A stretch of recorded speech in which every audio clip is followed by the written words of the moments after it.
Well, for those of you here in the paddock today and for those of you tuning in live around the world, welcome back to the Motorsports Country Club of Cincinnati. It is main event Sunday, but before we get to the mains, we do have a few more spots and tickets to the final to give out in BBS Race Engines KA100 Jr. It's time for the last chance qualifier. The final 6 starting spots in the 42 driver field are up for grabs, and myself, Xander Clements here, alongside me, Randy Kugler, Emery Lyda, and Alexander Searle down on the KC pit box as well. Last chance qualifier racing is always, we talked about Heat 3 being a little bit of desperation hour. This is really desperation hour, the actual last chance to fight your way into the show, Randy. Top 6 finishers will make their way into the final later on today. So that 5th, 6th, 7th, 8th place battle always gets very intense in these last chance qualifiers. And just because they're in the LCQ doesn't necessarily mean they're not that quick. In some cases, these guys just had a really bad day yesterday. And with that, with the field the way it is and as competitive as it is, and here's a good example with the 811. He doesn't get that thing fired up, and he's not making the final, that's for sure. So, boy, what an awful way to start the LCQ in your warm-up. Yeah, not ideal for Cash Felber. The good news is here, I think he'll still get the start waved off as he tries to get himself fully back onto the turf. Now, for the minis and the micros, they are allowed to get help, but in the full-size classes, if the marshal has to touch your cart, you are done. So good stuff, good heads-up on-track stuff from Cash Felber, as hopefully that USPS official just moves a little bit to our left and gets out of our camera shot, but that'll give us a moment to go through the grid, and at the same time, let's go down to the Kart Chaser pit box. Emery Lyda and Alexander Searle are here with us. Fellas, first of all, how are you guys doing on this fine Sunday morning? Yeah, thanks, Xander. It's a nice morning here, a lot cooler than yesterday. And Alex, I gotta say, it's LCQ time, probably one of the most stressful times as a racing driver. I mean, look, for a few of these drivers, if you don't get in the top 6, your day is over. And Alex, I have to say, not a good feeling at all. I would be really on pins and needles heading into this one. No, for sure. Like you said, LCQ is really one of the worst races you can be a part of as a driver, especially in karting. And looking at the grid, I mean, there's only 6 transfer spots, right? And there's only maybe 12 guys out there on the racetrack. So half the field makes it, half of them don't even make the feature race, like you said. And I mean, this is just going to be such a chaotic and hectic race as per usual. I mean, the one thing I want to mention, though, is yesterday we had temperatures up into the 90 degrees. Sun was out. Today, cloud cover in the 70s, right? Much different racetrack than we saw yesterday, Emery. Yeah, definitely. And the cold tires will have an impact in the first couple of laps. If you're starting inside the top 4, you might be at a bit of a disadvantage with the slicker track, people sending it from further back. I mean, it's desperation time for a lot of these drivers. So we'll see how it plays out, but certainly a different track, and we'll see how the action plays out here as we get set for a sprint to determine the last 6 starters here in KA Junior, Xander. Thanks, fellas. Let's get set for the grid really quickly. It'll be Jack Small on the inside, Mateo Pappas on the outside, then Juan Jose Paramo and Patricio Gonzalez on row number 2, Mason Kuhn, Cash Felber, Oliver Trejo, Bristol Borneman, and green flag to turn number 1, Roman Felber, and Max Franceselli start shotgun on the field in the 10-driver grid, and already we've got 1-2 around in turn number 2. It's the 874 of Roman Felber, and I believe he collected with Cash Felber as well in the 811. The brothers get collected in turn number 2, and instantly they go onto the back foot now. So through the infield section we roll. Out of turn number 6 and 7, a little bit of side-by-side contact in the fight for third. I think that might have been Mateo Pappas trying to battle with Patricio Gonzalez. But we'll get a better idea of where they all stack up when they come by. I know for sure it is Jack Small on that blue and chrome Nash Motorsports EOS kart that leads us in the first time through the final sector of the racetrack. And he'll bring them around here to come to 6 laps to go. Only 7 laps on the board for this last chance qualifier in KA100 Jr. Here we go down the front straightaway. Jack Small, the leader.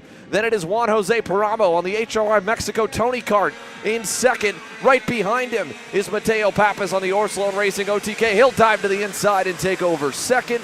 Then it's Oliver Trejo in fourth. Mason Kuhn is fifth, and Patricio Gonzalez is on the bubble spot as of now in that 6th position, but he wants to get further up the grid, so he'll go to the inside of Mason Kuhn, and Mason falls onto the bubble spot in P6, Randy. And Bristol Borneman in 7th is the driver that is just outside of the bubble, so to speak. He has to make one advancement. The Felber brothers, a tough break for both of them. The 811 of Max, was it? The 811 of Cash Felber Cash down Felber. in 10th, and then the Yeah. 874 But Roman Felber in 9th. Cash was the driver that spun on the warm-up, so he's having an awful day, and I have to believe at this point, with only 7 laps in this race, the two Felbers are probably going to be off. Not much of a chance of making the transfer spot. So it's really Bristol Borneman and Max Francicelli that are trying to get into that top 6. They're 7th and 8th. And the battle right now for 6 is between Mason Kuhn and Bristol Borneman. Well, right now we're on that bubble spot. Mason Kuhn is on your screen in that red and white MPG Motorsports Kart Republic. Bristol Borneman on that red, white, and black Parolin USA machine in the 865. They're at the end of a train of about 4, actually 5 in total. There's teammates going at it for the 5th spot. That's Patricio Gonzalez and Oliver Trejo and Juan Jose Paramo kind of all in that mix right there. I think Trejo may have actually gotten through both of them. And that might be Paramo kind of slipping backwards on the HRI Mexico Tony car. That's the 841. Indeed, Juan Jose Paramo, he's on the cusp of falling to the hot seat. Mason Kuhn was on his bumper through this section. We're still only 2 laps complete. We're getting to halfway. But, yeah, they're all bottling up. Bristol Borneman, first man on the outside looking in. Mason Kuhn trying to get himself safer. And Juan Jose Paramo knows that he's going backwards. He's going to start to block already. So he'll go to the low side in turn number 1. Mason tries the outside. He'll now push himself back to 7th. And for the moment, Mason Kuhn is out, and Bristol Borneman is now in. And that's what these last chance qualifiers are all about. These 3 drivers are battling for a chance to run the feature event later on today. It's all about getting into that transfer position, and one of these drivers is probably going to be sitting out when it's all over. They want to be aggressive as time runs out in this. We've got 3 to go next time by, but at the same time, they can't be so aggressive they put themselves on. Yeah, as they hit through the S's here, this is Max Francicelli on your screen in that Beryl Art. He's just been watching the bubble fight, hoping for some more calamity. He already was able to get around the Felber brothers when they spun on the opening lap and pick up 2 positions. Needs 2 more as he runs in the 8th spot. Mason Kuhn needs 1 more. On the MPG Motorsports machine, Bristol Borneman is the first one in. 5th and 6th, though, neither one is safe. Juan Jose Paramo is going to have to white line it at this rate all the way to the finish. And now it is a role reversal. Mason Kuhn going back by as Borneman opened up for the corner. Juan Jose Paramo continuing to block and hang on. And now Max Francicelli gets through for 7th. So Max moves through to the 7th position. Here goes Mason to the outside again while Juan Jose Paramo blocks. He'll run him wide, and here comes Max Francicelli trying to get himself in just through the battling, not even off of speed because he has none of the pace to run with these 2 in the opening couple laps, these 3, but because they're running all the way down to the inside of the racetrack in every braking zone, he's got a chance. This is what we always hope for in a last chance qualifier. Sometimes they get strung out and there's no battle for that transfer position, but this is as good as it gets when it comes to an LCQ. These 4 drivers battling for 3 spots, and it's going to actually for 2 spots, and it's going to be it's anybody's race before with 2 to go before this one's over. You're going to see some more changes, I believe. Well, there's also that battle for the lead just we saw go by. 2 to go given. Juan Jose Paramo, now finally Mason Kuhn almost could get a crossover. Now he'll send it on the inside. That'll move him into 5th. It moves Juan Jose Paramo to the bubble spot. Mason's going to need a block here, though. If he leaves the door open, Juan will go. He does not.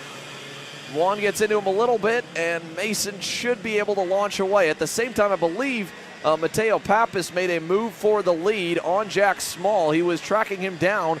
We'll get an update on that in a minute. For now, what we want to see is what happens to the final transfer into the main event. Bristol Borneman was in a few laps ago. He's back to 8th right now at the end of that line in the Parolin. And indeed, there's a look at your leaders. Mateo Pappas on the green and white Orslon Racing machine has gotten around Jack Small. He leads the LCQ. Juan Paramo to the inside, muscles his way by Mason Kuhn. And Max Francicelli gets through. And Mason Kuhn goes back on the outside looking in. 1 lap to go, Randy. And Max Francicelli has not been in the top 6 all race. He gets there at the white flag. This isn't over yet, but Juan Jose Paramo has moved up to 5th and gapped a little bit on 6th. Max Francicelli, he's got to hold up Mason Kuhn and Bristol Borneman, and we're watching that 6th, 7th, and 8th battle right now, and they're side by side. Francicelli hanging on to that 6th spot. Yeah, final chance to get to run the main event here today. Mason Kuhn, big run to the high side. Max Francischelli hangs on. Kuhn gets run a little bit wide there, and now trying to get side by side is Bristol Boardman, who moves up into 7th. Little mistake by Mason to stay on the outside and just not tuck back into line. Meanwhile, up front, I think Jack Small and Mateo Pappas, they feel fine. They're going to run through to the finish. And Mason Kuhn gives a little bump and run to Bristol Boardman, kind of moves him up and out of the groove. And a last-ditch effort is not going to be enough to get him in. Max Francischelli and Juan Jose Paramo are going to race their way into the main. Mason Kuhn will come up one spot shy and be the first one sitting outside by about 100, not even 100, by about 2 feet just at the line there. He had a big run on Max Francischelli and just comes up short the exact margin, less than 1/10 of a second of making the main. And Max Francischelli started dead last in the last chance qualifier and let the race come to him. As you said earlier, he wasn't necessarily the fastest, but he made the most of his opportunities. A couple drivers got together on the first lap, got past them, stayed in the hunt with that transfer position. They got a little racy in front of him. When the opportunity presented itself, he made the most of it, and he's going to be starting the main later on today. So a good run by Max Francischelli. Well, for those of you that have never visited the Motorsports Country Club of Cincinnati before, our partners at Kart Class, headed up by 17-time Australian national champion, one of the legends of global karting globally, Dave Serra, will take you through a full course preview here when we get set for main events right after. Hey guys, it's Dave here from Kart Class. We're at MCC, the Motorsports Country Club of Cincinnati. We're here to show you guys the fastest way to drive this almost 1 mile circuit. It offers both fast sweeping corners, some fast chicanes, and a technical switchback that leads into a long main straight. Let's find out where to brake, where to accelerate, and where the best places to overtake. So let's get stuck into it.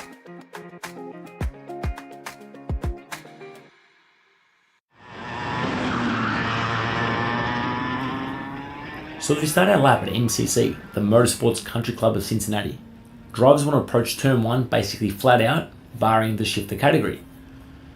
Turn 2 presents the first real overtaking opportunity on the track. This is a light lock of the brakes, but drivers can get up the inside. The fastest approach is to take a later apex, and that sets you up against the back straight nice and quickly. Turn 3 is flat out. As we make our way down the back straight, this presents another opportunity to overtake our competitors. Less braking is required here because the corner opens up a lot more than turn 2. On the exit of turn 4, allow the kart to flow to the edge of the track. You can use that outside curbing. Now there's 2 different approaches that drivers are going to take in turn 5, the right hand 180 degree switchback. Our low performance categories want to open up the entry, where X30 and shifter can attack the inside apex a lot more aggressively. The reason for this is they've got a lot more horsepower to get out of that corner nice and quickly. A little chirp of the brakes is still required into this corner, but drivers want to get on the gas a little bit earlier than that middle of the apex, and this then sets them up to get through the next part of the straight and through those chicanes nice and quickly. Drivers can utilise the inside curbs through the chicane, with the last right hand kink being the most important to hit in the right spot. If drivers approach that with too early of an apex, they exit too wide, and that then jeopardizes their racing line for the next left-hand turn. You want to turn in a little bit later so you can hug the right-hand side of the track, and that then opens up the left-hand turn before it goes up a hill. The key here is to lightly lock the brakes, but get on the gas nice and early to exit over that hill with a little bit more speed than your competitors. Once we've utilised the whole track, we start to go over a little crest, and now we're making our way into a long left-hand sweeping corner. Not too much braking is required here. We want to try and use the long circumference of the corner to slow the speed down. And I found that using the inside curb actually helps rotate the kart and not flow the kart too wide in the middle of this turn. Using too much racetrack here is just not quick enough. So once we exit in the middle of the track, we start to move the kart towards 3/4 to full racetrack width as we go into the final 2 180 degree switchback corners. Again, you can pass into these final 2 corners. I would try and pass into the left-hander rather than the last right-hand corner, but it's a late apex on your fastest lap. So a late turn in on the gas nice and early, and you can start to utilize that inside curb at the very back end of the left-hand turn. Once we exit, it's in the middle of the corner, and not too much braking is required into the final turn because of the speed that we have into that final turn. On exiting the corner, try not to drop a wheel because there's no exit curbing on this part of the track, and then run a nice straight line approach to the final start-finish line. That's a lap of MCC from Dave's here at Kart Class. Enjoy this weekend's US PKS race, and good luck to all competitors.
So through turn number 2, these lead pack 2 laps in as they exit turn number 3. Marco Romero, Royce Vega, Travis Pettit getting back to third. Now back to second again, trying to go by on Vega. Palacio in fourth still.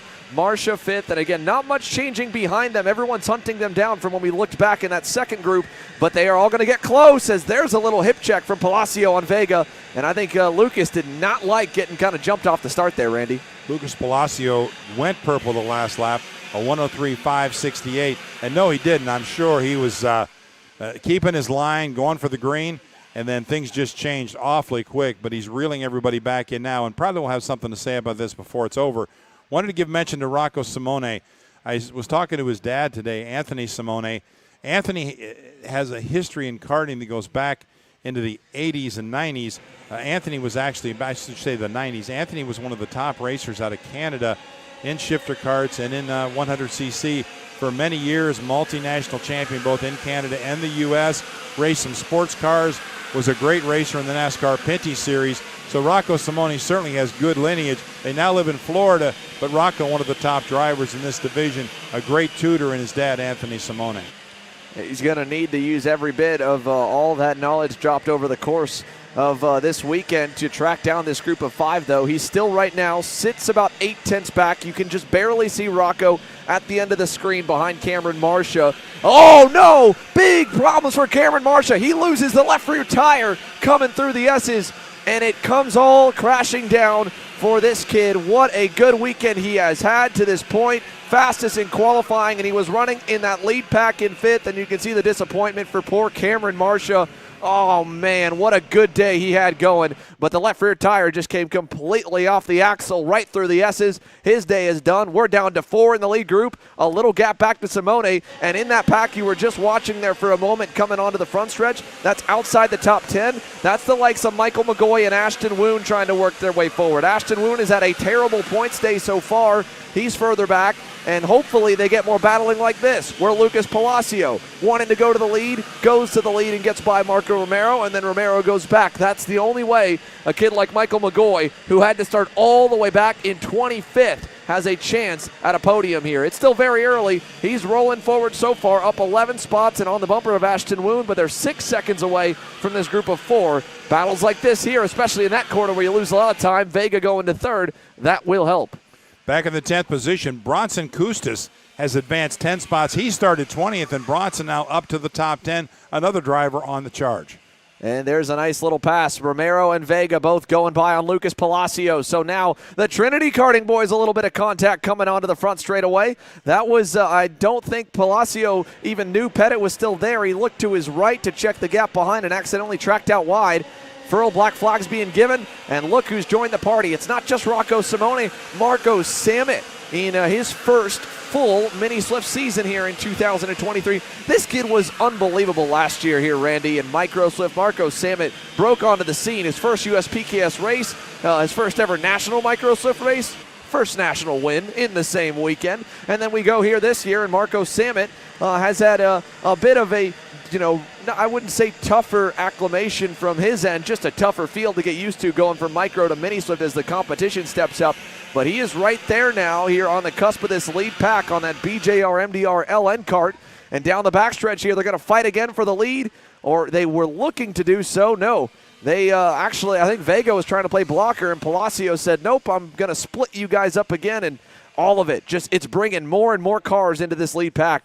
We're still not even halfway. I think Palacio needs to be the buffer in there. He's got to get up there and run to the back of Romero, because if those two get together, Romero and Vega, they could check out. So Palacio, where he wants to be right now, closing in on Romero, and whether he makes a pass or just stays where he's at, that is a fast way around the track, I think.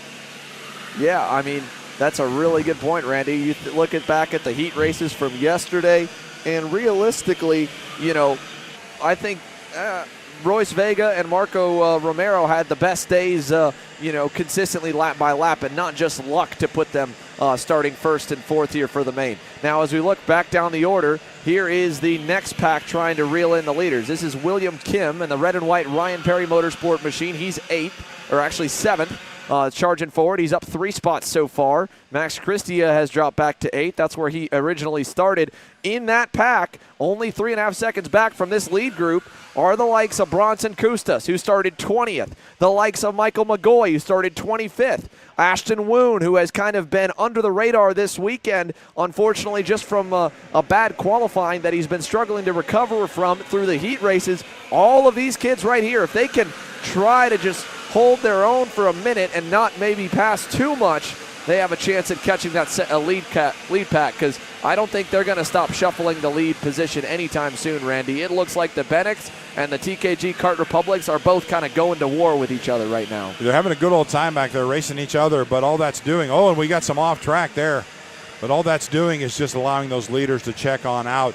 Romero, Palacio, and Vega, strongest in the field. A little ways back, Rocco Simone. He's trying to reel him in with the help of Travis Pettit, and then Marco Samet. Then you get to that second group led by William Kim. Marco Romero has a problem at the top of the hill, a broken chain for Marco Romero. The race leader is out, and we've lost another one out of the lead pack. Marco Romero trying to look for his second career national win after getting his first breakthrough win back at Newcastle with the SCUSA Pro Tour finale.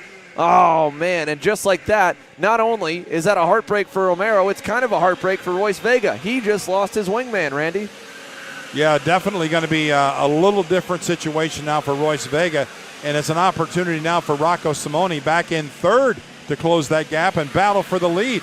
Royce Vega in second, Lucas Palacio leading the way, and Palacio continues to be the fastest on the track, but he's got a lot of company out there. Travis Pettit and Marco Samet now in that lead group. It's a 5-kart battle for the win. 10 laps in, or actually 10 laps to go, 8 laps in the books, nearing the halfway mark next time by. As they exit the left and go up the hill, like you said, it's right at that halfway marker. There's a look at Marco Romero's number 170 Bennick machine off on the side of the racetrack, and heartbreak for the young kid here on the outside skirts of the facility. But as the leaders come on through and head down the front stretch, it's now Vega at the point. Rocco Simone followed him to second. Travis Pettit's even gone to third. It's Palacio all the way back to fourth. Let's see if anyone ducks out of line. Rocco Simone's been reeling these guys in, so I feel like he's ready to go to the lead, but not quite yet, at least through turn number 2. He'll stay tucked in, and Marco Samet at the end of that grouping as well, just kind of starting to take in what it's like once again to run in the lead pack here in the Mini Swift class. He had a couple good runs so far. Actually, my mistake, brake failure for Marco Romero. The brakes are the issue. I thought it was a chain. Brake failure is the apparent issue for Marco Romero, is the report that we're getting from the back sector of the racetrack. So heartbreak for Marco Romero, and of course heartbreak as well for Cameron Marcia. Surprising, Randy, to have 2 leaders in the same race, our first race of the day, both have mechanical woes. Marcia with the tire falling off, a brake failure for Marco Romero. I mean, as we see a little bit of a kind of getting out of shape for Rocco Simone, and Travis Pettit now going into the lead, and Vega back on him. Palacio with a nice crossover. I mean, these kids are putting on a good show already, but, you know, we haven't seen anyone really in that lead pack have any mechanical woes all weekend, and now it happens here on Sunday. Just kind of, I guess, odd. I don't know. Yeah, very unexpected, because they've gone over those karts, as they say, with a fine-tooth comb, but things happen, and sometimes you can't predict it, and you can't prepare for it. When the brakes fail, when the wheel comes off, who knows why the wheel came off, but could have just been a part failure of some kind. But the bottom line is that they're on the sidelines, and it's an opportunity for the drivers behind them. And one of the drivers making the most of that opportunity, Fian Shi, leads that second group. He is advanced 6 positions. And the driver you were talking about, Michael McGoy, who started in 25th, he's cracked the top 10. And that whole group is fast right now. Martin Jaramillo now owns the fast lap of the race at a 1:02.98. They're sitting around 3 seconds away from the leaders. They still need a lot more battling, and they need to stop battling themselves to catch up. That's not going to happen for now. That's the super tuned Paralyn of Ashton Woon making some moves down the inside. That was a nice 2-for-1 move. Max Christia felt Michael McGoy kind of going as well. Decided to kind of throw a little block there. Or sorry, William Kim going. William has led that pack at points. Michael McGoy is the next driver behind William. The teammates are lined up. McGoy's also, again, just like Ashton Woon, in the point standings here for the season, trying to make up some lost time.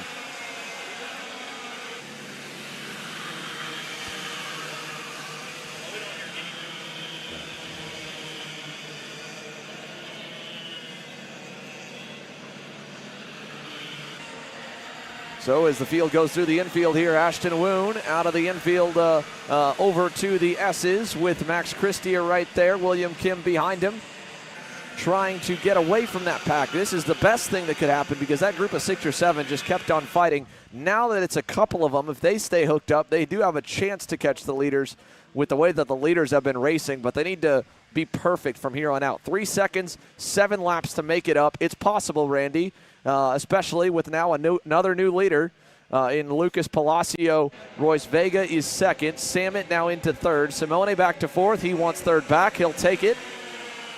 But this is dangerous waters for third, fourth, and fifth. You don't want to let Royce Vega and Lucas Palacio hook up and get away either.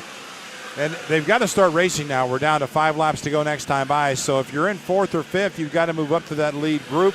The pack is all together. But as they do that, you're looking at Ashton Woon not that far behind, leading that second pack. It's possible with 5 to go they could catch it if you get some too wide racing up front. Lucas Palacio trying to hold the charge. Royce Vega, Marco Samet, Rocco Simone, and the fastest driver the last lap, 102.952 for Travis Pettit. He went purple. That's that lead group. If they can stay in line a couple more laps, it'll be theirs to settle. So here we go through the back sector, coming to now 5 laps to go. Pettit going to take over third. The lead not changing yet. I don't know if Royce Vega wants to run second when we get that 2 to go signal, if he wants to be in the lead. We've seen, I think, the track be decently easy to defend on up until those last couple corners. That new section that got added with the repave that happened here when they added on that final couple of hairpins in that big sweeper, I don't know if anyone's really perfected how to defend there. We've seen guys easily be able to block in turn 2, turn 1, here in turn 4, as Palacio gets moved out of the way a little bit and is going to go side by side for the lead. We've seen guys block down here on the infield hairpin at turn 6 have been fine. But when we get to that back section, the final couple turns, seen some photo finishes, seen some over-unders, seen some crossovers. I don't know if anyone knows exactly how to win that race from the lead in those final 3 corners.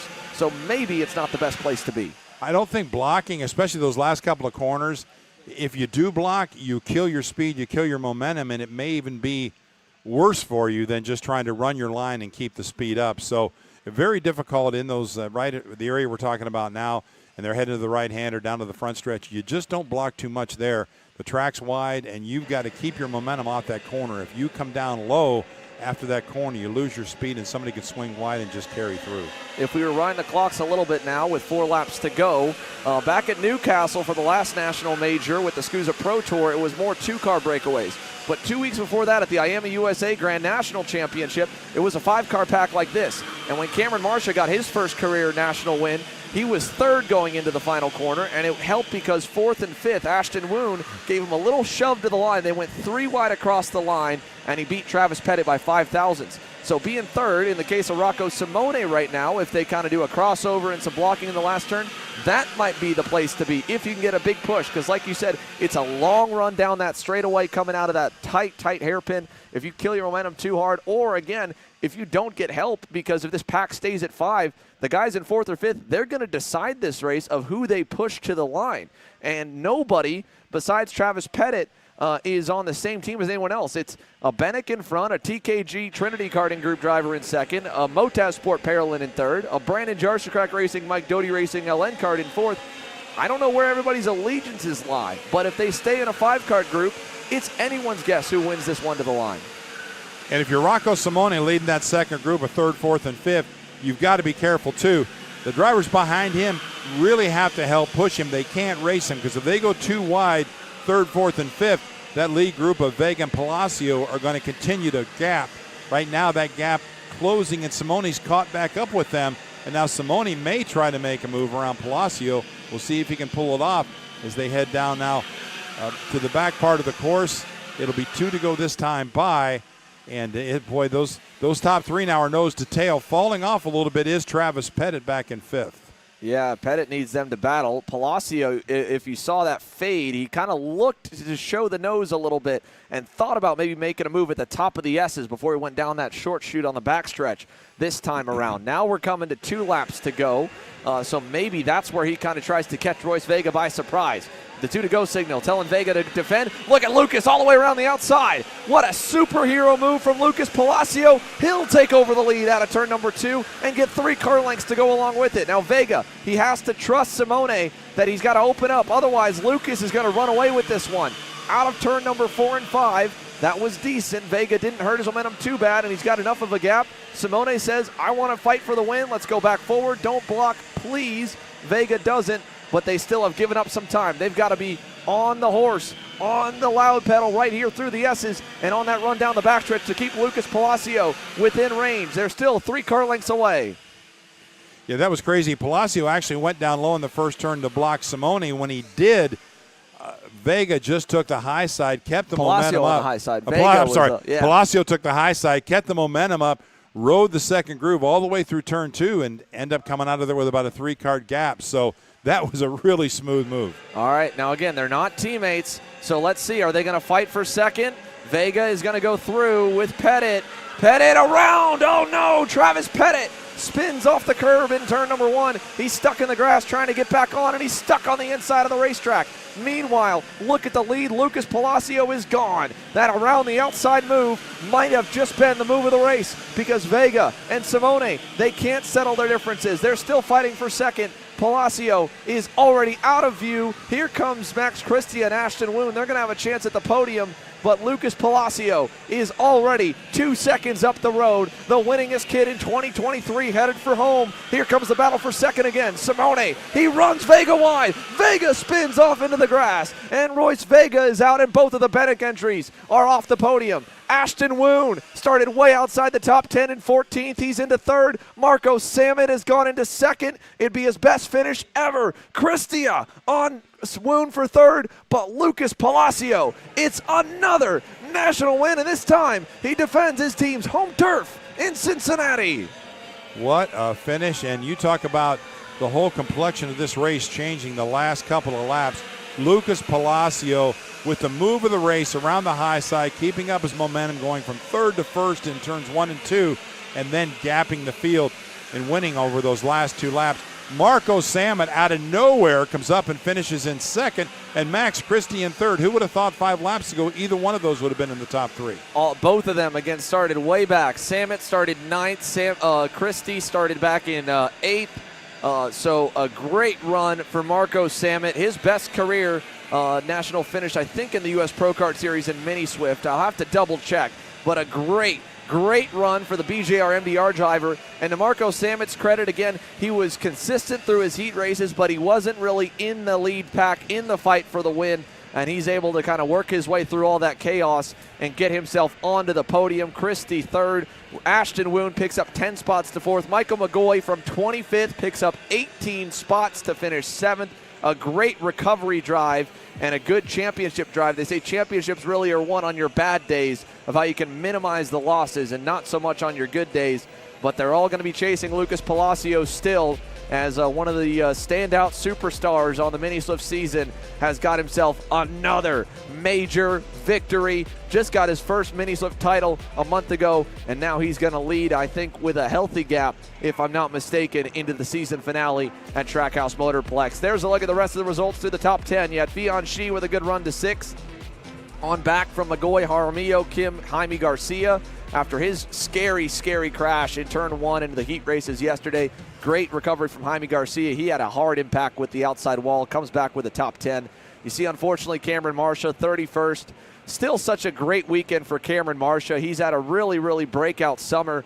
I talked with his dad earlier this weekend, and coming into 2023 for Cameron Marsha, the goal was just to compete for the top 10s, and now they enter well within the top 10 in the championship. Unfortunately, today, not the ending they would have liked with that tire coming off, and he ends up with a mechanical DNF. But Alex, Emery, I mean, what more can you say about Lucas Palacio? This kid is just a superstar, and I know you got more down with you over on the KC Pit Box, so let's go to you, Emery. Yeah, thanks, Xander. I mean, what a race from Lucas. I'm here with the guy starting on the outside of the front row of this KA senior category, Cooper Shipman. I mean, Cooper, last time out, you had a really good final in Newcastle, but the rest of the weekend, I mean, you were up front, but it kind of took until the final to really show your cards. This time, you've been fast all weekend. Only guy to beat Harley in one of the heat races. I mean, just tell me about what you were able to do both in Newcastle last time and now in Cincinnati, kind of continue to find more pace as you continue your debut senior season. Yeah, in Newcastle, I kind of got faster as the weekend went on. We were lacking a little bit in the beginning, but just kind of found it as the weekend went on, and by the final we were able to get there. But this time I've been pretty much fast out of the gate and was able to pick up the win in the first 2 heats. Struggled a little bit in the 3rd heat. Just kind of missed the ball, I think, a little bit on setup, and also I was driving a little bit sloppy. But we know that we have the pace to win, and we should have a good final. Yeah, and I mean, it's a long race. You've got a lot of fast cars. I mean, this is the first time all weekend where you have twice as many people up at the front. So what's your mindset from a racecraft standpoint in terms of trying to find your way to the front of the pack? Are you going to be aggressive getting the lead? Or are you going to try to stay behind Harley, maybe work with other people? What's the plan here? I think if I can just stay within like the top 5 for the first half of the race and just make sure the leaders don't get too far away, whether that's me leading myself or just kind of keeping tabs on them and staying behind. As long as I'm there, they're about around the halfway point, I should be able to just work my way forward from there and hopefully get the win. All right, Cooper Shipman, Elio Meza starting a little bit further back. I mean, you got to say, like, how has it helped to have another teammate that's a rookie this year in terms of just being able to continue to find your groove on your first senior season? Yeah, I mean, it's great having a teammate like him. I mean, he's also just so fast, and we always are working together trying to improve the go-karts and improving how we're driving, and it really just helps us kind of progress faster and be able to get up to speed quicker. All right, Cooper Shipman starting outside front row here in the KA Senior Final. We're going to get a word with Harley Keebler in just a second, but Shipman looking for another strong result here in Cincinnati. Back to you guys. Cooper Shipman continuing to get more and more airtime, and well-deserved. We still have about 5 minutes here before we go green, which means, as Emery mentioned, we'll let Cooper step on out and send it down and bring in Harley Keeble, who has been on pretty much an unstoppable run in KA100 Senior since debuting in the class just a couple of months ago. Came over to the States for the first time in X30 Senior only, and well, the Sodi guys said, can you do 2? Harley was up for the challenge, and he's been pretty good ever since. Emery, what has he got on his mind here this morning? Yeah, Harley, I mean, you're talking about 3 wins already on the National Pro calendar, looking for a 4th year in KA. You've been dominant all weekend long. How are you feeling coming into this one? Well, yeah, obviously I'm confident. You know, I've won the last 3 races. We did really good in the heats. Yeah, you never know what's going to happen. It's a long race, 20 laps. There's so many fast people. I'm pretty sure we'll be there for the win, and I'm pretty sure 5 or 6 others will be. So let's see what happens. Yeah, and 5 or 6 guys in the mix in KA. You've had it happen a couple times, most notably in Utah. How different is the racing when you're doing that compared to, say, X30, which is more spread out and you only have a couple of guys to worry about at any given time? Well, it depends on the race. You know, like in the last heat in the X30, it was a bit like a KA race in the final. So, I mean, you kind of learn in both classes, and yeah. All right, Harley Keeble, P1. He's only been beaten 1 time all weekend long. We'll see what he can do here in the final. From the pole, back to you guys.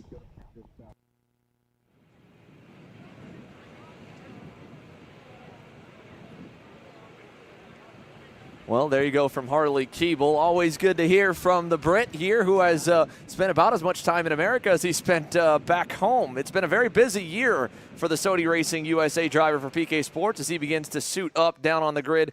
There's a look, unfortunately, at 2 drivers who have had just a disappointing end to what was such a good weekend. Marco Romero and Cameron Marshall were phenomenal all the way through. And the kind of bittersweet ending is because the US Pro Kart Series has this different single main format, there are a lot of points awarded in the heat races and points awarded in qualifying as well. So with both of them having, you know, Cameron qualifying on the pole and running in the top 10 in his heat races, Marco having the best run of all 3 heats, putting himself on the pole for the main, it'll still be a pretty okay points day when you come out of the weekend. That'd be about probably maybe a 10th to 15th place average compared to someone else that would have maybe run around those spots in all those sessions.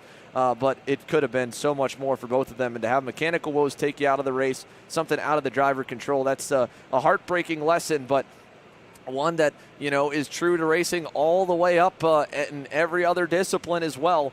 And again, a lesson learned on the weekend that sometimes you can do everything right and things out of your control will still take you away from the win. That makes those wins matter so much more and end up so much sweeter as well. We are 2 minutes away from the Command to Fire engines here for KA100 Senior, presented by Mike Doty Racing. We'll take a quick commercial break. When we come back, it is the second main event of the day, one of the biggest grids on here. A full house of 42 will hit the racetrack for the first time all weekend altogether.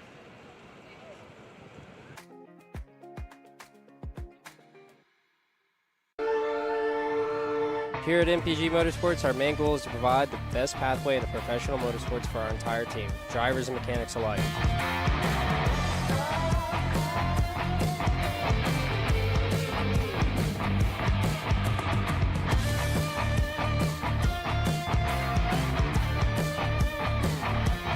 We're based out of Whiteland Raceway Park in Indiana. For more information, contact us at chase@mpg-motorsports.com.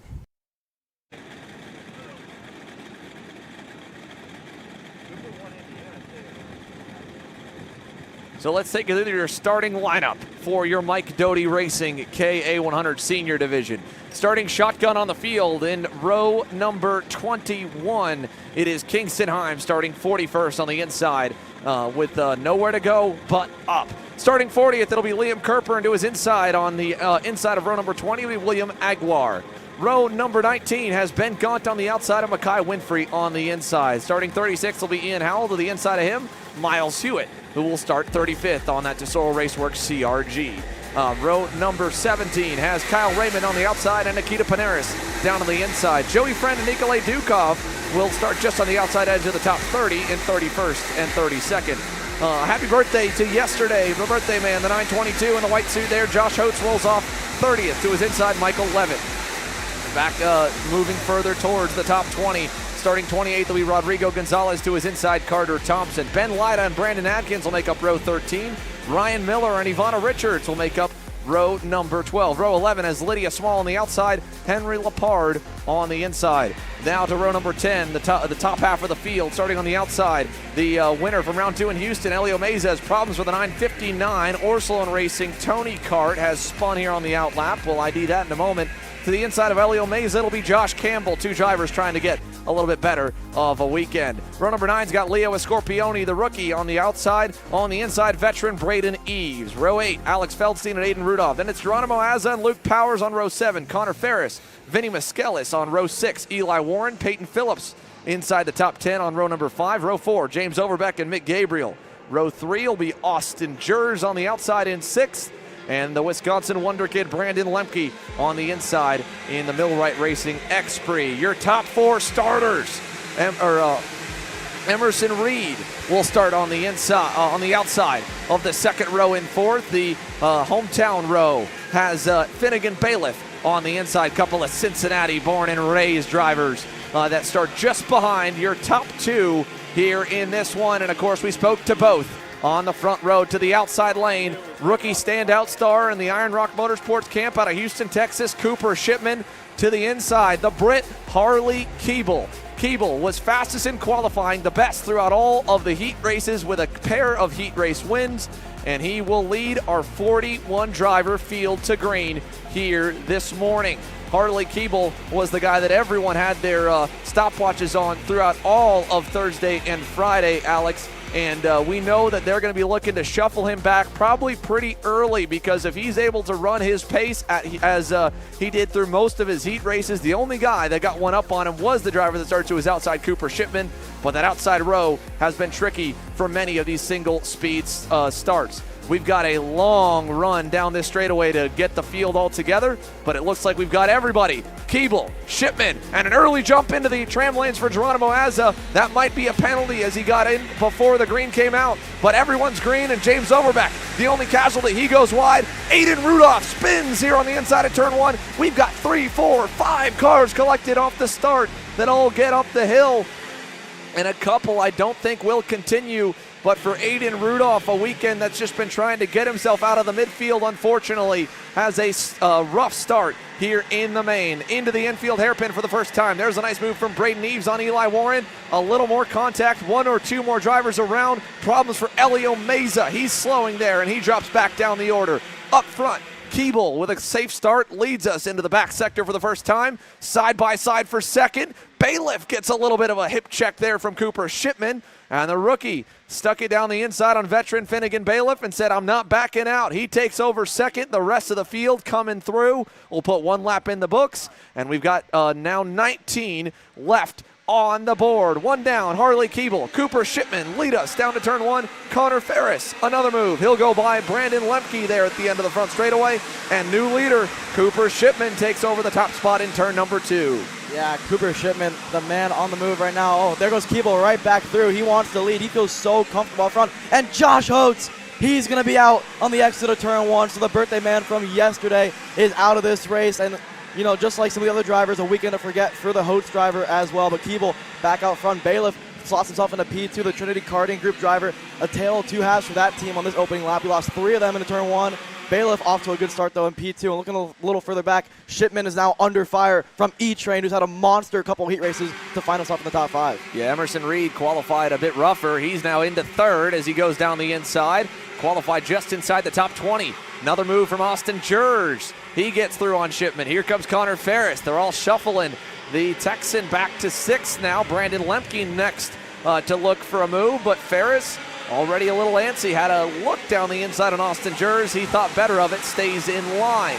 The next pack is led by Peyton Phillips as a nice move from Eli Warren. He goes back around Braden Eves over in turn 2. That was just outside the top 10. Ferris to the inside of Jers. Shipman goes through. Lemke goes through as well. And Austin Jers will fall down the order to 7th as we exit the infield turn 6 and 7. There's Vinny Miskelis, the second of the 2 Sodi karts inside the top 10. His first weekend with the PK Sports Sodi team. He's got Mick Gabriel right behind him.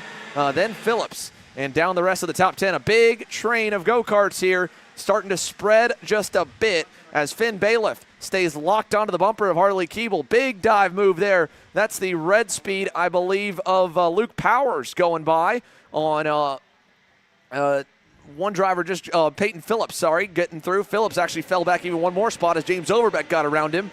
Overbeck was nearly crashing on the start. Good recovery for the BJR MDR Tony kart of James Overbeck as we have now 2 laps on the board here.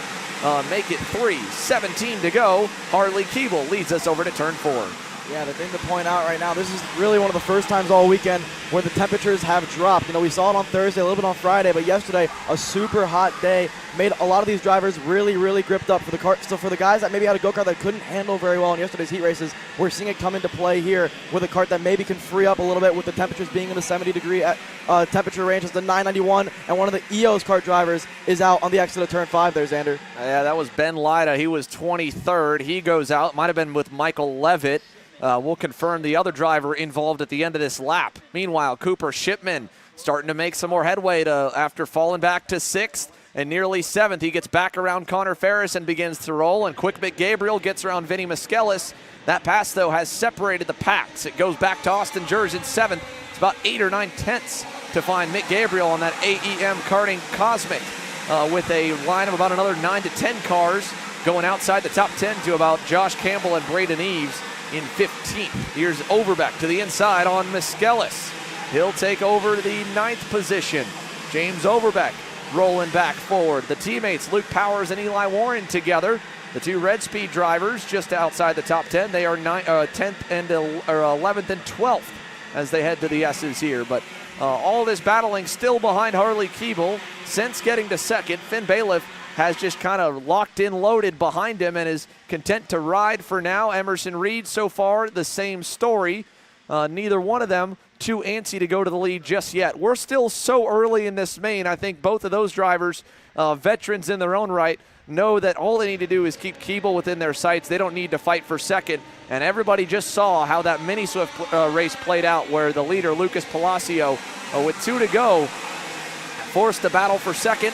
And then that battle never ended. It allowed him to get a near 3-second margin of victory by the checkered flag. So nobody trying to let Harley Keeble get too far out in front, but Finn Bailiff kind of botched that corner in turn number 4.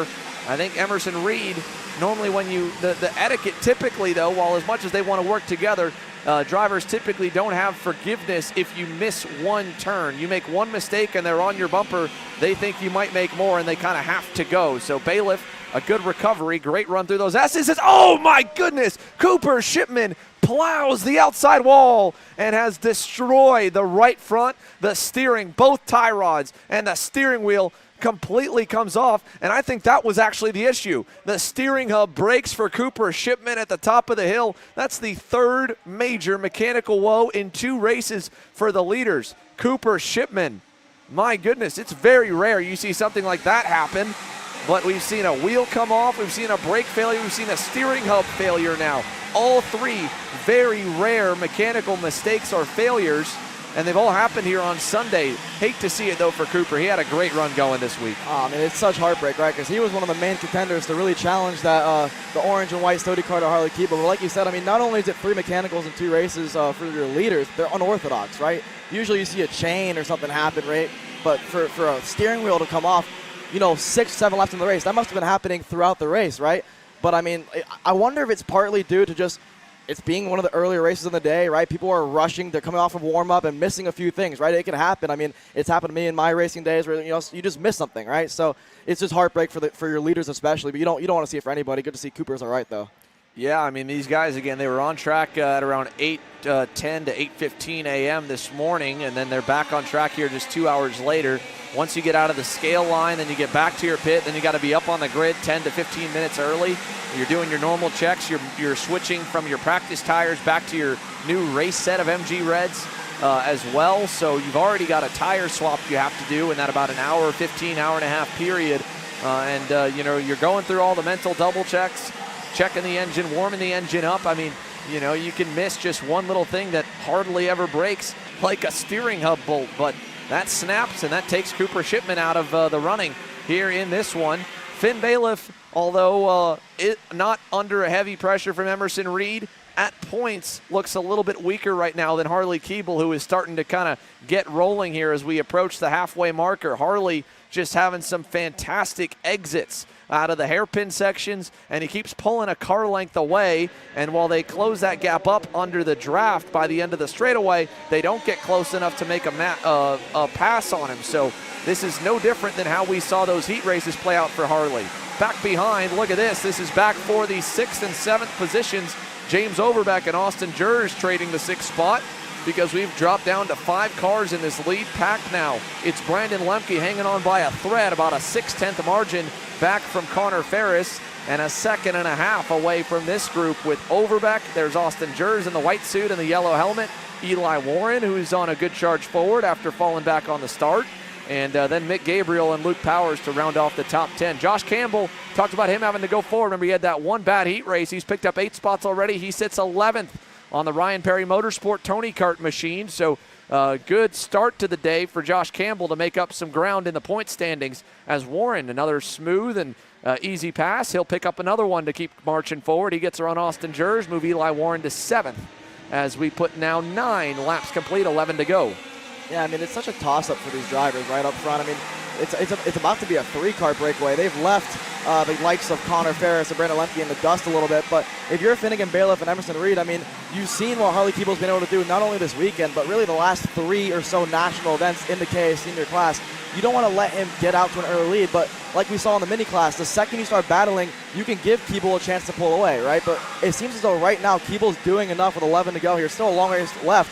But with Keeble being so strong at this back section of the racetrack, especially getting onto the long straightaway, even in the toe, once you get on that limiter, they don't really have enough to pull out and make a pass here. So we'll see if Bailiff here, the biggest thing I've noticed, though, through this long left-hander, Bailiff runs a tighter line through this left-hander, which keeps him really tight for the right-hander. He actually opens up a little bit more than usual, but Keeble being even wider, look at the exit he's able to get there, Xander.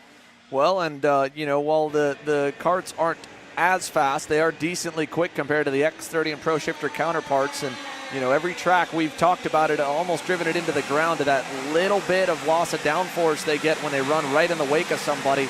It's tough when you don't have that air hit in your front fairing and bumper to do that wider line than the guy in front of you. So they're kind of trying to peek to the low side, knowing that they won't have as much front turn and just shorten the distance down to the apex to get there. But obviously, like you said, by Keeble going a little bit wider, he's getting that launch onto the front straightaway, and it's kind of kept him safe. And then through the S's as well, he's better there. The only place he loses any time to Finn is when Finn clips all that curb in that left-hander coming at the top of the hill. That's where he makes up what he loses. And then here, the last time, like you said, they were a little more equal. Finn kind of really opening up, and that's more of a qualifying line. That shows you how confident Carly Keeble is. When they're in a race pack, you're going to see these guys not open the door nearly as much, and they'll run about center track into that right-hander. But both of these two drivers are just going for hot laps right now. And that time, while they were all the way out to the grass to open up, they were a little bit closer down the front straightaway. That being said, they are not the fastest cars on the racetrack. 2/10 better for both James Overbeck and Eli Warren back in 6th and 7th. They are half a second away from Brandon Lemke. So while we don't have a change for the lead yet, if we pan backwards to 5th, 6th, and 7th, they have caught the edge of the top 5. James Overbeck, Eli Warren. Again, Overbeck was crashing on that opening lap, got pushed into the dirt, fell outside the top 10. Warren started on the outside. He also was outside the top 10.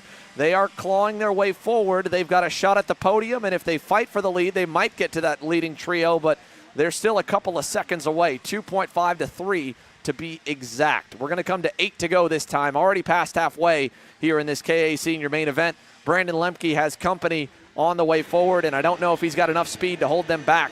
Here we go to turn number 2. Overbeck's got a big run on him through turn 1.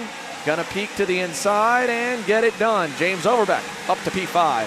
Yeah, good move for Overbeck. Like you mentioned, Xander, I mean, if they fight for the lead, these guys have a shot at it, right? But that's a big if. One of the biggest things that I think is not talked about when being a leader, at least in this top 3, the leading pack, should I say, it's really difficult, right? Because Keeble right now, all he knows is that Bailiff's behind him. He doesn't know what is going on the racetrack. So he doesn't know if he's on an 8-car pack or a 3-car pack. And especially, he doesn't know that Overbeck right now is about 3/10 faster. So he cannot afford to defend this lead, or the likes of Lemke, Overbeck, Warren will catch them. Well, Finn Bailiff looked a whole lot better in the S's that time. Still not close enough. Might have been able to do a bonsai in that left. This time out of the right. Reed close. Let's go back and check in on this battle for P5, P6. Warren is closer to Lemke now, but Lemke's still going to get the benefit of the draft off of Overbeck, so I don't think Eli's going to be able to do anything down at the end of the straightaway in turn 2 like James did a lap ago. Connor Ferris is in no man's land. He'll be the next one for James Overbeck to get to.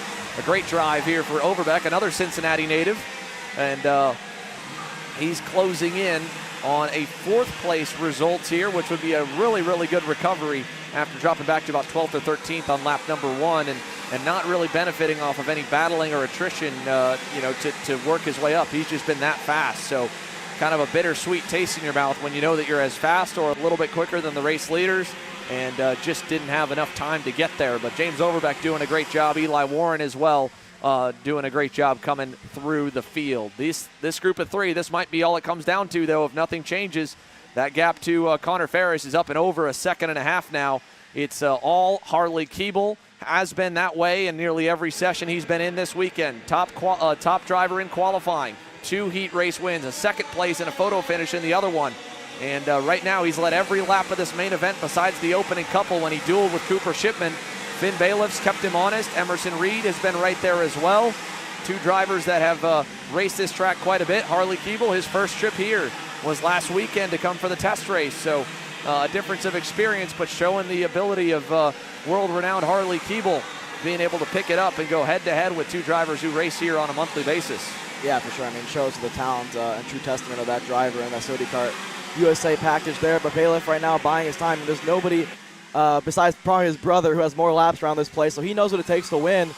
With 5.5 to go here, Bailiff still buying his time through this left-hander, and here comes E-Train down the inside, going to stuff it on the TKG driver, not going to make it stick. This is not what you guys want to do. You don't want to let Keeble get away. Look at the lead that's created already as they fight for second now, Xander. The good news is Reed kind of recovered well and is going to be able to give a big push to Finn down the front stretch, but they're running low on time. There's the 5-finger, 5 lap to go salute from head flagman Porter Wiesensenzel. 5 laps remaining, and it's the biggest lead we've seen all day for Harley Keeble. He checks the gap back.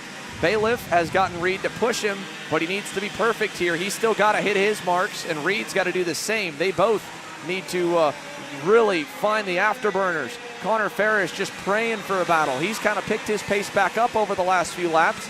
Last time by, Connor Ferris, a 59.0, even to that speed of Harley Keeble. So Ferris still getting tracked down by James Overbeck, about a 10th or so a lap, and Overbeck's going to get there pretty soon. But unless Finnegan Bailiff and Emerson Reed can really turn up the wick here, Harley Keeble might be able to hold that margin to the finish. I might eat my words on that point, though. Bailiff looked really good in the last sector. 4 to go this time by. The gap, is it coming down? Can Finn Bailiff pull one out of the hat here in front of friends and family at home? Not any better that time. Still 3/10 away. Yeah, the benefit that Bailiff has right now is he is in the toe of Harley Keeble, but even with that, he was actually a few hundredths of a second slower than Keeble. Like you said, I mean, I think it's a bit of an illusion. It's Emerson Reed now. He says, I want to go through. I want to see if I can catch Keeble by myself. He wanted to make that move stick 2 laps ago. Makes it stick now with 3.5. We're going to see what the RPM driver can do on true pace here. Connor Ferris has turned up the weight just a little bit as well behind them, the fastest of the top 4, but faster than all of them. Overbeck and Lemke are making a charge here at the top 4. And if Bailiff can catch up with Keeble, we could have a battle on our hands for the top 6, really. Yeah, Emerson Reed, he didn't really lose too much time with that pass. If he's as good as he was hoping he'd be, he might be able to get there. A little bit of a wider arc for him. Keeble still a good launch on the straightaway. Can Finn Bailiff push Emerson Reed down the front stretch? We're coming to 3 to go. Harley Keeble trying to keep that margin even. It's 2 car lengths back to Emerson Reed in the Ryan Perry Motorsport machine. Here's 4th, 5th, 6th, 7th. They've reeled in Connor Ferris. 2 simultaneous battles getting set to happen here as Lemke goes a little deep into the corner. Loses some ground to Overbeck.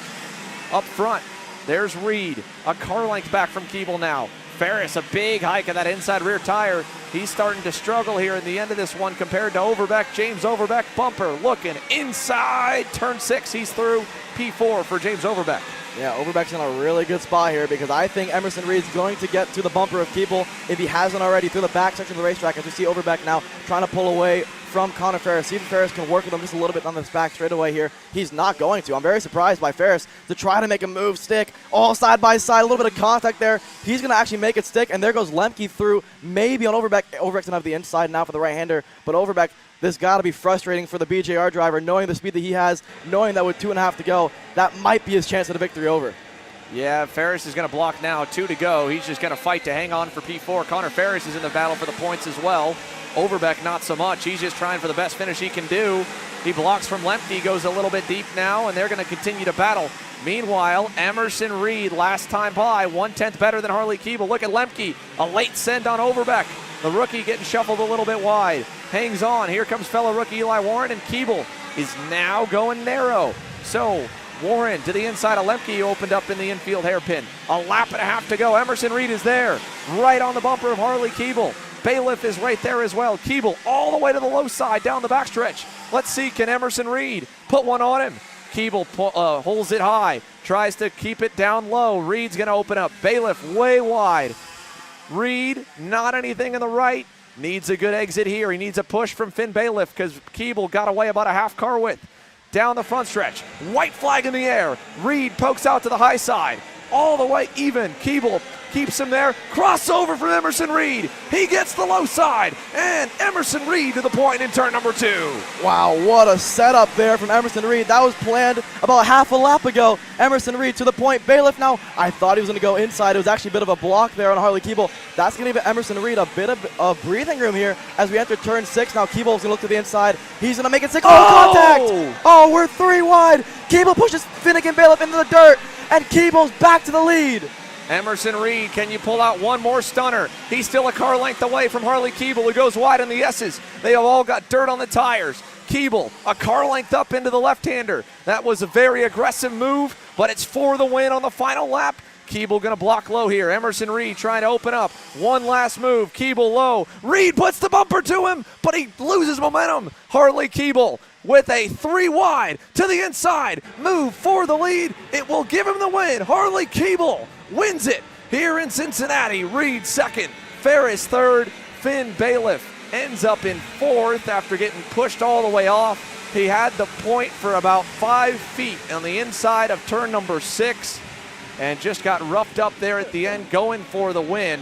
Finn Bailiff, Harley Keeble, Emerson Reed, a show-stopping end to that KA100 Senior main event. We'll see if we can get their thoughts on how that transpired. Back down the rest of the field here. Let's watch the cool-down lap and see if we have any extra gestures. But for Harley Keeble, he's obviously in good spirits. He's a race winner again in the KA100 Senior class. as he heads up the hill there in the 965. So Keeble keeps the dominant streak alive. He gets a near perfect score on the weekend, 2 heat wins, the pole in qualifying and the main win as well. James Overbeck ends up P5 at the end of it all. Fends off Eli Warren. Lemke, Braden Eves picks up 9 spots to get 8th. Austin George ends up 9th. Josh Campbell 10th. There's the rest of the field cycling down the order. And again, a number of DNFs in that one. Heartbreak for Cooper Shipman. He gets credited with 33rd unofficially here at the end of it after having a broken steering hub. But what a finale there to that KA100 Senior main event. Harley Keeble, Emerson Reed, Finn Bailiff, no punches pulled. That was an all-out brawl for the race win. And it ends up right now as they cross the line with Harley Keeble taking it. There's a look at Cooper Shipman, and as he shows there to his mechanics on the sideline, the steering wheel completely off the hub for the 914 Iron Rock Motorsports Tony Kart driver. Still a very impressive weekend, and a lot of hot sparks in the pan for a rookie season in Cooper Shipman. That major win is coming. Unfortunately, today was not the day for it. So we'll let them clear the racetrack up. We've got a few moments here. Here's a look over in the scale line at the finale of it all. And everyone just kind of trying to get a bearing of what all went down on that final lap. We were focused on that battle for the win. Good to see smiles around at least from the majority of the drivers there at the end. Connor Ferris coming by, gives congrats there to James Overbeck. What a great drive for James to move his way forward. Again, nearly ended up in the outside wall in turn number 1, turning some of the fastest laps of the race. Another standout rookie here in this KA senior class, the BJR MDR driver, the multi-time Briggs & Stratton 206 champion, won a junior championship at the CKNA races. He's been one of the top drivers. He'll be on the live stream at the CKNA Grands in a month and a half at Newcastle Motorsports Park, and in his ever-budding career in the higher horsepower classes, that's another top 5 result. Very, very good stuff for him. Unfortunately, it looks like there may be another pushback bumper penalty for Emerson Reed. He'll looks like that may be a 3-second penalty of the report that we're getting for the Ryan Perry Motorsport Tony Kart driver. He was able to get one reverse. That's the benefit of the US Pro Kart Series. You do have that video review to check on those pushback bumpers and see if they have a decision of whether or not to go through with it. But Harley Keeble in an all-out bloodbath, really, for the race win. I mean, that was on the edge for all 3 of those drivers.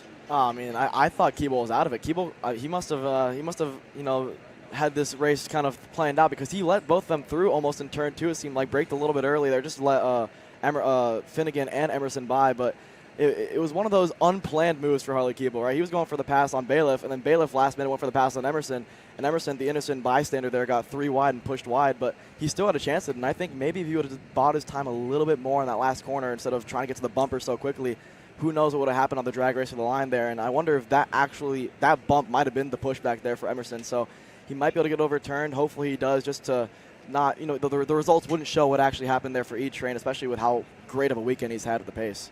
And near steal for Connor Ferris there at the end when Emerson kind of got held up or lost momentum coming onto the front straightaway. Connor Ferris nearly robbed him of second unofficially. If that pushback stands, he'll get it.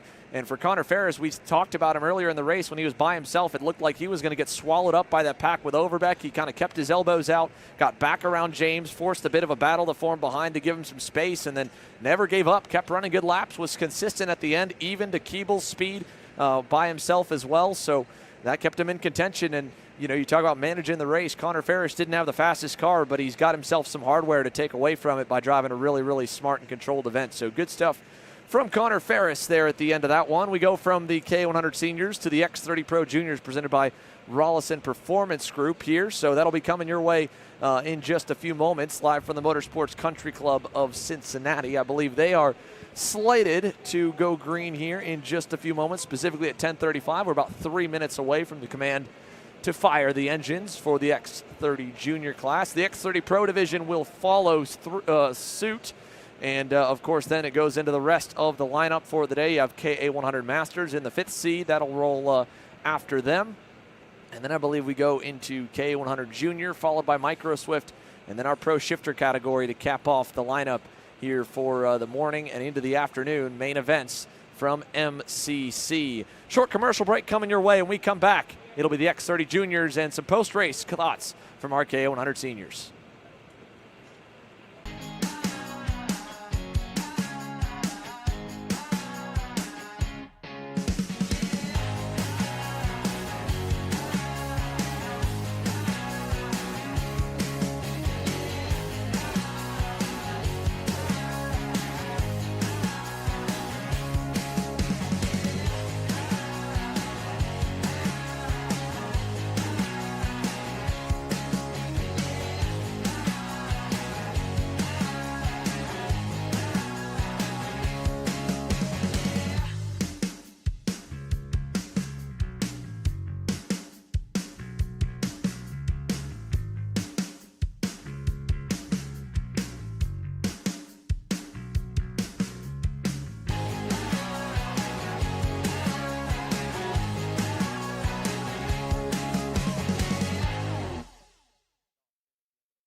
Hey guys, it's Dave here from Kart Class.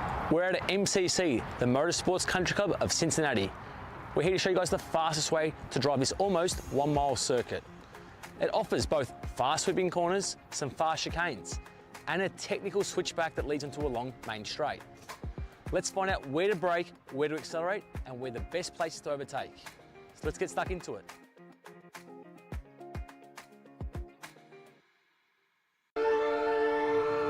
Here at MPG Motorsports, our main goal is to provide the best pathway into professional motorsports for our entire team, drivers and mechanics alike.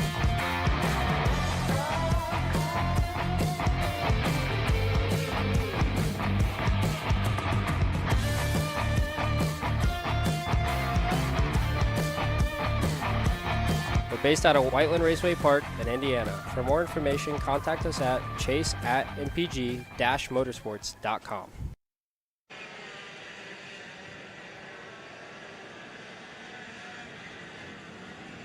X30 Junior onto the racetrack, presented by Rawlson Performance Group. 14 drivers in total. Davin Roberts and Alexander Vanchev will start at the end of the field on row number 7. Diego Guillot and Max Weiland will make up row number 6. And into your top 10, it's David Ramirez on the RPG Cosmic to the outside. Stephen Miller, who's had a mixed bag of results in the heat races, but qualified onto the 3rd position. He rolls off 9th in his new Nash Motorsports colors. Row 4 has a couple of legacy names in Oliver Weldon, son of late IndyCar star and two-time Indy 500 champion Dan Weldon, and Keelan Harvick, son of multi-time NASCAR Cup Series champion Kevin Harvick on the inside. Row 3's got Sarah Bradley and Enzo Vidmontien.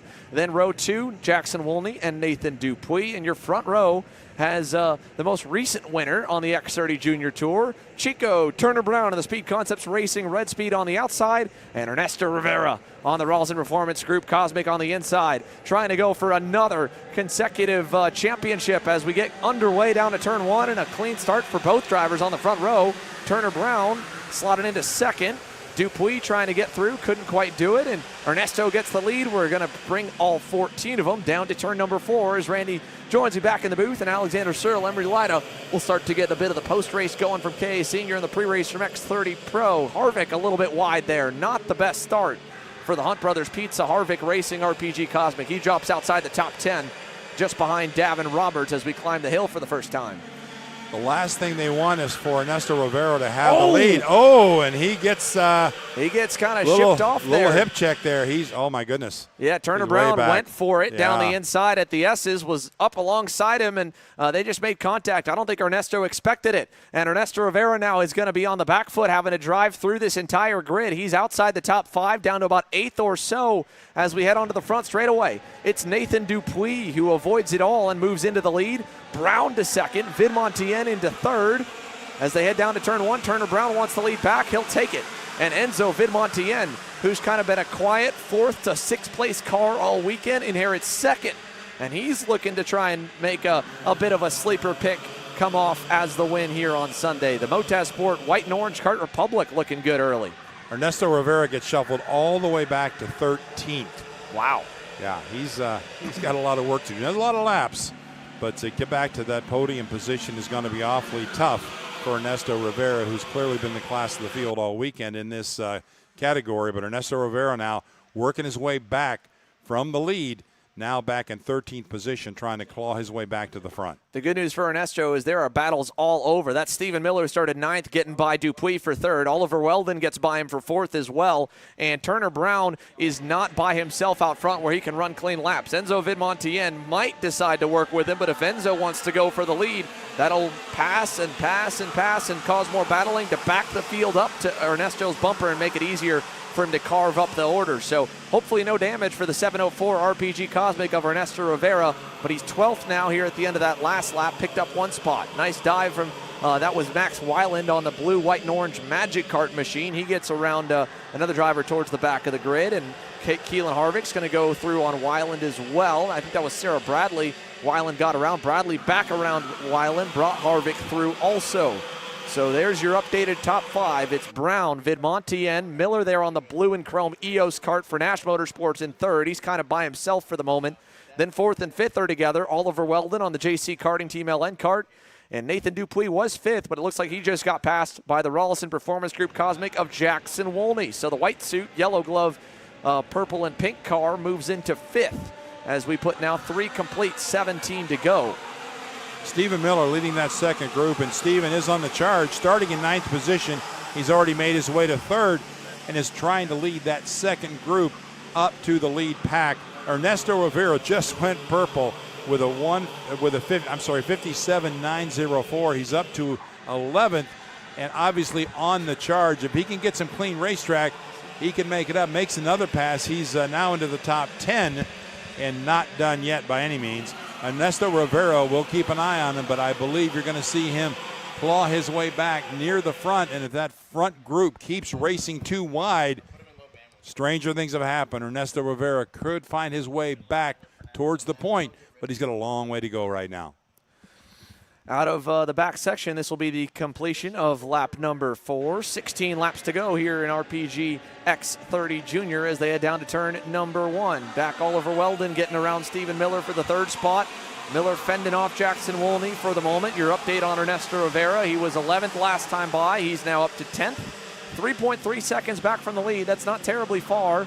And he was about a 1/10 of a second better than Turner Brown, as Wolney going at it there with the SCR red speed of Sarah Bradley and Nathan Dupuis for the 5th position. This is a heated battle. Bradley now the inside, Wolney back to 7th, Harvick 8th, and then 9th. The next victim on the board for Ernesto Rivera is going to be Max Weiland. He's a little bit further back from this group. Rivera's, it looks like he's already got around him. So Ernesto now up into the 9th position and tracking down that kind of second pack of about 6 cars from 8th up to 3rd, all the way up to Oliver Weldon, and they're battling so much he'll get there probably by turn number 2. You saw Wolney get back around Nathan Dupuis, I think. Indeed, here comes Keelan Harvick looking on Dupuis. Not enough of a run to get there. 5 complete, 15 to go, down to turn number 2. Here's Harvick this time, sends it, turn 2 for 7th. Little bit overcooked, but he'll keep it clear with that right-hand kinked in turn 3. Ernesto Rivera right now with some clean racetrack has been able to gain a lot more ground on the lead pack. He just went purple again with a 57.703. Once again, the fastest driver on the track, continuing to claw his way up towards the front. But does Ernesto Rivera have enough time? There's still 15 laps to go. Ernesto Rivera 3.3 seconds back of the leader, Turner Brown. It's Turner Brown, Enzo Vidmontien, Oliver Weldon, Stephen Miller, and Sarah Bradley, your top 5. Yeah, as they go down the inside, look at that battle. Guillot versus Miller. Miller now dropping back, and he's going to continue to send it on Guillot. He'll go back on the inside of him. That's Alexander Vanchev at the end of the group, but problems for Stephen Miller as he gets shuffled way wide, way off the racetrack and way to the back of the top 10 behind Max Weiland now. Ernesto Rivera up to 7th on that last lap. Again, climbing one more time. Still, though, keeping that gap of about 3 seconds. In fact, fastest driver on the track the last lap, it was Turner Brown at 57.503. Your leader, as he's gapped about 0.2 of a second over Vidmontien. Oliver Weldon solid in 3rd, but a pretty good gap back, 1.6 seconds behind Enzo Vidmontien. Sarah Bradley and now Jackson Wolney cracks the top 5. Weldon, a 5-position charge out there. He started in 8th. He's now running in 3rd. And Davin Roberts started in 14th. He's up to the top 10, running in 9th. Through the long left sweeper here, there's Ernesto, now ahead of Nathan Dupuis again. Ernesto Rivera has kept the margin under 4 seconds to the race leader. While you did say he was quickest, the lap that he did go quickest, he was only 1,000th better than Turner Brown. Brown since taken the fast lap away. Now Jackson Wolney gets it. Rivera that time by making a pass was at a 57.7. The gap is now up to 4 seconds. So with Enzo Vidmontien driving really, really smart and just kind of riding in line behind Turner Brown, they haven't lost any time. They've put good laps together. They put nearly 2 seconds back on the battle for 3rd, and that's kind of kept them out of range from Ernesto Rivera. And in Enzo's case, again, that was a very aggressive pass, just like the aggressive ending to the KA Senior final. If for some reason there is a penalty called on Turner Brown, Enzo Vidmontien would end up with the win pretty much no matter what. So for Enzo, at least right now, no worse than 2nd, unless something drastically changes, because they are continuing to pull away from this 3-car pack led by Oliver Weldon with Sarah Bradley right in the mix of it. She's had a good drive forward after kind of going backwards on the start. And Jackson Woolney as well. He's been charging through the grid after a qualifying on Friday that set him on the back foot for the entire weekend. It's just been slowly marching forward for Jackson. There's his teammate Ernesto Rivera. That time by Rivera, 57.4. That was 0.2 better than the leaders. That was 0.4 better than Oliver Weldon's group. So he should get at least to the edge of the podium. He's only about a second and a half away from that. The question is, in 12 laps, can he track down a 3.8 second deficit and pass 6 cars in that time? That's a big, big ask. He can gain some ground right now because he's got clean racetrack, but the bottom line is, since he started this charge to the front, he really hasn't gained substantial ground on the leader. He's advanced positions. He was back in 13th when all this happened. He's already up to 6th and will probably crack the top 5 in the next few laps. But overall, gaining ground on the leader, he's still 3.8 seconds back of Turner Brown and Enzo Vidmontien. Well, let's go down to the KC pit box and go side by side here through this one. Turner Brown, your leader, over Enzo Vidmontien as we approach the halfway mark. 9 in, 11 to go. Another good lap from Ernesto Rivera. And Alexander Searle has caught up with the KA100 Senior main event winner, Harley Keeble. Alex? Yeah, thanks, Xander. Harley, I mean, you know, if you look at the results, right, it says you got P1. You know, everybody's like, oh, it's just an average Harley Keeble win in KA Senior, but it wasn't that, right? I mean, you almost swept the day yesterday. It looked fairly easy. This one wasn't, right? No, for sure. I think this one was the hardest one this year. I was led from the beginning, and then I just got pushed by Finn the whole way. And then the last lap, well, going into the last 2 corners on the second to last lap, I defended, so then I got the draft down the straight. And then I didn't stop it quite enough into turn 1, so I dropped down to 3rd, and then me and Finn went for the move at the same time into turn 5, and we both made contact, and I came off best. It is what it is, you know, it's racing, it happens. He's not mad about it, so it is what it is. Yeah, for sure. I mean, hard racing, like you said. I mean, nobody's said about it, right? Just 2 guys going for the same piece of real estate there. But moving our focus forward to X30, right? In the KA class, you guys are progressively just getting better and better and staying up front. X30, you started the weekend up front. You know, you've been thereabouts. You found something last night. You feeling good for today in X30 Senior? Yeah. So this morning in warm-up, I mean, obviously the track was really fast. I just went out on my own at the front, tried to get that extra lap, but I couldn't quite get it in the end. And was the fastest I've been all weekend. So I'm feeling pretty confident. I'm pretty sure we can go with the front 2, Ryan and Joe. Yeah, it should be good. I mean, yesterday we had consistent heats, 4-4-4 in all 3 of my heats, so it should be good. Yeah, and I mean, one more thing here, Harley. I mean, you know, the 2 guys up front, X30 Senior, they've been the guys to chase all year long. This is the closest we've seen the field in a minute to those 2 guys. I mean, can we expect a bit of aggression out of you to get to that front and maybe try to hold off? I mean, yeah, for sure. I mean, I had a chance in Utah and a mistake on my side, so I need to redeem myself this weekend whilst I've got the speed. So just try and get the job done in X30 as I did in KA there. All right, perfect. Harley Keeble, he's 1 for 1 so far, trying to make it 2 for 2 later today. Back to you, Xander. Thanks, Alex. We'll keep an eye on the battle back beyond the top couple because Ernesto Rivera has gotten through this group. Oliver Weldon got shuffled back to 6th while we were away. It is Jackson Woolney in the 3rd spot now, then Bradley, then Rivera. Rivera's got to run. Bradley knows how fast Ernesto is as the furled black flag comes out. And Ernesto just waiting. Late move, deep on the brakes, up and over the curb and clear. Nicely done. Ernesto Rivera catches Sarah Bradley off guard, takes over 4th. Ernesto Rivera on the charge. He just went purple with a 57.306, but still 3-second separation between Ernesto and the leaders.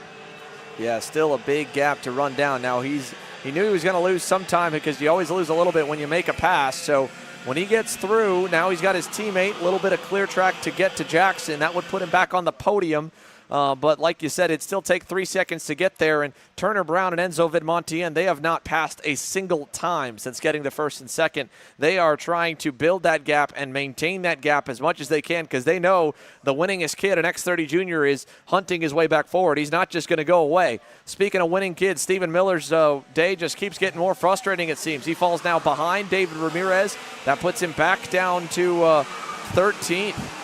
So not an ideal afternoon or morning for Stephen Miller, unfortunately, here in the new Nash Motorsports EOS kart colors. He'll have another shot to represent them in KA100 Junior, but definitely not where we're used to seeing Stephen Miller here in the main event for X30. As they head up the hill to the S's, here's a look back to the top two. The gap still holding at 3.5 seconds back to Jackson Woolney. Turner Brown, Enzo Vidmontian, they were identical last time by. Both of them super quick laps. They were quicker than Ernesto Rivera. Of course, he made a pass on his lap by 0.2, so now the gap to him is back up to 4 seconds. The only guy quicker was Keelan Harvick, and he was only about 0.02 quicker than your top two drivers. Here's Ernesto now onto the bumper of Jackson Woolney.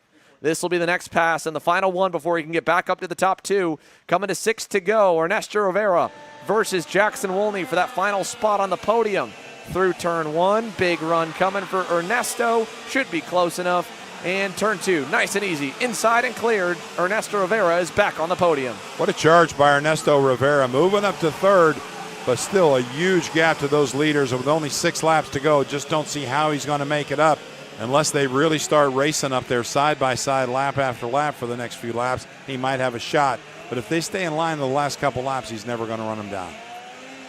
Keelan Harvick has Nathan Dupuis and Oliver Weldon kind of right there with them. They've had a good little scrap the last few laps here since losing some time to that group in front of them. Weldon especially. I don't know what happened to Oliver in the last lap or two, but he had a big off. Lost over a second the last time and fell behind both of these drivers. Now he's trying to make up for it. Gets into Dupuis just a little bit there as Dupuis shuts the door on him. And that's going to separate them just a little bit as they head down the front straightaway. So Keelan Harvick, Nathan Dupuis, Oliver Weldon. This is 6th, 7th, and 8th. As far back as 8 seconds now from the top two drivers and 3 seconds from the next one with Sarah Bradley up the road in 5th. And if they keep fighting, they have no shot at catching up to her. She's actually still decently close to the 3rd and 4th place drivers of Jackson Woolney and Ernesto Rivera. Let's go side by side while we still have some time here before this race comes to a close down to the KC pit box. Fellas? Yeah, thanks, Xander. I'm here with one of the main protagonists from that KA Senior race, Finn Bailiff. Finn, you almost had it. A brilliant 3-wide move there between you and Harley, and you ended up getting the short and the stick in the final lap there coming out of turn number 6. Just talk to me about your race as a whole and then how that last lap unfolded. Yeah, it was a great race. Me and Harley were trying to get away. I was pushing him the whole time and then kind of got put under by Emerson in the second to last corner. And then we had to fight back to catch up to Harley. Then we got to the last lap and Emerson was leading and we went into that turn 5 and I went to pass Emerson and I think Harley went to pass me. And we kind of just all got into each other and then kind of I got shoved off the track, but I don't think it was anybody's fault, but it was pretty good. Yeah, and provisionally a 3rd place finish, still a solid effort compared to some of the struggles you've had earlier this summer. And I have to ask you, I mean, how does it feel to kind of come back home? You've had the pace all weekend long. It's probably been the best race you've had all season long, and just kind of getting the monkey off the back in terms of getting a podium. Yeah, it feels great. I had a little home track advantage as I live on the track, and it's just been awesome day, awesome week. We were fast all weekend. We got some power, and we were able to just run up front. I just want to thank God for everything, and that's it. All right, your brother's coming up later in shifter. He's had pretty much everything you could think of go wrong for him at this track over the last few months. Any expectations for how he's going to do in this one? Can he match the podium? I hope he can. I think he's got easily top 5 pace. He just needs to get a good start and just roll off and try to get the bad luck gone. All right, Finn Bailiff out here with a 3rd place finish provisionally after the KA Senior final. See what his brother can do later, but a good effort from Finn. So there is a look at it. While we were away, the battle has finally begun for the lead. Enzo Vidmontien's waited this entire race to go through to the point. They've battled a couple of times now, and we're coming to 2 to go. Turner Brown, Enzo Vidmontien, mano a mano. Back at the top of the screen, Ernesto Rivera emphatically waving to Jackson Wolney. They've got an outside chance to get there. They're 3 seconds back, but with enough battling, enough blocking. Oh no! Enzo Vidmontien, a mechanical failure out of turn number 2. He was on the inside defending and out of the lead. This is the second time today in just 3 races we've seen the leader have a mechanical woe. Wow, what a heartbreak for the Motorsport Paralyn driver. And now Turner Brown is gifted a massive gap with nobody around him. Ernesto Rivera, 13th, well, first to 13th and now back to second, but still a 3-second gap to that leader, Turner Brown. But what a charge back by Ernesto Rivera, climbing all the way back almost to the front, but will probably finish in second. A great charge and great recovery by Ernesto Rivera. He's still not giving up. He is tucking his head behind the wheel, just praying for something, but the white flag is out. 1 lap to go. He's cut it down to 1.9 seconds to Turner Brown. The downside is there's nobody to mess with Brown. There's nobody to battle with him. As they go to turn number 4, Turner Brown got his first career national win just a month ago. He is headed for home as they head to the infield, and now we're finally going to see second and third begin to duel because they know they're not going to get to him. Jackson Wolney going at it with his teammate Ernesto Rivera. Ernesto, good job defending out of turn 6 and 7. That'll bring potentially Sarah Bradley into the mix if they fight enough. But we've only got a few more corners to go and 2 major passing zones. The fight for second rolls on. There goes Brown. Here they go down into the sweeper. Ernesto parks it on the inside there in the left. Just needs to go nice and low here. And through we go. Jackson Wolney, nothing he can do and nothing anyone else can do to stop this young kid. Chico is headed for home. Turner Brown is a 2-time national race winner in Cincinnati. And at the line, Rivera barely by 24 thousandths of a second, he holds off Jackson Wolney. Wolney third, Bradley fourth, Harvick fifth, Dupuis, Weldon, Ramirez, Guillot, and Davin Roberts will complete the top 10 here in X30 Junior. Turner Brown, hand in the air, and look to the heavens as a big congratulations here. It's a big one happy family as well. Turner Brown gets the win, and also Hunter Pickett, a longtime pro shifter driver, just had his second son over the course of this weekend as well. It's the reason we don't see the PSL karting driver.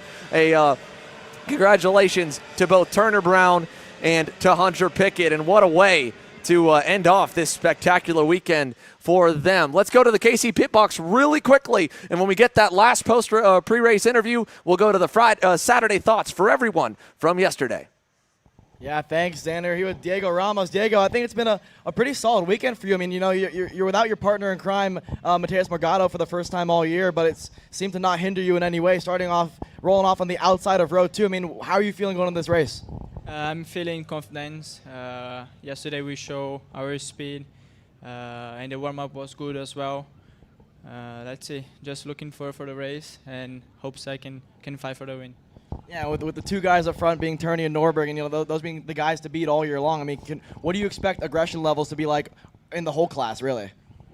I think the race is gonna be similar than yesterday. I think if I can do a good start, I can stay with them, and for sure the race will be hard. We never know who's gonna win until the last lap, but I'm gonna try my best to bring this home. Yeah, I mean, yesterday rolling off on the outside for all 3 heats. I mean, you're doing it again here. What are some of the things that you noticed? What are some of the difficulties on being on the outside of such a fast first turn? Yeah, outside is tough. It's not depend just for you, but we see. Try do the clean start and see what happens. All right, Diego Ramos rolling off P4 here. Looking for a little bit more here in this final race here, Xander. Thanks, Alex. That's from Diego Ramos. While the drivers begin to get suited and booted, let's go and hear from all of them on how their Saturday went.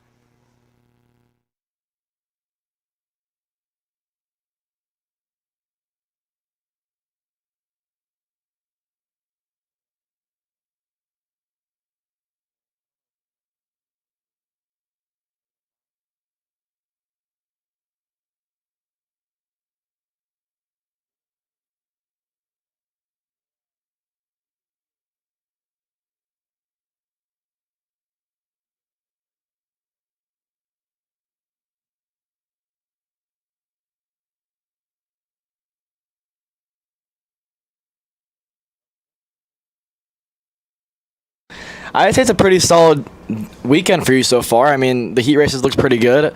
Best of the rest, really, right? Yeah, the weekend is going great for me. Just the quali was a little bit tough, but all the hits we show strong speed. The go-kart looks amazing, and looking for tomorrow. Yeah, and I mean, looking at tomorrow, new tires, obviously, for you guys. I mean, how confident are you guys on new tires, and what's the pace been looking like? Yeah, for sure, we're gonna be fast again with new tires. The go-kart looks good, and we say we're starting P4 outside again. Gonna try make a good start and keep up with 30 in Norberg, and we see for sure we can fight and try win, but race for the championship as well. All right, so I'm here with Austin Garrison. Austin, it was a rough day. We all know about it, right? Yeah. Done and dusted. Right. What are we going to do tomorrow to bounce back? Yeah, like you said, today was rough. We're just gonna reset everything. We have a pretty good game plan going in tomorrow. Hasn't been our greatest of weekends as we've seen in the past, but we're pretty confident going in tomorrow. We're gonna have some new tires for morning warm-up and new tires for the final. We had a reed that blew out in the last heat race, so that was not good, obviously, for us. We've been sitting back at 15th and 16th all day. But it is what it is. Our weekend can't be the best as we would like it, but it's racing. Right, yeah, tough situation, rough day, bounce back tomorrow. What about pace-wise? Are we doing good on pace? We think we have it in the bag? I think so. I think we're going to be fine on pace. For sure, we're further back than what we want to go and be, but I think our pace tomorrow is going to be just as fast as Ryan and Joe. So, really. I mean, I haven't had a weekend like this in a while where we've been just lacking that little bit extra. I mean, it's been tough in both classes. I'd say more in X30 it was better, but in the KA just lacking a bit of the power, just from the low end to the high end. We just don't have what the leader guys have.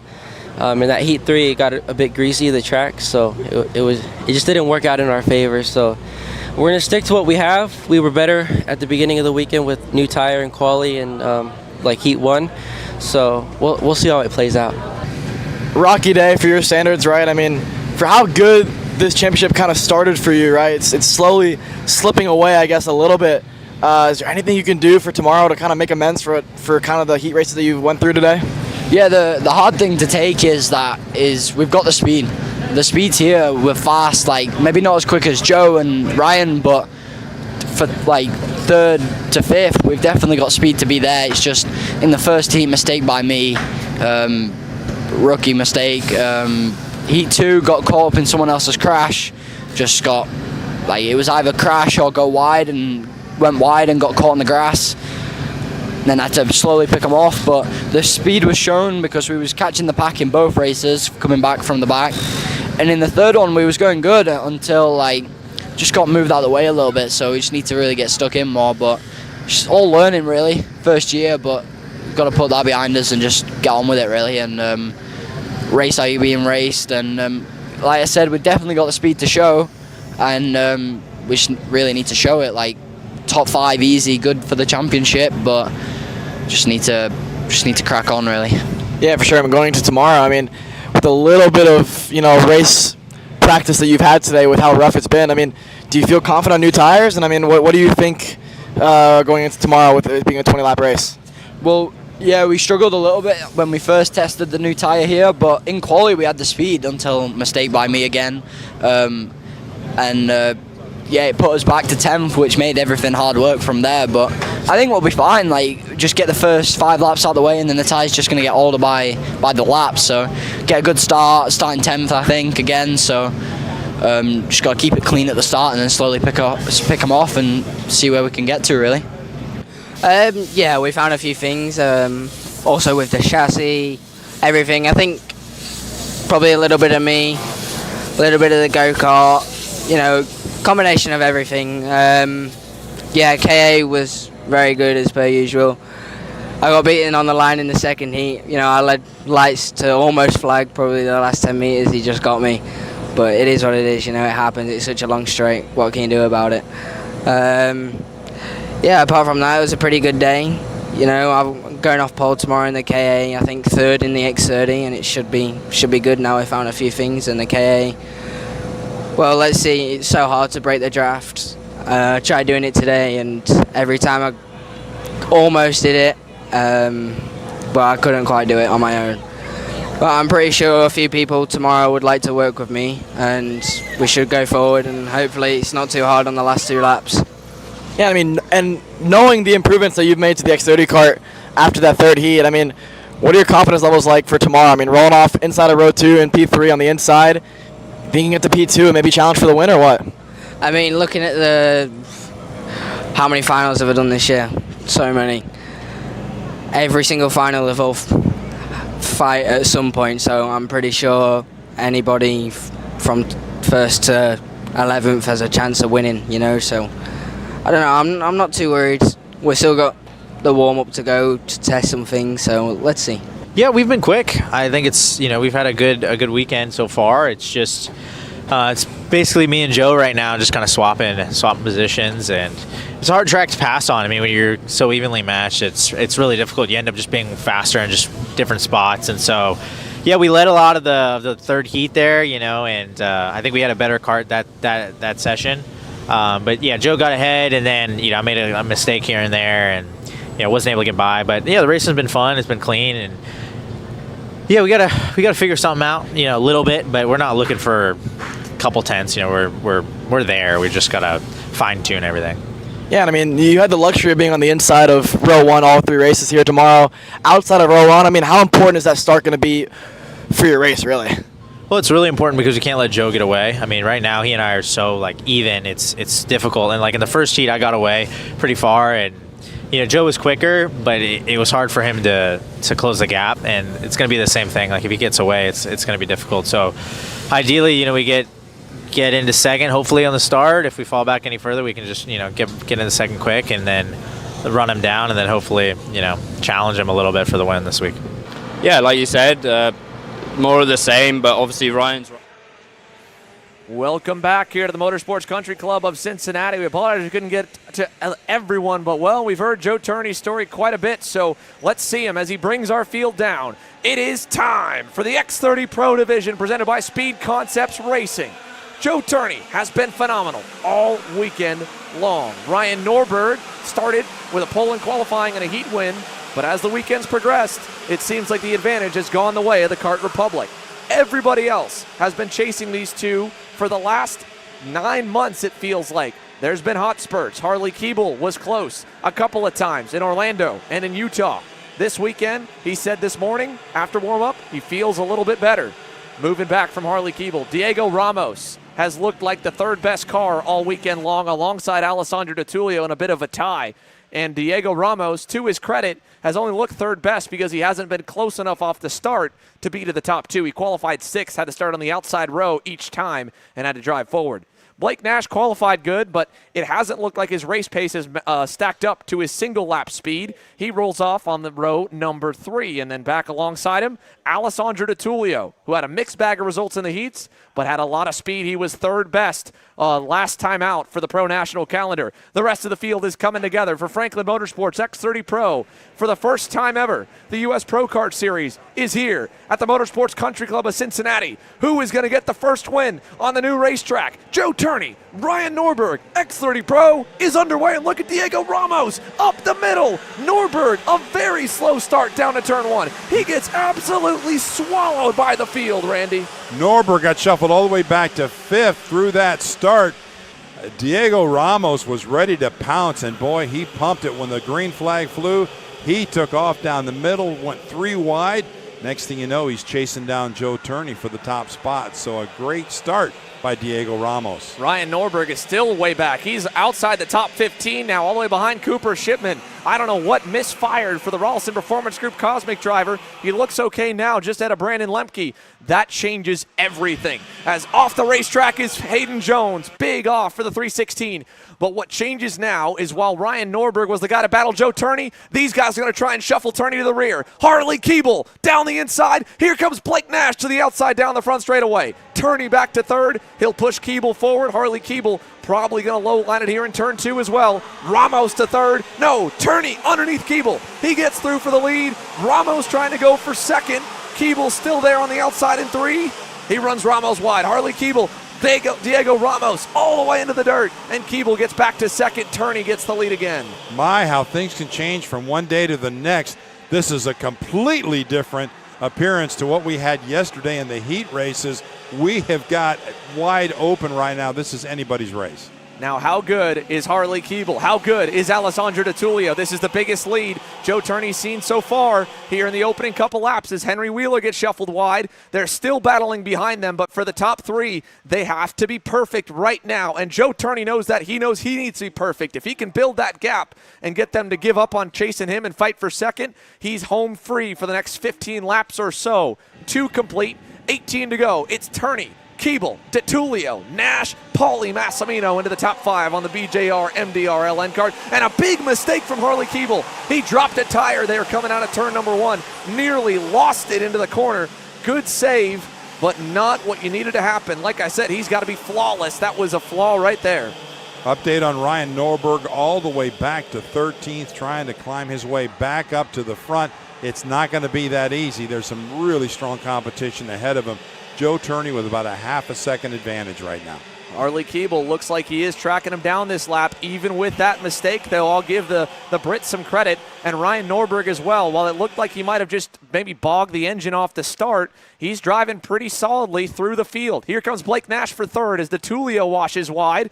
Brandon Carr gets through on Paulie Massimino. Diego Ramos is still trapped there in 7th, but Harley Keeble, as he mentioned in his pre-race interview, he feels better today than he has all weekend with his PK Sport Sodi factory machine. And through turn 1, further back, Diego Ramos trying to make up ground from getting shuffled off the racetrack. He gets through on Massimino. That's for P6. Diego Ramos has also been quick and has looked good all 3 days.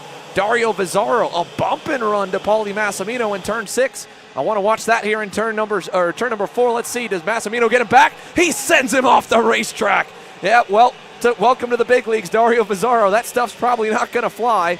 Massimino, that was, that's some old school racing, I think, right there, Randy. That was, you're going to throw a rock at me, well, you're getting a boulder right back. When you put yourself out to knock somebody else out, that's commitment. Yep. And obviously it cost him the race, but he figured, you know what, I'm not going to stand for that. So Paulie Massimino responds to what happened in a few turns earlier. So a wild one in the back of the pack, but for both drivers now, they're certainly out of contention. And all credit to Massimino. That's not the first time him and Dario Vizzaro have had a run-in this weekend. Isidoro Vizzaro. Brandon Carr with a solid run out there. He's advanced 5 spots, started in 10th, he's up to 5th. Yeah, Dario Vizzaro and Paulie Massimino, they got into it yesterday, and that's what sent Massimino back as Harley Keeble wants the lead. Harley Keeble to the point. Blake Nash gets through for second in both drivers' best sessions so far this weekend. Joe Turney is back to 3rd, and this is amazing news for Ryan Norberg, who is 3.5 seconds away in 8th. So down through the left-handed sweeper, it's Harley Keeble for the first time this weekend, leading the way in X30 Pro.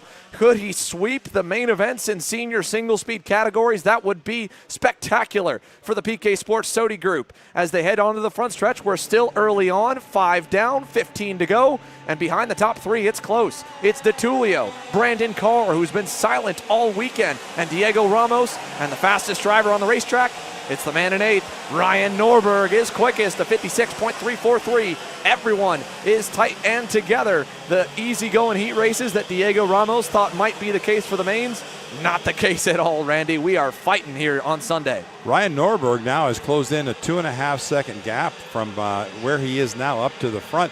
He's going to catch that lead group, and it really become part of the party in about a lap or two. So Ryan Norberg right back into the mix, as is Diego Ramos, but Harley Keeble right now trying to hang on. Blake Nash and Joe Turney right there. Norberg continues to be the fastest on the racetrack. Brandon Carr down the inside and clear on Alessandro DiTullio. He's up 6 spots on the Ryan Perry Motorsport Tony Kart. New life for Brandon Carr after a mistake in qualifying put him in the midfield, and then some wrecks in the heat races put him down the order. He's up 6 spots from 10th, and a big mistake from Nick Terlecki in 7th. He nearly loses the back end out of turn number 1. Here comes flying Ryan Norberg, Mr. 7-time, a car length back now to turn number 4. Ryan Norberg continues on the charge. Every lap gets a little bit closer to that top spot. He just went purple with a 65.116. Whoa, what a move from Blake Nash for the lead. And Turney and Keeble bang tires. Keeble holds on to second. Those little S corners there get awfully narrow when they're too wide, and they found room, but they didn't do it without a little contact, but everybody kept it headed in the right direction.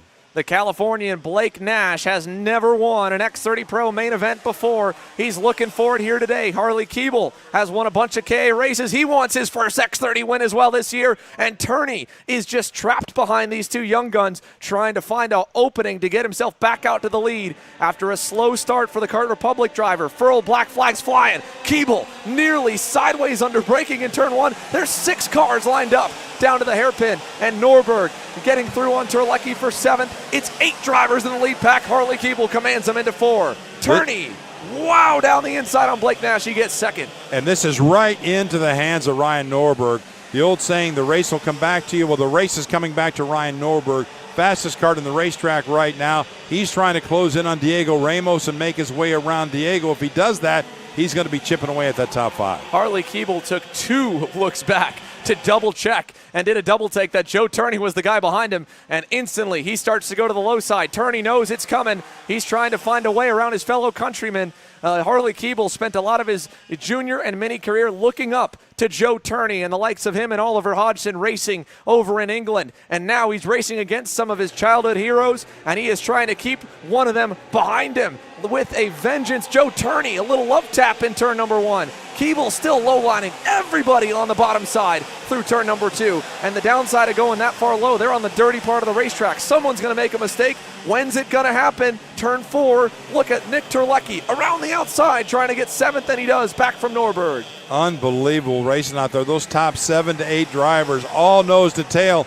And looks like Terlecki slips to the inside, tries to make the pass, can't quite do it. But just now we've got about 3 or 4 in the second group. Meza, Garrison, and Wheeler, and they've closed in. It's about a 12-card breakaway. So let's see. Keeble still low, but now they've spread apart just for the moment. Norberg getting himself back around Terlecki with a good move, and he's back into the 7th position, into the right-handed corner, coming out. Keeble now side by side back behind. That's Ramos versus DeTulio. Diego's got to get back in line. He quickly does right before Ryan Norberg is able to stick the nose there.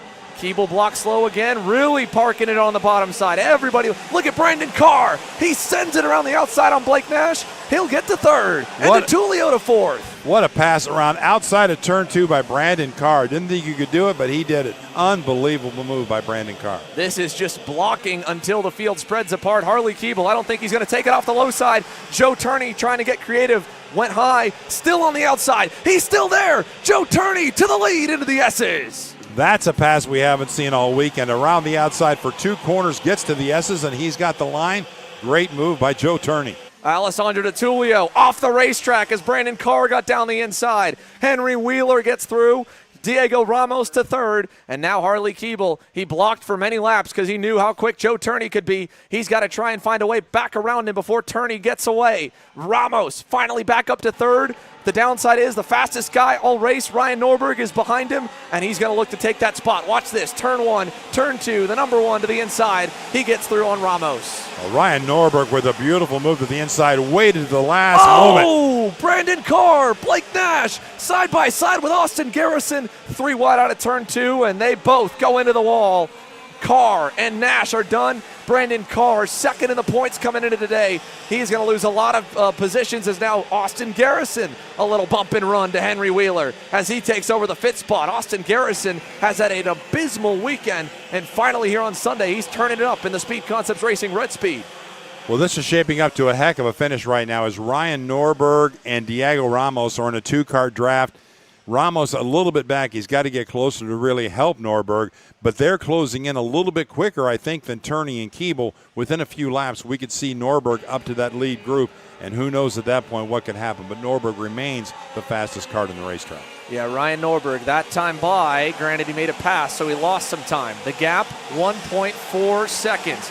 Mr. 7-time, Ryan Norberg, the 2-time reigning US Pro Kart Series champion, is looking to finally break through and get his first win of 2023. It's been the longest winless streak he has had since 2016, dating all the way back to the Miami Grand National Championship in October of 2022 was the last time Ryan Norberg saw victory lane. It's been nearly a full season for a driver that won, I believe, over 14 times in 2022. To think he hasn't gotten a single win this year is a little bit crazy, but that just shows how competitive the class has gotten and also how good Joe Turney has been. 7 wins in 2023 for JT. Coming to 8 to go this time, Norberg looks like he's gaining visibly. Let's look at the lap chart here as they cross the line. Turney crosses. He'll put in a 56.8. Keeble a 56.7. Ryan Norberg a 56.4. He was 4/10 better than the race leader.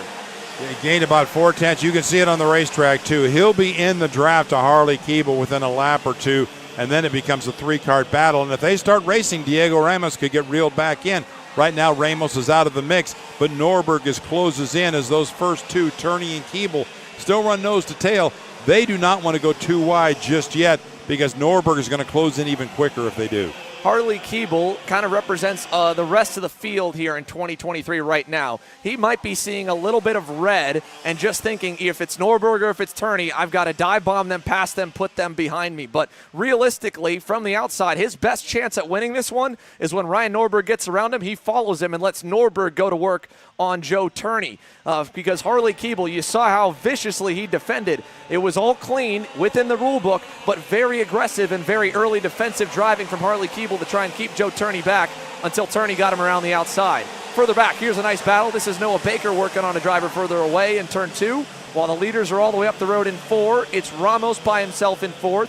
Austin Garrison also, by the way, pretty quick in 5th. That time he was just about a 10th off of the leaders. He was even to Diego Ramos, running just ahead of Nicholas Terlecki, who has had a pretty impressive weekend as well. Very good weekend for Nick Terlecki and only a handful of 125 Pro Division starts.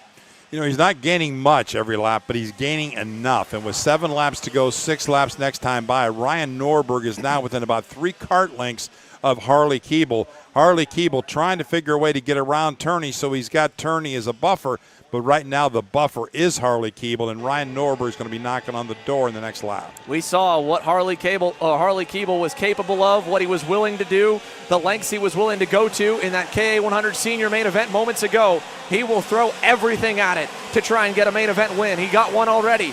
What is he willing to do against Joe Turney and Ryan Norberg? Because it's going to be a 3-way fight coming to 5 to go. They're all together. What a battle here on Sunday for X30 Pro. Joe Turney leads the way as they head to the S's. Unbelievable charge by Ryan Norberg. Got shuffled back on the start all the way to the rear of the field. Worked his way back through and has now got to the rear bumper of Harley Keeble. And I don't imagine he's going to be too patient with only 5 laps to go next time by. He's going to want to get around Keeble and start sizing up Joe Turney. Whoa, what a move by Keeble. Harley Keeble sent it on the inside. He looked back. He saw Norberg was coming. He dive bombed Turney. Now Norberg is almost clear. He is clear. Ryan Norberg to second. Harley Keeble leads the way with 5 to go. To the outside and now back to the inside. Boy, early protection there by Harley Keeble. I don't know if he wants to get defensive just yet, but Norberg right there waiting for an opening. Norberg's not going to wait. He wants to get around Keeble and see if he can pull away.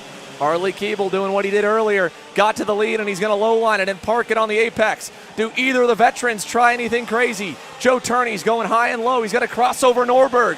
He'll get back into second. Norberg back to third. Nothing Norberg could do. He was kind of put in a box in the middle. It's now Turney's turn to try and get creative with Keeble. He's done it once. Can he do it again? Down the back straightaway. Here comes Diego Ramos. Austin Garrison and Nick Terlecki are on the way as well as they head to the new section. Keeble on the low side is going to see 4 to go at the line. Look at Turney. Crossover, not enough. Same for Norberg. Here's Ramos as well. He's hungry. Diego Ramos hasn't won since February of 2022. Diego Ramos, who was about 2 seconds back when all this started, has now taken advantage of the 2-wide racing. And Ramos slips to the inside trying to make the pass on Norberg. Can't quite do it, but Ramos and Norberg side by side for third. Norberg fends off Ramos, says, please work with me, please go forward. Turney gets a little bit of a gap. Now he can open up and try to set Harley up for an over-under. Watch this down to turn number 6.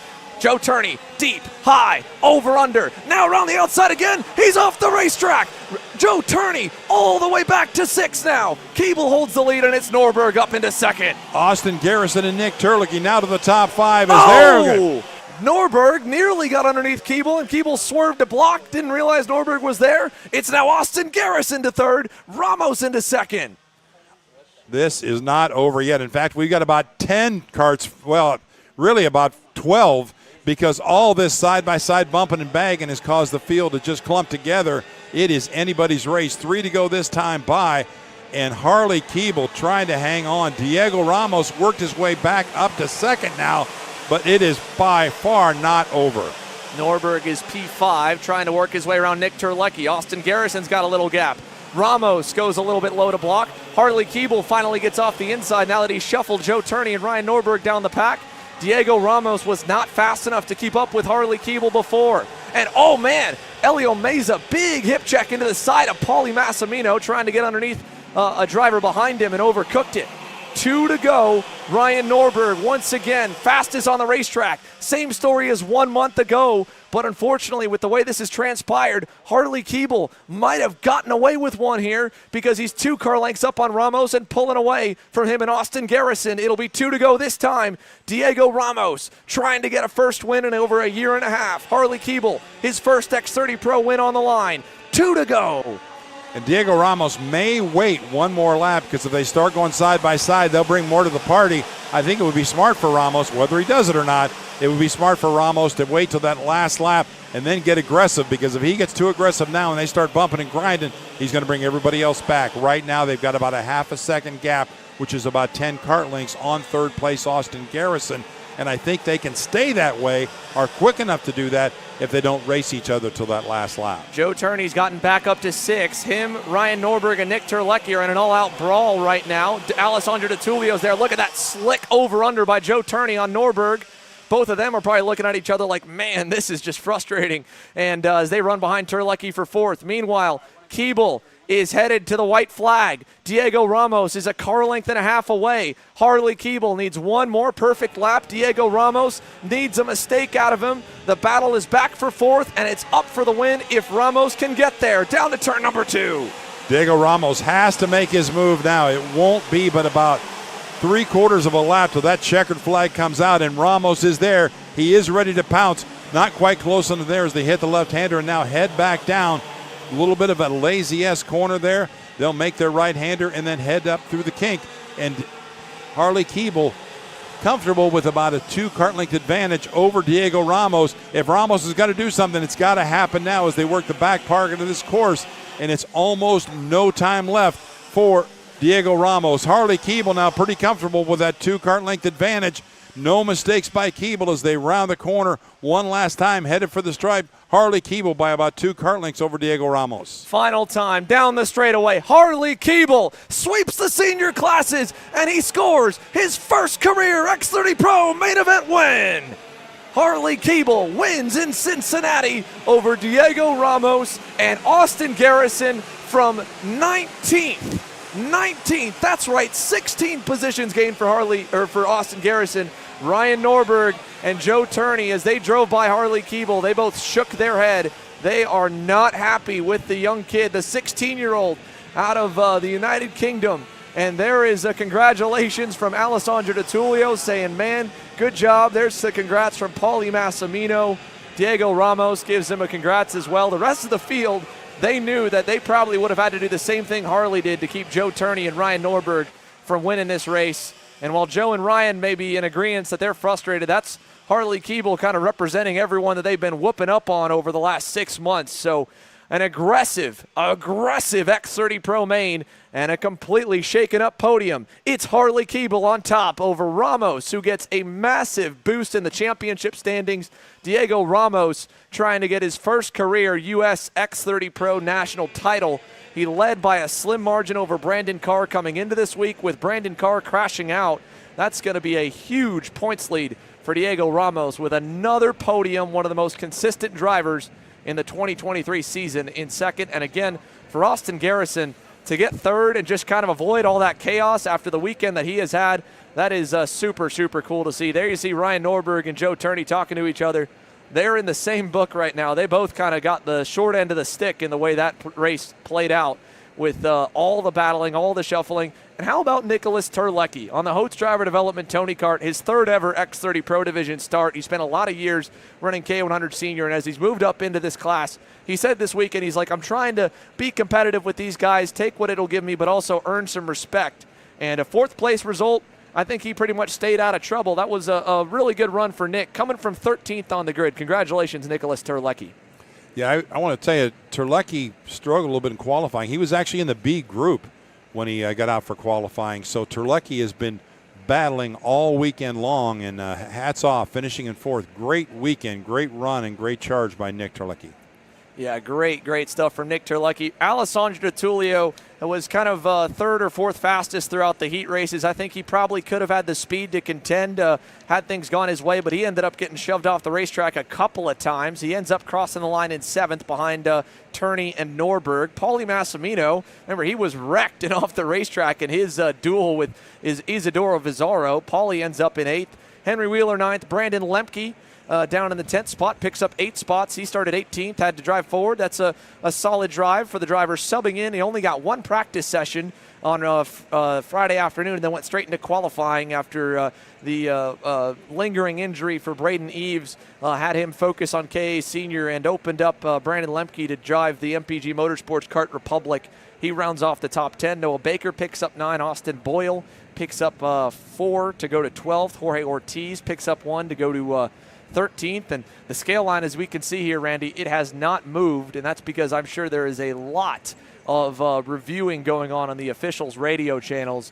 I'm trying to make sure, because that was a lot to take in for us, and they're the ones that got to play referee and decide what's fair and not fair and make those decisions. So we have yet to get any of those drivers. They're all waiting and chatting with each other in the line, and you can see right there's Austin Garrison and Ryan Norberg chatting and catching up with each other a little bit. Joe Turney's just barely in view along with Nick Terlecki. But that was a crazy race, and I hope everybody here in the paddock and those watching along have felt that was worth the price of admission, because I don't know if it gets a whole lot better than that. They were going after it, that's for sure. And the way the race changed from the beginning to the end, I mean, Norberg gets shuffled all the way to the back, then he comes to the front, then he gets shuffled back again. It was, kind of what we've seen all weekend in a nutshell. It was great racing. Some rough and rugged racing at some point, and in some cases I'm sure there's going to be some penalties, but a lot more to come here.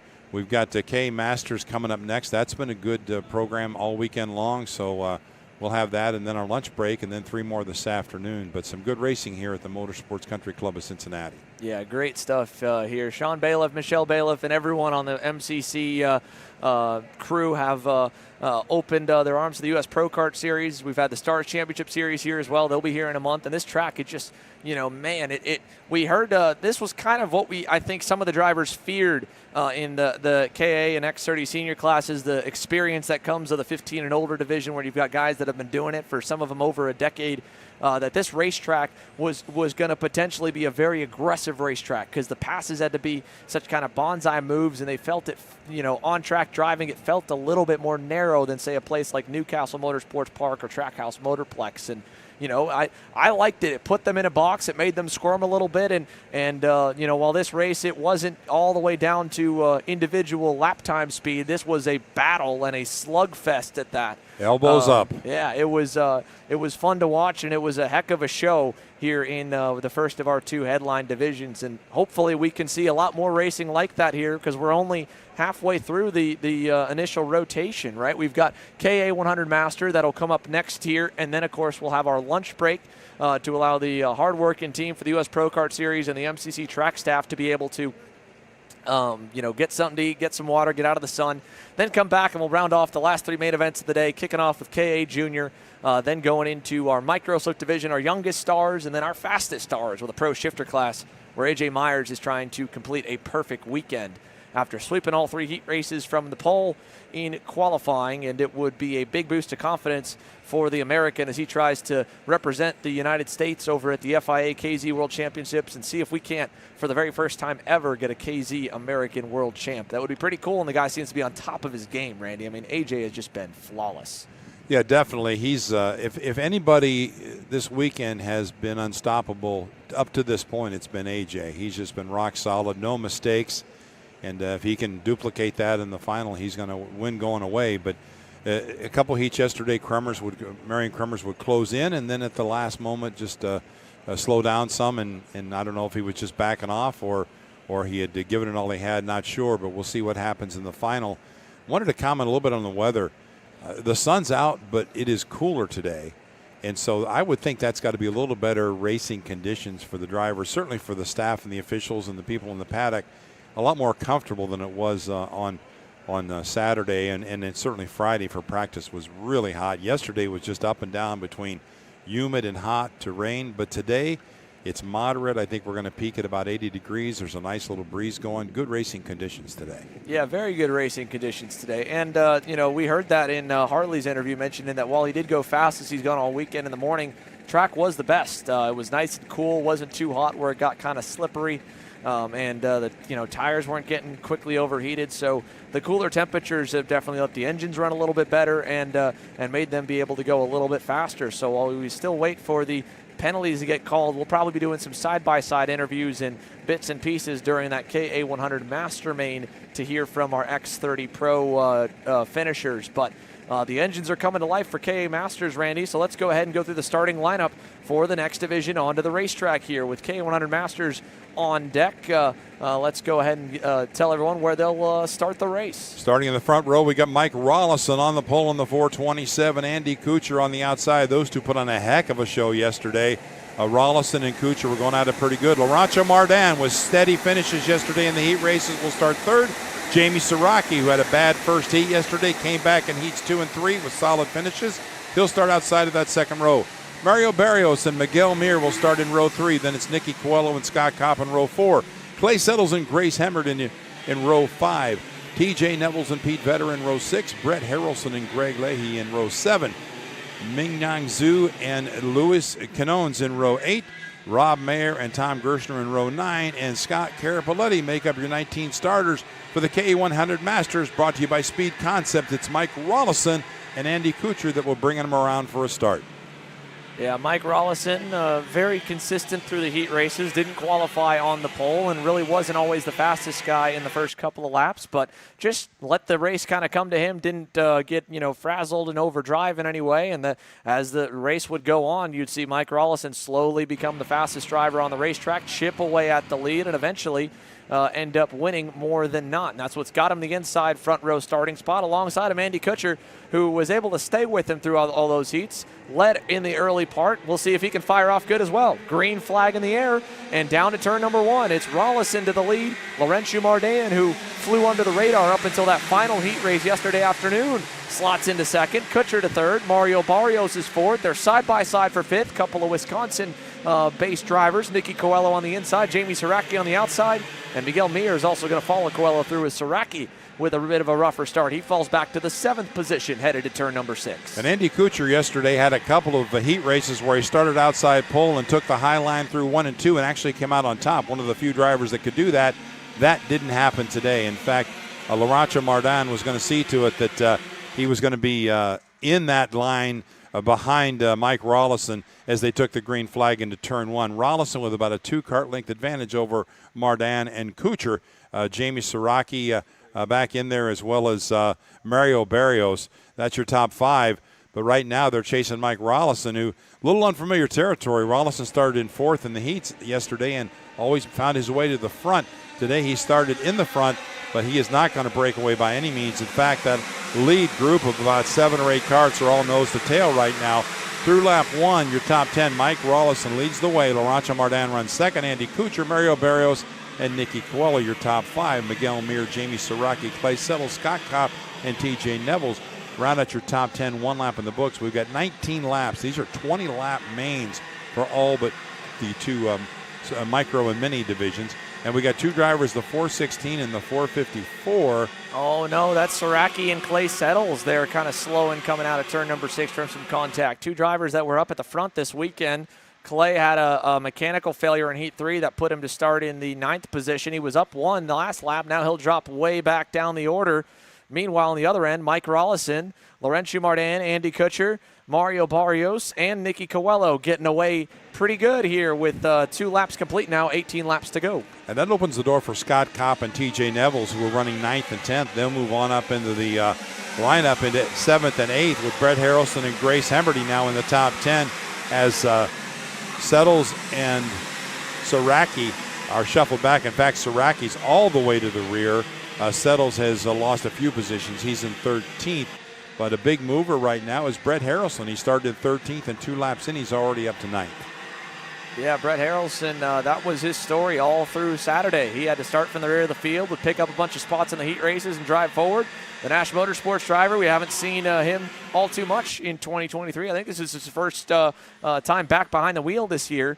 And he's already, like you said, he's up 4. He's into 9th. He's looking sporty. Might be able to pick up a few more, maybe crack the top 5 before the day's done. Meanwhile, on the other end, Mike Rollison, Mardan, Kutcher, Barrios starting to drop Coelho just a little bit. Last time by, Nicky was about a 2/10 lap slower than Mike Rollison, about a 10th slower than Barrios. This time, about a 10th slower than Rollison and about 2/10 slower than Barrios, who goes purple. So we're starting to see the group of 4 become a group of, or group of 5 become a group of 4 at the front of the field. And I think in the case of Mardan and Kuchar, they don't want to go too wide. I think if they go too wide, you're going to see Rollison check out even further. Right now, they're just trying to hang on. Rollison appears to be a little bit quicker than those two, and they're trying to draft up to him. But boy, Rollison is hitting his marks and running flawless. And by doing that, he's able to keep that steady gap. So those two need to be patient. They need to stay in line. And if Kuchar gets impatient and gets around Mardan, he's going to have something then for Rollison, because if they get too wide and start racing each other, I have a feeling Rollison could check out. Yeah, Mike Rollison here, as he comes to put 4 laps complete, looks probably better at the start of the run than I think he has all weekend long. So while his gap opens up, here's a look at the end of the top 10 coming down the front straightaway. This is a good fight. Nevels, Kopp, Harrelson looking to the inside. Not going to happen. Almost got there on TJ Nevels. Couldn't quite get the job done. Grace Hemmerd right behind him there at the end of the top 10. She's in her KA100 Masters debut, moving out of the KA Senior class. And oh no, Andy Kutcher and Mario Barrios get stuck together. The moment we think things are tame up front, we go back in the grid, and 3rd and 4th collide. We knew Barrios was closing in on Andy. He was 3/10, or he was purple the last few laps, 3/10 back at the line.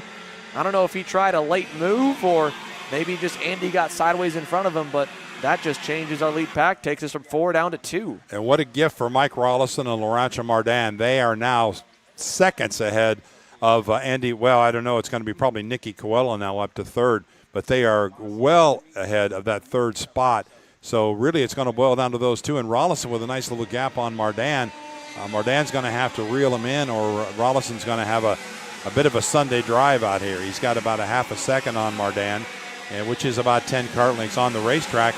Nicky Coelho up to 3rd, Scott Kopp and TJ Nevels. So some new names, new faces up in that top 5 because of the attrition we've had with Saraki, with Settles, and some of these other drivers.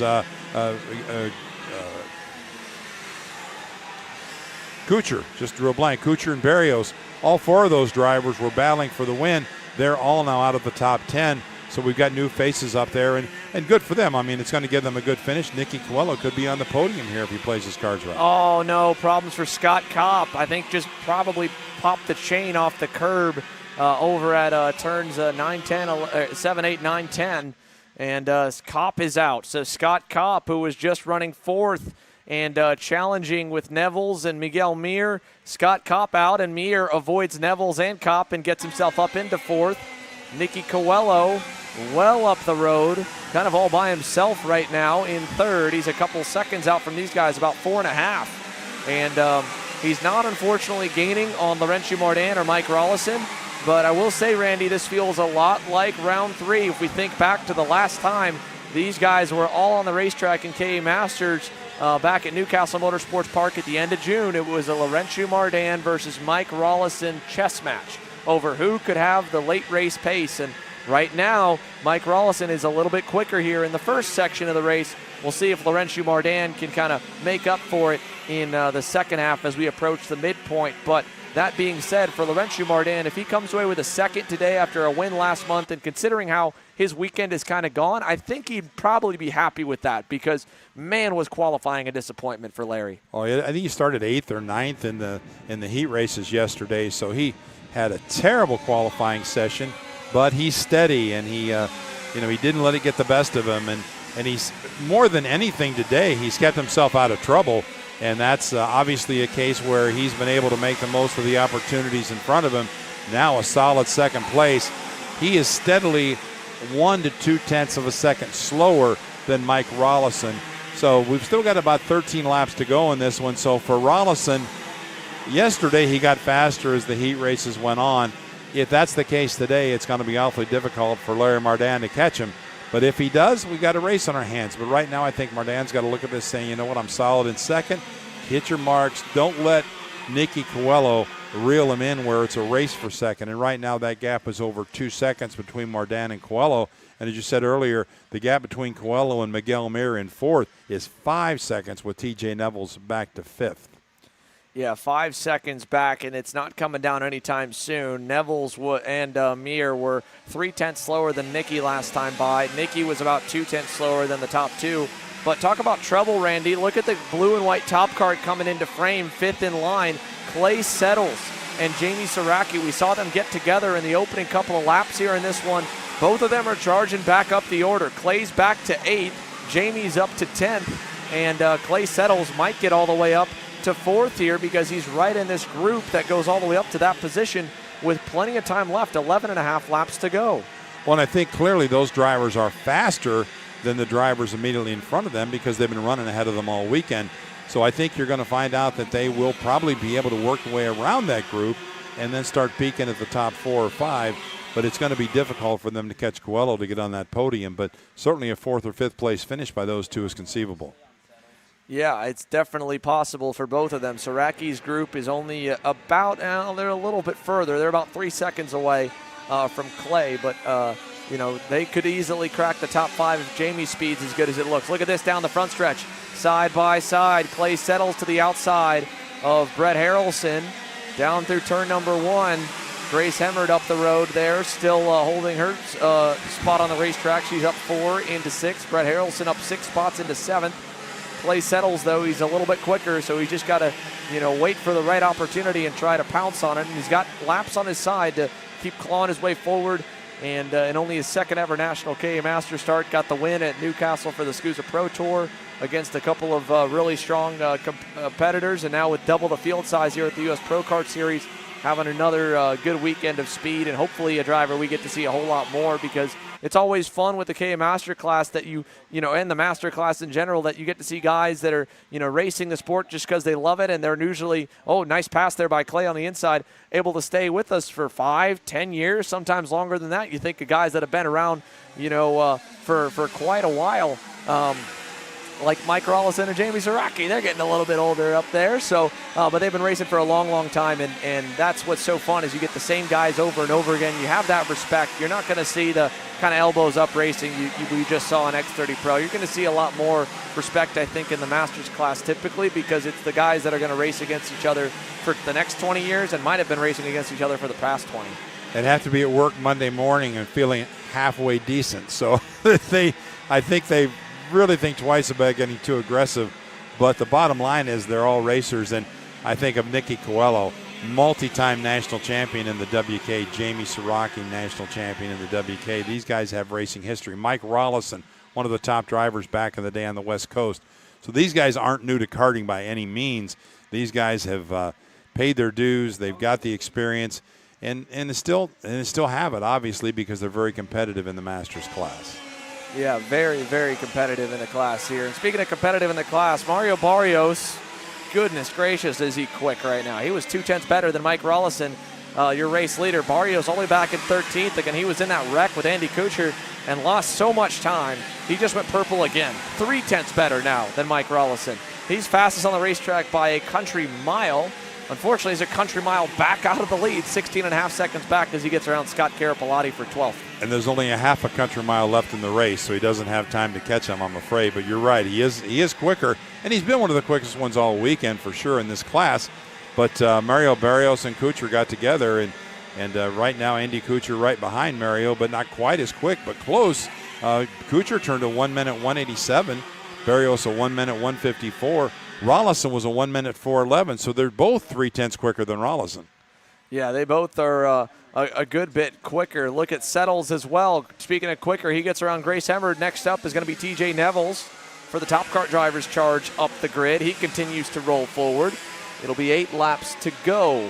I know that we've got our guys back over by the Kart Chaser pit box. We'll be heading over to them for some post-race interviews from X30 Pro here after the scales have finally rolled on through.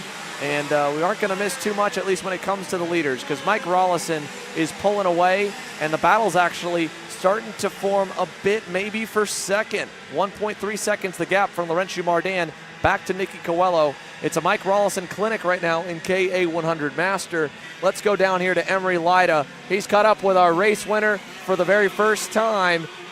Harley Keeble is an X30 Pro main event winner, and the first time this year someone has swept the senior single speed divisions. Emery? Thanks, Sander. Harley, what a race, man. Your first sweep, your first Pro X30 win, and you did it in dramatic fashion. Walk me through that race. Yeah, so I got to the lead, I think, quite early on, and there were so many cars behind us. So if I opened up the corner, I would have had 3, 4, maybe 5 go through at the same time, and then that would have been race over. So I had to defend, and losing one position mid-race didn't really affect it, and I was quite fast, obviously. Compared to Joe, I was quite fast. I managed to stay with him. I caught him back up, and then when I overtook him again, I had to do the same thing. And I'm not really sure what everyone's crying about. You know, I defended. I didn't purposely hit anybody off. The only marks I've got on my go-kart is at the rear bumper, so that just indicates that everyone's just trying to hit me, you know? So, I don't know. Yeah, and about that kind of people being upset at you, I mean, you said it yourself, like, you felt like you didn't go anywhere beyond the line. Is that something that, like, you looked at as everything right on the line in the race? Was there any moment where you were like, okay, like, you were upset at other people, or, like, was it just something that you were trying your best to defend? No, I was just trying my best to keep my position. You know, when you get hit mid-corner and you go wide, you're gonna try and hold it on the inside to keep your position because you're turning. You're going around the corner, you know. So what can you do when you get hit wide and then someone tries to come underneath you? You can't really do anything. All right, Harley Keeble, a sensational win in X30 Pro. He sweeps the day here in the senior categories. Back to you, Zender.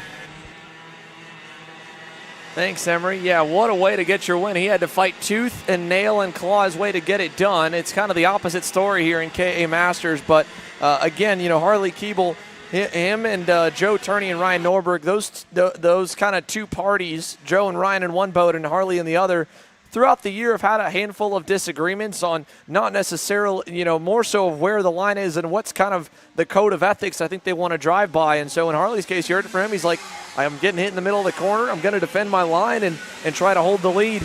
And those guys, they were not too happy with, I think, the defensive driving that was going on so consistently so early in the race. But, you know, in Harley's case, if the guy's faster and he might get by you, you don't want to run that risk of letting him walk away. Like you said, he did have good speed, kept up with Joe, and was able to get around him once Joe got around him earlier. With 4 to go, though, we keep an eye on Clay Settles. He's gotten by TJ Nevels. Let's see if we can close in on the potential battle as well for second, because Laurentiu Mardan is getting reeled in by Nicky Coelho. The gap now is down to about 6 car lengths. And a good catch there, Randy, because Nicky's been faster for about the last 7 or 8 laps here than Laurentiu by about maybe, tenth or two. Yeah, I'm quite surprised because when this all settled out and everybody started falling by the wayside, Nicky was way back like 4 or 5 seconds.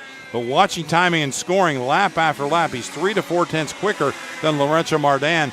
And with now 4 laps to go next time by, Coelho's got a chance to make a run here for second spot. And I think he's going to give Laurentiu Mardan a battle before this is over. We'll keep an eye on this, and let's go side by side as well. How about the run for Nicholas Terlecki? What a day it was here for him, and he's standing by here at the KC pit box. Emery?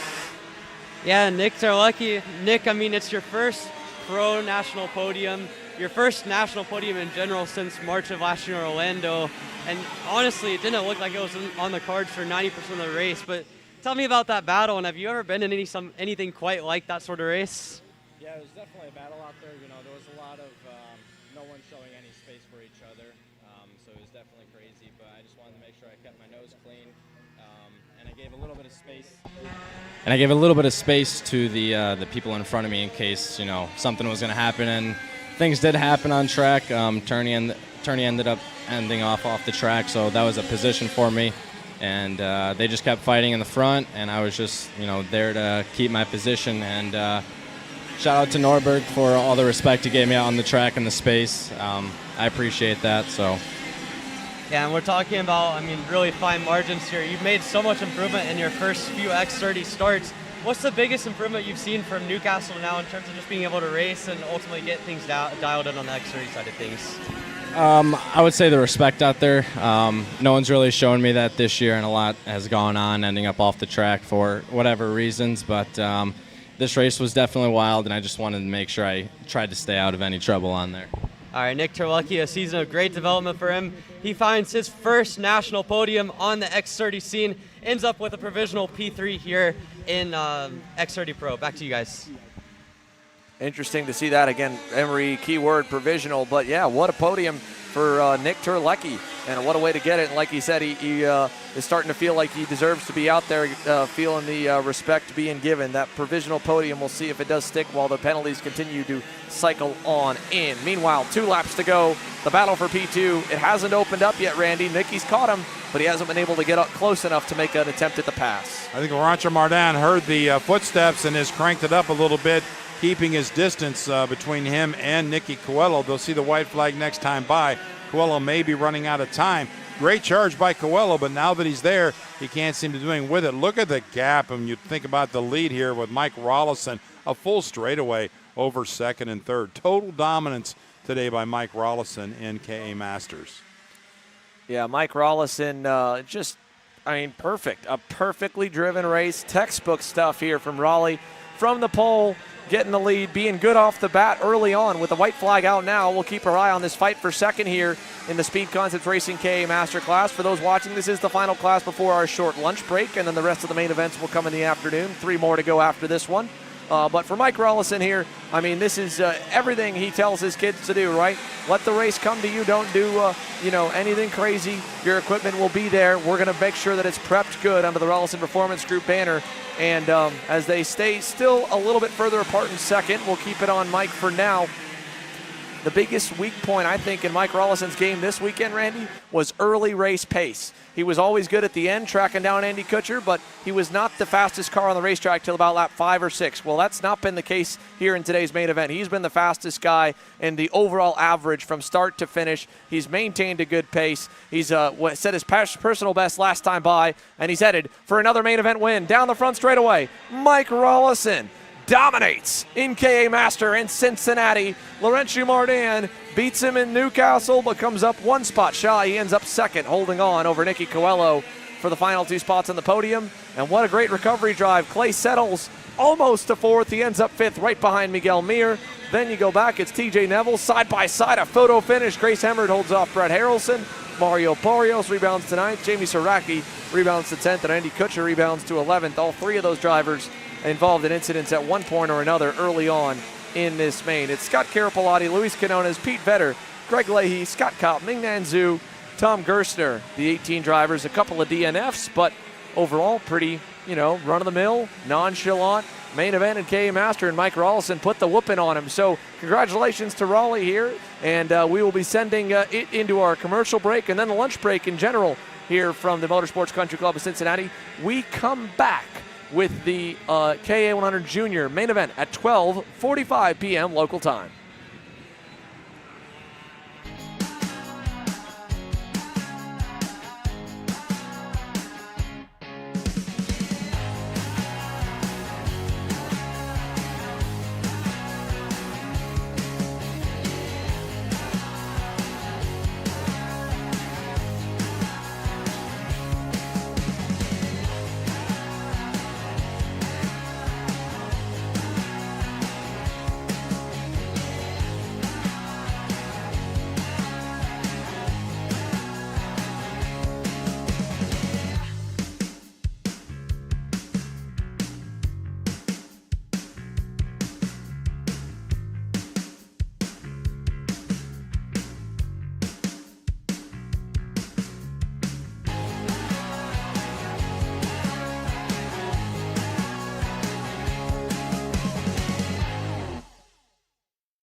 Welcome back here to the Motorsports Country Club of Cincinnati. We are back with the KA Junior final. 3 more finals set for the rest of the day. First up, KA100 Jr, sponsored by BBS Racing Engines, on the track now, and it is Ernesto Rivera. A dominant run through the heats. Myself, Emery Lyda, Alex Roll in the booth with me. Alex, it's been a wild few finals so far, but we're getting into probably the most hectic class of the weekend. And I gotta say, I'm not sure how much more of this we can have. Yeah, for sure. I mean, I'm a little concerned about my voice here after what we saw in X30 Senior and going into the KA Junior class. Like you said, probably the most hectic class we're gonna see all weekend. But it's gonna be hard to follow up the act of X30 Senior and how aggressive we saw them race here. Like you said, Ernesto Rivera out front, his main competitor and rival in the championship, Stephen Miller, rolling off outside the top 10. Hasn't really been the weekend he would have wanted it, even though the pace was there. I mean, I talked to one of his mechanic, Hans Thompson, there after the X30 Junior final. The kart felt good, motor wasn't there. He feels much more dialed in for the KA class. Obviously got the DQ in the first heat, that's why he starts so far back. But look for the orange helmet there, rolling off at about P10 to make up a bunch of spots here, Emery. Yeah, certainly. And real quickly, we're going to go Ernesto Rivera, Austin Olds on the front row, Oliver Weldon, Peyton Westcott on the second row looking for the green. We got it early, and Ernesto Rivera side by side with Austin Olds, and it looks like Sebastian Weldon is going to try to get into the second. Olds trying to hang around the outside. Not sure he's going to be able to do that, but he does. Clears in the second. We're all clean and green through the first couple corners. Yeah, good start for Austin Olds to maintain P2, but for how much longer? Oliver Weldon all over the rear bumper there of the MPG driver. It's still Ernesto Rivera, your leader. We have one kart off. Looks to me like one of the Orsalon racing drivers there is off in turn 4 there, but it's clean so far. Looking a little further back, that is Stephen Miller on the outside, getting a little bit of argy-bargy there with Enzo Vidmontien, but he's going to make that sticker on the outside. Good move for Stephen Miller. He puts himself almost inside the top 10. A bunch of drivers have pretty much stalled out almost with how much contact there was. Another driver off, that is Landon Skinner. Skinner's off in turn 8. It is chaos already, Emery. Yeah, already a lot of big names. We saw Carter McMurray off as well early on in the lap. Not good for any of those drivers. There's a big train snaking through the final couple corners here. Already Graham Trammell getting pushed right there in the background. And Ernesto Rivera at the front, going to lead a 2-kart breakaway. Himself and Austin Olds with Turner Brown in third. How about Oliver Weldon, Payne Westcott slotting into 4th and 5th?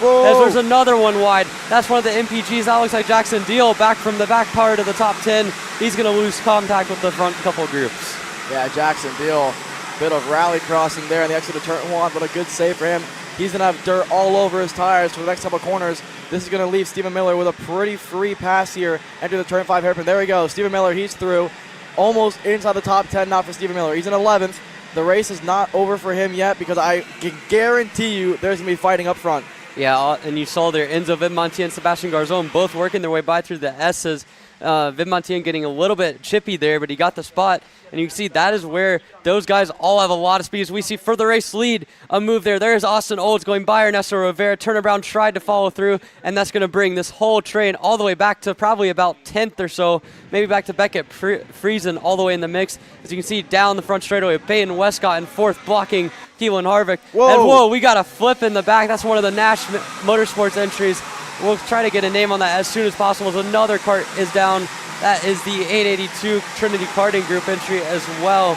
Not good for either of them. That looks to be maybe Bernardo Bernoldi and William Scarborough. Both of them out of this race early, and looks like they're okay, thankfully, as we continue on lap number 3. Yeah, a pretty crazy wreck there. Glad to see both drivers are okay. There goes Stephen Miller. He's through now inside the top 10. He just got around Beckett Friesen. Stephen Miller is up to 10th. We saw Harvick complaining on the front straightaway last lap to Peyton Westcott, saying stop defending and look forward. Harvick's gotten around her now, and he's looking to set his sights on his teammate Diego Ardiaz for the top 5. The 2 RPG drivers who worked pretty well together yesterday in the 3rd and final heat that you and I announced, Emery. Looking to do more of the same here as the top 3 is starting to slow down a little bit because of how much they've been battling. It is a 1, 2, 3 all the way down to about 12th now. There's nothing in it for the KA Junior class. Yeah, all the way back to Isaac Malcutt, and even beyond that, continuing to work together. As you can see, purple for Malcutt in 15th. He's right at the back of that train. At the front, though, Ernesto Rivera has worked his way to the front. Turner Brown right there in tow. And these guys are continuing to shuffle, and that's keeping the likes of Stephen Miller in the game. I mean, he's only made up 4 spots as we see another move. Brown to the lead, Olds to P2. All of this battling, helping out the guys like Stephen Miller, and Sebastian Garzon and Enzo Vimontian work through the field. As Oliver Weldon going to send one on Rivera in turn 9. Don't see that very often, and Rivera's going to lose only one spot there, but that was a really good move there from Oliver Weldon. Yeah, what a slick move there from Oliver Weldon, but Rivera's going to put it right back on him there in the penultimate corner. Herrera's through, his teammates through. There goes our Diaz. Keelan Harvick now giving the bumper to Oliver Weldon. Weldon has to look back. He has now went from being up into the top 5 to outside and in P8. Now looking back again, Harvick up on the wheel. Here comes Stephen Miller as well. We have Westcott defending hard for about 11th there on Jackson Walney. Peyton Westcott falling back after the pretty incredible run of heats she had with how fast she was, but not the start she would have wanted so far. Yeah, now the shift focus to Ernesto Rivera in third, because he has got to find a way to lead this whole pack of karts back up to the front too. I mean, Turner Brown and Austin Olds, because of the fighting on that last lap, were able to get almost a second gap back to this next pack, and then it's a pack all the way back down to Beckett, Friesen, Isaac, Malcon, and Enzo Vimontian at the tail of it. But right now, this screams separation has to happen here for Ernesto Rivera, because he has two karts that seem to be willing to work together at the front. He really doesn't have much help behind him, so it's going to be down to him to try to just do what he can to lead this group up towards the front. Yeah, Miller giving the side pod to Keelan Harvick, pushes him wide, says, I'm coming through no matter what you do. Keelan Harvick has lost 2 spots now and is falling to the clutches of the drivers behind him there, the likes of Sebastian Garzon, who Garzon, by the way, what a start for him. He's up already a couple of spots, up 6 now after a not very good couple of heats. Had to start outside the top 15. He's up to 11th, up to P9, sorry. Inside the top 10 for the Orsalon Racing driver. Sebastian Garzon absolutely flying. Yeah, Sebastian Garzon, we saw yesterday in heat number 1, got thrown into the outside retaining wall after contact with Stephen Miller. Both of them hurt because of that. And now Garzon on the mission. We've seen him be fast all season long, still trying to take an elusive victory, but he's been so fast. He's now into 9th. He's going to have a long way to get up towards the front. But you see Ernesto Rivera and Diego Ordiaz just a little bit quicker than Austin Olds and Turner Brown. But at this rate, they need to stick together. And more importantly, they need to do it quick. As Stephen Miller going to try on an Oliver Weldon here into the back hairpin. He'll get it done. Diego Guillot going to try his way back by Weldon as well. Not going to happen for him. And Miller signals, trying to get those guys to work to the front, but he already has a 2-kart length gap from them. Yeah, Miller knows he's fast. The Nash Motorsports driver there, the new member of the Nash Motorsports team, should I say. Stephen Miller on his debut weekend didn't really have the X30 race he would have wanted, as Diego Guillot and Oliver Weldon go side by side through turn 2. Good battling there, but Stephen Miller now all on his lonesome. We're going to see the true pace of that orange helmet driver of Stephen Miller to see if he can catch up to the likes of Rivera and Ardiaz, the two teammates trying to work together. Last time by Rivera, he went purple. Not only did he go purple, he was 5/10 faster than the 2 drivers ahead of him, and he has left his teammate as well. You can see him up front on the corner of our screen there. Rivera has clawed his way back to the top 3. Yeah, Ernesto Rivera initially was bringing Diego Ordiaz back, but it seems like Ordiaz has slowly but surely lost pace. And there, you can already see Old sees this coming, and he knows he's got to go. And so he passes Turner Brown into the back turn 13 hairpin. Rivera follows him through, and from a second back, Ernesto Rivera can finally see the race lead yet again. Ernesto Rivera, what a move for him. Old's going to defend. Rivera sells the dummy there almost. I thought he was going to go outside, inside into turn 1. Couldn't make it stick. Now Olds, is he going to have to defend like we saw from him, yesterday in one of the heat races? Maybe he could pull a Harley Keeble and try to defend for most of the race here, because he knows that Rivera has been the guy to beat. There he goes. Inside, he's through. Move Turner Brown through it as well. Turner Brown, the winner in X30 Junior earlier today, looking to go 2 for 2 here. So Turner Brown now up into P2. And correct me if I'm wrong there, Emery, I think I saw Turner Brown looking down at his bumper there. Yeah, it looks like he knows his bumper. You can see it shaking a little bit. Not sure if that's a bumper penalty or not, but it's not ideal for him. And Diego Ordiaz, credit to him, he knew he lost Rivera, but because of the battling at the front, it brought him right back into play. And really, it's all about patience for these guys. Stephen Miller now in lonesome in the 5th position. He's hoping that these guys can keep up with Ernesto Rivera, and B, start mixing it up. And you can see Turner Brown continuing. We saw him look at that bumper. I'm trying to get a good look at it to see if it's pushed in or not. You can see just a little bit of oscillation there, so we'll try to get a better look at that at some point. In the meantime, Rivera leads his first lap in a little while. He has Turner Brown, Diego Ordiaz, and Austin Olds right there, and Rivera goes a little bit defensive into that turn 2 hairpin. That's going to allow Brown the opportunity to close right back up to him. Rivera again going to white line it. Brown going to go to the outside, nothing doing there. Trying for the crossover, not going to happen, and this stacks everyone in the top 4 back up together. Yeah, we saw this similar strategy from Rivera in the 2nd heat yesterday. And oh my God, Turner Brown around the outside of Ernesto Rivera. They're side by side. tire contact, and it's going to be Turner Brown. What a move from the speed concept driver, and Diego Ardiaz. Whoa! That is not a move you want to be making on your teammate. They don't crash, but they both just lost a spot to Austin Olds. Stephen Miller coming side by side with Ernesto Rivera. Miller's going to get the place, and Ardiaz is going to lose second to Austin Olds, and in the meantime, that's going to give Turner Brown a 4-kart length advantage as Rivera trying to make a move on his teammate. They make contact. Tire smoke going all over the place. They're 3 wide down the front straightaway, and here comes Sebastian Garzon. Going to get by Rivera, not quite able to get by Ardiaz, as it is all kicked off in the RPG tent here. Yeah, wow. I mean, I don't know about you, Emery, but I don't think Mike Rollison's going to be a little bit pleased with what he's seen there. I mean, Ernesto Rivera, Ardiaz, whoa, down the inside on Garzon, pushes him way wide. Ernesto Rivera's going to follow through here, but Ardiaz didn't give his teammate any favors on that last lap, and now seemingly defending a little bit from his teammate as well. So Ernesto Rivera has lost touch with the leaders, but Stephen Miller has taken advantage of all of this battling between teammates. He's up in the third and already in the bumper of Austin Olds. Yeah, already you can see Miller having a lot of pace here. I'd guess he's going to try to make this move pretty soon as we see Rivera to the inside. He passes his teammate. Now Garzon's going to go to the inside. And again, for the second straight lap, an RPG driver makes a move that inadvertently hurts both of their teammates. That is not something that Ernesto Rivera or Diego Ardiaz wants to do. You can see Rivera, the more senior teammates, like, look, like, we got to go. We've just given up about 4 seconds in 1.5 laps to the rest of these guys. And now you can see he's back to 6th and 7th. They're behind Sebastian Garzon. So in theory, they should have good pace, but now he's going to have to find a way to get back up to the front too. Yeah, Ernesto Rivera must be pretty frustrated with how the first half of this race gone from. It's not over yet. I mean, we saw in the X30 Junior main, right? I mean, he found himself pretty much in dead last in the opening stages of the race, clawed his way back up in the second, so it is definitely not over. But right now, Turner Brown, ultra impressive pace from him. I mean, I know Stephen Miller right now has come from 13th and up into P2 and has left Austin Olds a little bit, right, about a kart length and a half. So we'll see the true pace of Stephen Miller now, and I think he is going to be able to catch up to Turner Brown at the pace that he was going last time by, about a 10th and a half faster than the speed constant driver. It looks to be a little bit more this time by. What Stephen Miller really needs is the help of Austin Olds, but Austin Olds isn't quick enough as it stands to really catch up to him. How about Sebastian Garzon as well, up 11 spots, matching Stephen Miller. So he's up into the top 5. Here comes Ernesto Rivera now. He's already gotten past Gio and is on the bumper of Garzon. Ernesto Rivera, the fastest driver on the racetrack last time by. Yeah, you can see Rivera has the pace clearly. You just got to try to find a way to move himself up as Ardiaz goes down the inside of Gio. That's for 6th. Again, Ardiaz trying to recover after a couple of poor decisions. Saw both him and Rivera go back through the field, but Stephen Miller, that last time by, only a little bit quicker than what Turner Brown could do. And I really do think Chico's done a really nice job at the front of the field. He's running consistent laps. And at this rate, it's going to take a perfect last 9 laps for Stephen Miller and Austin Olds to catch back up.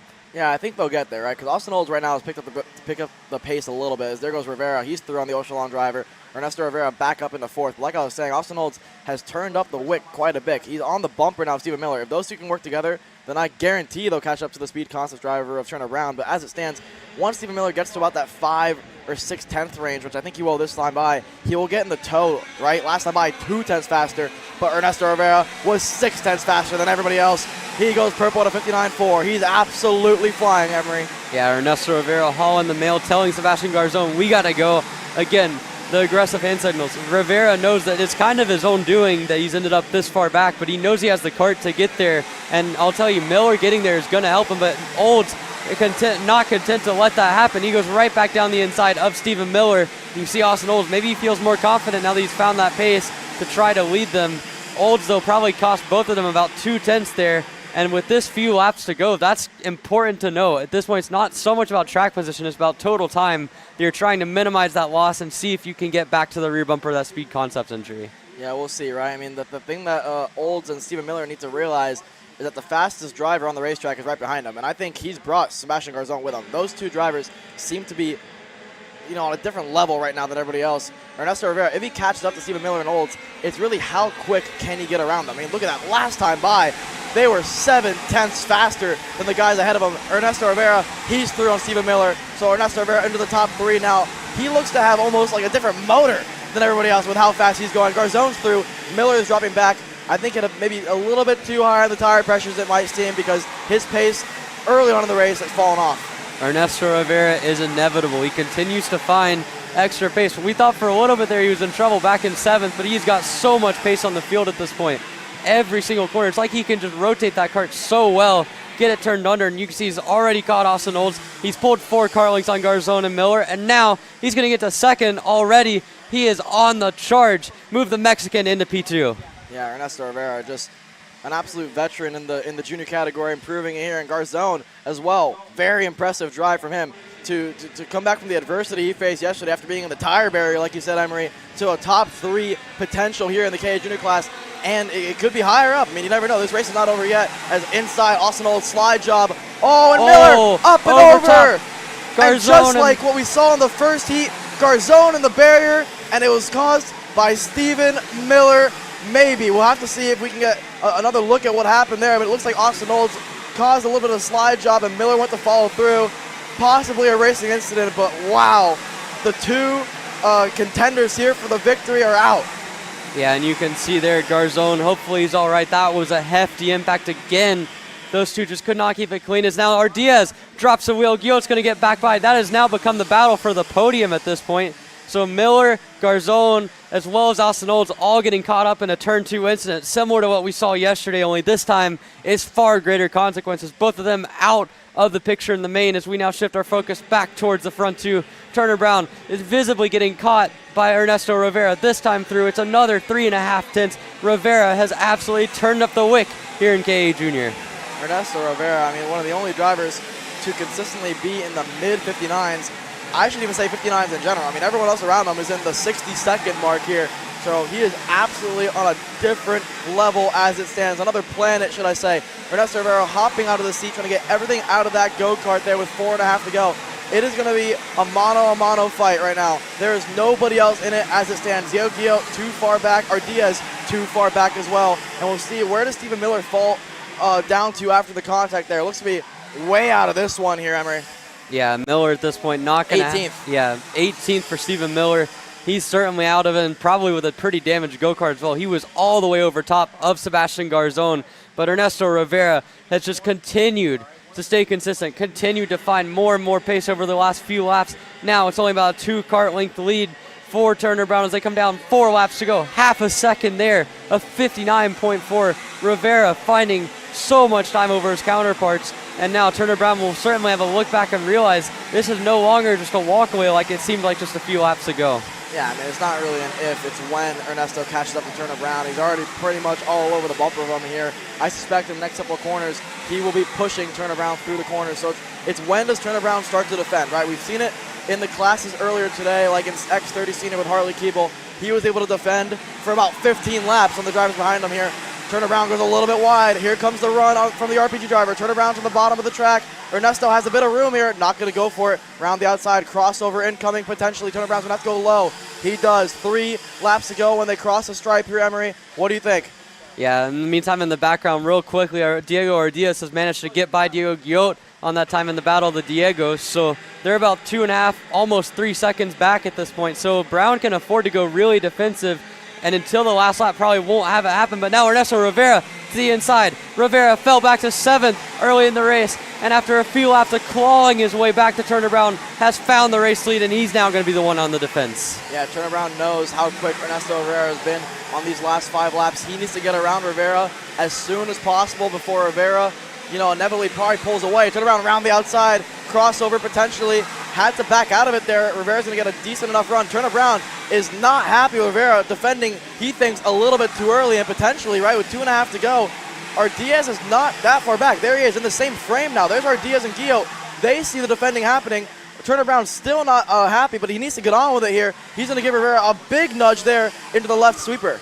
Yeah, I mean, I think if you're Rivera, you cannot trust another driver pushing. We saw yesterday Stephen Miller do the exact same thing where he was like, yeah, go forward, go straight down the inside. So I know what Ernesto is doing here. He's being very cautious in this sense and blocking. Look at the run. But now Brown's going to try to go around the outside, pulling Ernesto Rivera on Ernesto Rivera, but cannot make it work out. And Rivera hangs onto the lead. But all of this battling, I was wrong. It brought both Ardiaz and Guillot back into the frame. And now Rivera's got a little bit of company. He can go without the defensive line, though. Now it's Turner Brown under fire from the second RPG Cosmic, who's up in 3rd. Yeah, the problem Turner Brown is facing right now is that that the guy behind him is Ernesto Rivera's teammate, right? So he cannot trust Diego Ardiaz to push him, because if Ardiaz has a run on Turner Brown, he's going to go around him, right? They want to have an RPG 1-2, and you see Brown there going defensive, almost runs a little bit wide there. Here comes Ardiaz now on the exit of turn 9 there. So Turner Brown defensive. We might have handed Rivera the win here with 1.5 laps to go, because Turner Brown's going to have to go defensive. Yeah, I don't think there's any we might have in that statement. I think Ernesto Rivera's gap is going to be almost insurmountable now. We're talking 4 kart lengths, so with the fastest kart on the racetrack in P1. You can see Brown's going defensive. Ardiaz trying to tell him to go forward, and again, Brown's not listening this time, and they're going to go side by side, and it's going to be Ernesto Rivera in the distance as they fight for second. Ardiaz thought about going on the outside. Guillot with a crossover move on Austin Olds, couldn't make it stick. All this battling has brought the likes of Oliver Walden and Malkovic back into it. I mean, those guys probably thought they were out of it, but they have a chance at a podium here. Not only a podium, but a P2 potentially if things go south for the guys ahead of them. Turner Brown goes defensive. Ardiaz is going to go for a crossover. Here comes Austin Olds. Weldon gives a bit of a nudge to Guillot, and Malkovic's going to follow through. So it's going to be Weldon now inside the top 5. Turner Brown defensive. Watch the crossover here from Austin Olds here, Emery. Yeah, Olds trying to get that final spot on the box. He's down the inside of Ardiaz. Looks like he's going to get the job done there. Turner Brown in second, Austin Olds to third. Those two have worked well in this race, but just not well enough as they come through the final couple of corners. Ernesto Rivera, one of the most storied years in junior recent history. Ernesto Rivera might be the last race for him in KA Junior, and he's going to take a sensational victory. He walks away with the win here in KA Junior, sponsored by BBS Race Engines. Yeah, Turner Brown follows up his first place finish in X30 Junior with a second place in KA Junior, so a good run overall for Turner Brown today. Austin Olds rounds out your podium unofficially as it stands. Diego Ardiaz in P4, Oliver Walden in 5th, Isaac Malkovic up 12 spots, finishing 6th. Keelan Harvick, Diego Guillot, Chase Buscali up 11, and Enzo Vidmontien rounding out your top 10. A bit of a shout out here. Fernando Luque up 19 to finish 11th. Justin Musick up 12 to finish 13th. Chase Gassiet-Lee up 19 to finish 23rd. Carter McMurray up 15 to finish 24th. Where did Stephen Miller ended up falling down to? He might have pulled off here. Do you see where he finished, Emery? I think he's finished 16th position, so disappointing for Stephen Miller. Again, disappointing as well for Sebastian Garzon. Both of them involved in a crash. Garzon classified 36th with the fastest lap of the race, so heavy disappointment for the Orsolon racing driver. Looked like today might have been his day, just wasn't meant to be. But for Ernesto Rivera, seems like every day recently has been his day. Another dominant display of performance from the Rawlison Performance Group Cosmic driver.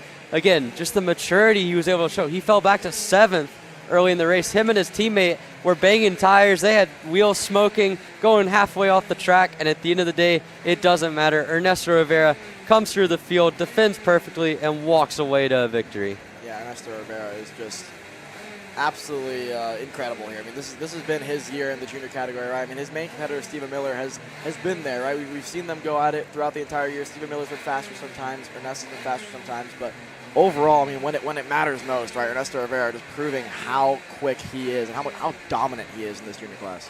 Yeah, certainly a good win for Ernesto Rivera. Solid effort, too, from Turner Brown and Austin Olds. They both had standout performances to finish on the podium, and the rest of the KA Junior field put on a show as we get set for the final 2 finals of the day coming up after this break. Kart Store USA is a kart parts supplier that racers and retailers can count on when they need reliable advice and service. We focus on servicing all racers with honesty and pride while maintaining customer satisfaction. We carry a full stock of Kart Republic and Tony Kart chassis, as well as IAMI and Vortex Rock engines. We've also got a host of other parts available and in stock, such as products from Rev Performance Materials, Jecco Racing Seats, and more.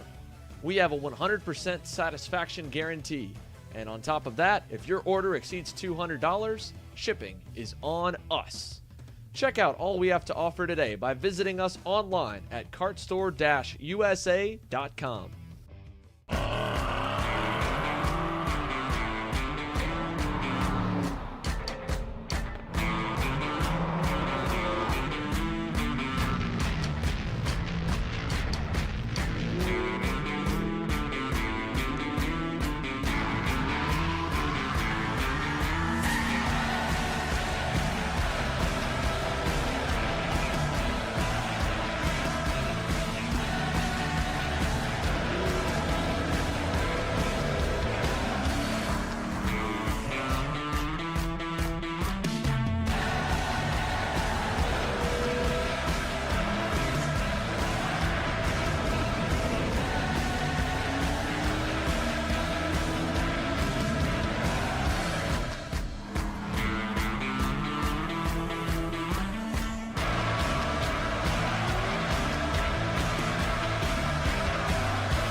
The Drive Your Line Kart Shop is expanding with the official Drive Your Line race team.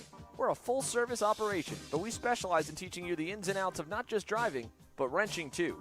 We specialize in comp car chassis, IAME engines, Rotax engines, and of course, we've got 4-cycle and 2-cycle race-ready packages ready to sell to you at any time to get you on track. For more info, check us out online.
No, he won't.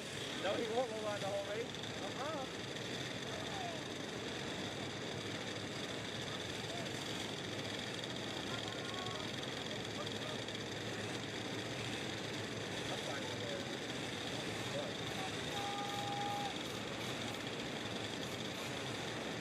Oh God, bro, you my son.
It's a massive field here for the Team Ferris Racing Micro Swift Division. In total, 36 drivers on the entry list here this weekend. Going from the back to the front, it's Axel Garcia and Leo Simone on row number 18. Pasha Ali and Avex Capitan Garduno. Row 17, Hudson Howard and Dutch Westbrook.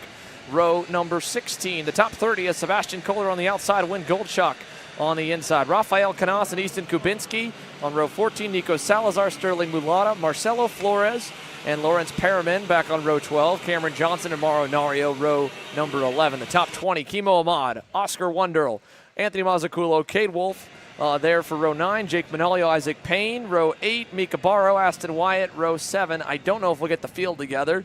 Byron Borneman, Enzo De Janeiro, row 6. Then the top 10 has Grayson Walcott, Emerson Lane, Alex Chandler, Colton Schnegenberg, Maxwell Macha, Juan Diego Garcia Arce, Liam Nachawati, Josh Bergman, and your front row of Zane Burgess and Parker Ives. When we got them all before the green, we were ready. Unfortunately, they were not. Couple stragglers near the back, still trying to get caught up. Porter Weiss and Senzel will send us around for the second to last main event of the day here. The youngest stars in the US Pro Kart Series, Randy, getting set to put on a show, and Parker Ives going for what would be an unprecedented 4th consecutive main event US PKS win. He's been the only Microsoft winner we've had in 2023. And a driver to watch, I think, is the 21 of Aston Wyatt, starting in 13th. Terrible first heat, terrible second heat, wins the third heat. But because his finishes in first and second heat were so bad, he's starting in 13th, but he's got pace.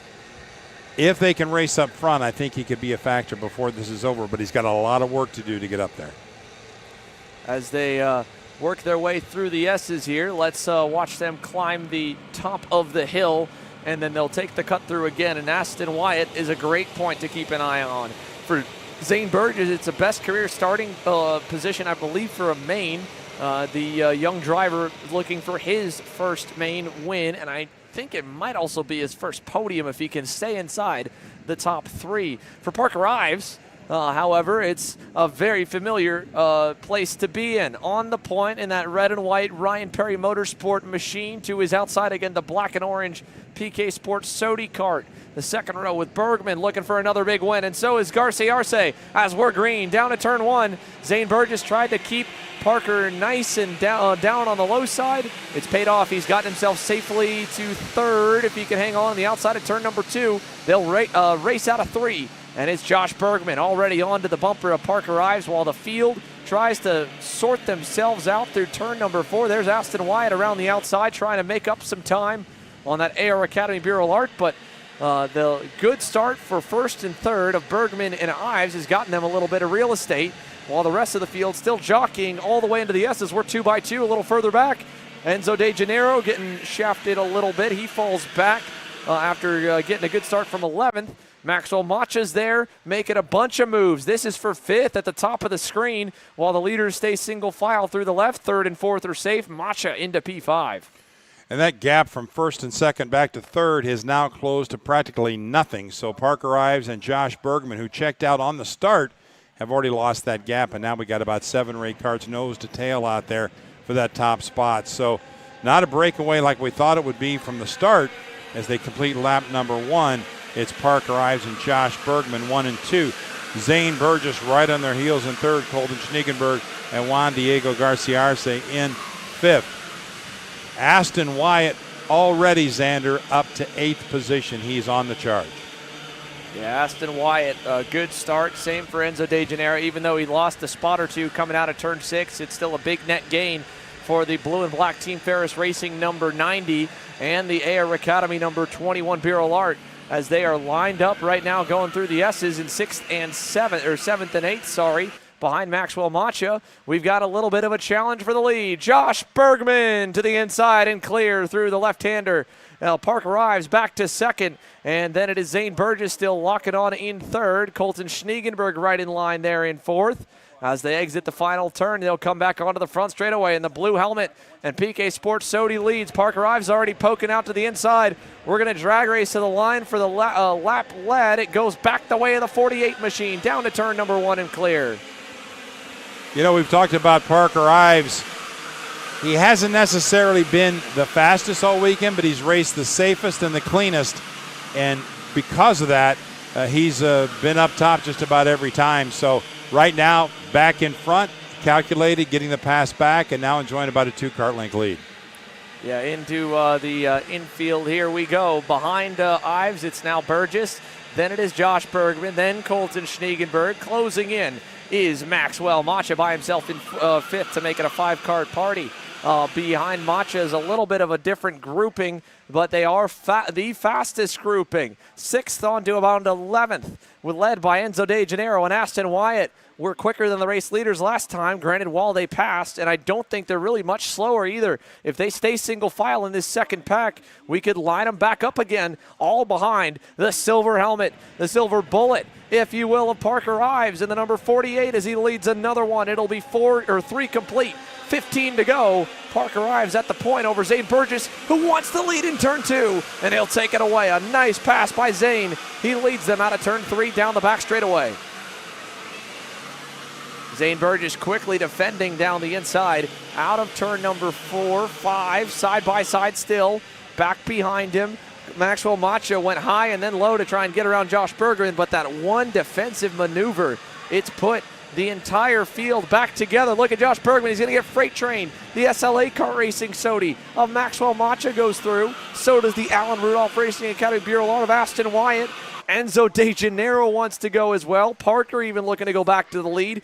And that's a smart decision, even though it may be a little frustrating for Zane Burgess fans, because this is exactly what happens that Parker hesitated. Colton Schniegenberg gets through. When the pack is this big, there is no safer place to be than in the lead. You go to second, third could pass you, and on down the leaderboard. And it may not just be one going by. If they're all lined up bumper to bumper, it could be a handful. That's what's happened to Josh Bergman. All the way at the top of the screen. Look how far back the PK Sports Sodi has fallen.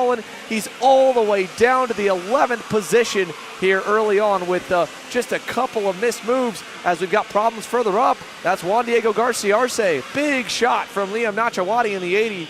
And I don't know what happened to Juan Diego, but we've got more action at the front of the field again. Burgess with Schniegenberg. Ives tried to get by, and now Parker Ives is getting swallowed up. Macha is side by side for third, but he's on the wrong side of the racetrack. Maybe he's on the right side. He is on the right side. He gets through and clear. Thought he was Aston Wyatt might have been able to sneak on by and take third away from him, but he could not. And Zane Burgess leading a big pack of cars right now in what has been a very frantic opening few laps in Team Ferris Racing Microswift here, Randy.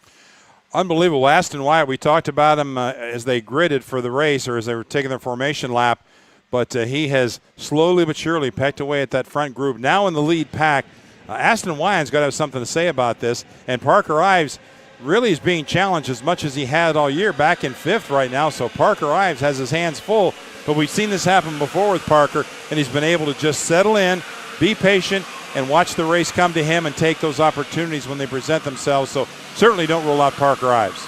No, definitely do not rule out Parker Ives as they go through turn number 4. Emerson Lane actually getting by him now, and alongside as well as Grayson Walcott trying to get around Parker Ives. Couldn't do it.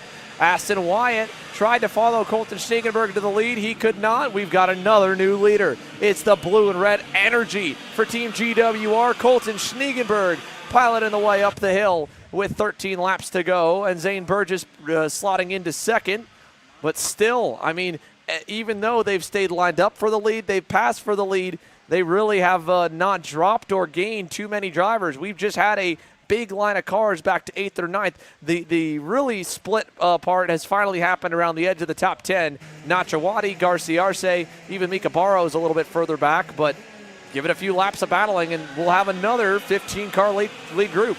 Yeah, I think if you see those top 3 go too wide at any time, and I'm guessing they will, you're going to see that second group catch back up because they're not that far back right now.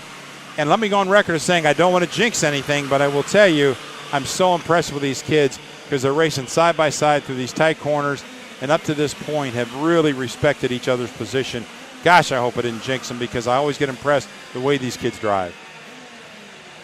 As they head through the S's here and up the hill, Schniegenberg, Aston Wyatt, and then Zane Burgess have gotten away a little, but then they close back up. Look how good Maxwell Macha got to run up the hill. I think Schniegenberg might just be, in general, a little weak there in that left.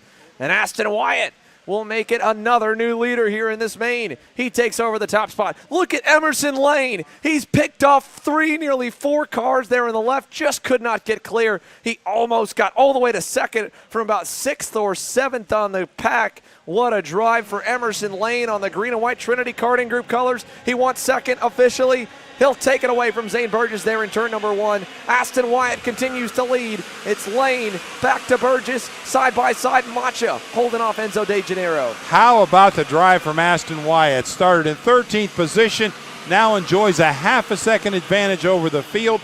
Parker Ives, who started on pole all the way back in 9th. This is just a wild card race right now. Anybody can win this thing, I would say, in the top 10. We still have 11 laps to go. A lot can happen. What they don't want is Aston Wyatt to be able to race clean, hit his marks, and check out on the rest of the field. If they race behind him, he will do just that. They've got to stay in line in that second group of Burgess, Lane, and Macha. May be able to catch him, but right now they're dealing with about a 20 car length advantage to catch back up to him. Parker Ives, who was really started on pole, had the most success in the heat races yesterday, doing all he can to stay in the top 10. So right now, Aston Wyatt in the 21, clearly the fastest driver on the racetrack, and continues to stretch that lead out over second place, Maxwell Macha. Last lap, Aston Wyatt was 0.2 of a second faster than the field. Yeah, as they come out of turn number 3, Enzo De Janeiro was able to make a pass as well for 4th. But look at this, they're nearly 3 wide. All kinds of battling. Oh, big contact there. Grayson Walcott and one more driver come together coming out of turn number 4 and into 5. And that was scary with the impact. Luckily, they both stayed, all 4 wheels facing the ground. They're trying to get back going. I don't know if that was Mika Barrow or Liam Nachawati, but big impact there in turn number 4. Meanwhile, at the front, Aston Wyatt, who has been steadfast all weekend, in fact, really, really smart with his racecraft and his speed, is actually pulling away a little bit. Maxwell Macha and Zane Burgess have fallen to 1.1 seconds back as of last time by. I think it's gotten even bigger, and what looked like it might have been a big pack race here in the main event for Micro Swift is quickly turning into a one-driver breakaway if nothing else changes. Aston Wyatt's lead, 1.4 seconds here with 9 to go. Imagine him being the fastest car on the racetrack by himself when the drivers chasing him are drafting. That's how strong Aston Wyatt is right now. In the 21, Aston Wyatt had a rough day yesterday, but once he could get a good, clean heat race, was able to pull up front and win heat race number 3. Still had to start in 13th position because he had such terrible finishes in heat 1 and heat 2. But that didn't matter. He just raced clean, worked his way through the field. By mid-race, he was at the point leading, and now with racing behind him, he's checked out. He's hitting his marks. He's running the lines he wants, and lap after lap, he stretches that gap over second place. Right now, 1.4 seconds over Maxwell Macha. Through the field, Zane Burgess, Enzo De Janeiro, and Emerson Lane make up the top 5. Mika Baruch, Juan Diego Garcia Arce, Parker Ives, Alex Chandler, and Colton Schniegenberg. That is your top 10 running order. But starting in 13th and leading the way by now 1.2 seconds is Aston Wyatt. For the first time in several, the second place group led by Maxwell Macha was 1/10 of a second quicker than Aston Wyatt. As they head over to turn number 4, it's 8 laps to go. And Emerson Lane about a couple car lengths back from this group of 3. Remember, he got all the way up to second for just about a split second and then kind of got shuffled back down the order, but his speed looked good. De Janeiro, of course, quick. He's been carving up the grid along with Maxwell Macha most of this race. So Burgess back to the inside of Macha. Oh, no! And into the wall. Maxwell Macha. Zane Burgess went down the inside, and while it was Sodi on Sodi, it was 2 different teams, and heartbreak for Maxwell running second, well safe into a podium fight, and he was actually just starting to make up some ground on Aston Wyatt. He picked up 2/10 last time, and Zane went by him, and now Zane Burgess has also fallen back because it took him into the grass as well. He's back behind Colton Schniegenberg, trying to fight for what looks to be about 6th place on the racetrack, maybe 7th. It's given new life to Parker Ives. It's given new life to that entire group to maybe make up some positions, but now we're all out of sorts again, and Aston Wyatt keeps that lead at 1.3 seconds with 7 laps to go. And how about this, Xander? The leader, Aston Wyatt, started in 13th position, so he's advanced 12 spots, running in first. Enzo Di Gennaro running in second, started in 11th. He's advanced 9 positions. Emerson Lane started in 9th. He's running in third. He advanced 6 positions. And Mika Baruch started in 14th position, now running in 4th, advancing 10 positions. So this field is just all over the place, but the top 4 all started back in the field. They've worked their way up to the front, making up the top 5 and holding a static in the 5th starting position, running in 5th, Juan Diego Garcia Arce. Yeah, Juan Diego Garcia Arce, I mean, and while he's back to static at 5th, I mean, he went pretty far back earlier on in this one. He had something just off camera in the lead pack that sent him way back down the leaderboard. Same for Parker Ives. We saw what happened to him, though, and both of them have caught their way back up. They're running some good lap times as they go through turn number 1. And as we look up the board, let's see, a 104.2 for Enzo De Janeiro, 104.6 for Aston Wyatt. It's not over yet, folks, with 6 to go. Aston Wyatt's getting hunted back down by Enzo De Janeiro. And Emerson Lane is coming along for the ride with him, and so is Mika Barrow. What a great run for Mika Barrow. This would be, or maybe Micah Barrow if I'm mispronouncing. I think it might be more like Micah Barrow. If it's Micah, I apologize. But great run, 10 spots gained up to 4th, and one of his best days. And the reason I don't know his name, this is the best run he's had so far in the US Pro Kart Series. Yeah, great run by Micah, starting in 14th up to 4th. So that's a tremendous run. And again, if you stay clean out there in some of these races, attrition will allow you to move up. And when they start racing side by side, things happen. And some of these drivers that have moved to the point have made the most of those opportunities. Parker Ives trying to get back into the top 5. Right now he's battling Juan Diego Garcia Arce for that 5th spot. But Parker Ives in a very unfamiliar position out of the top 5, running in 6th.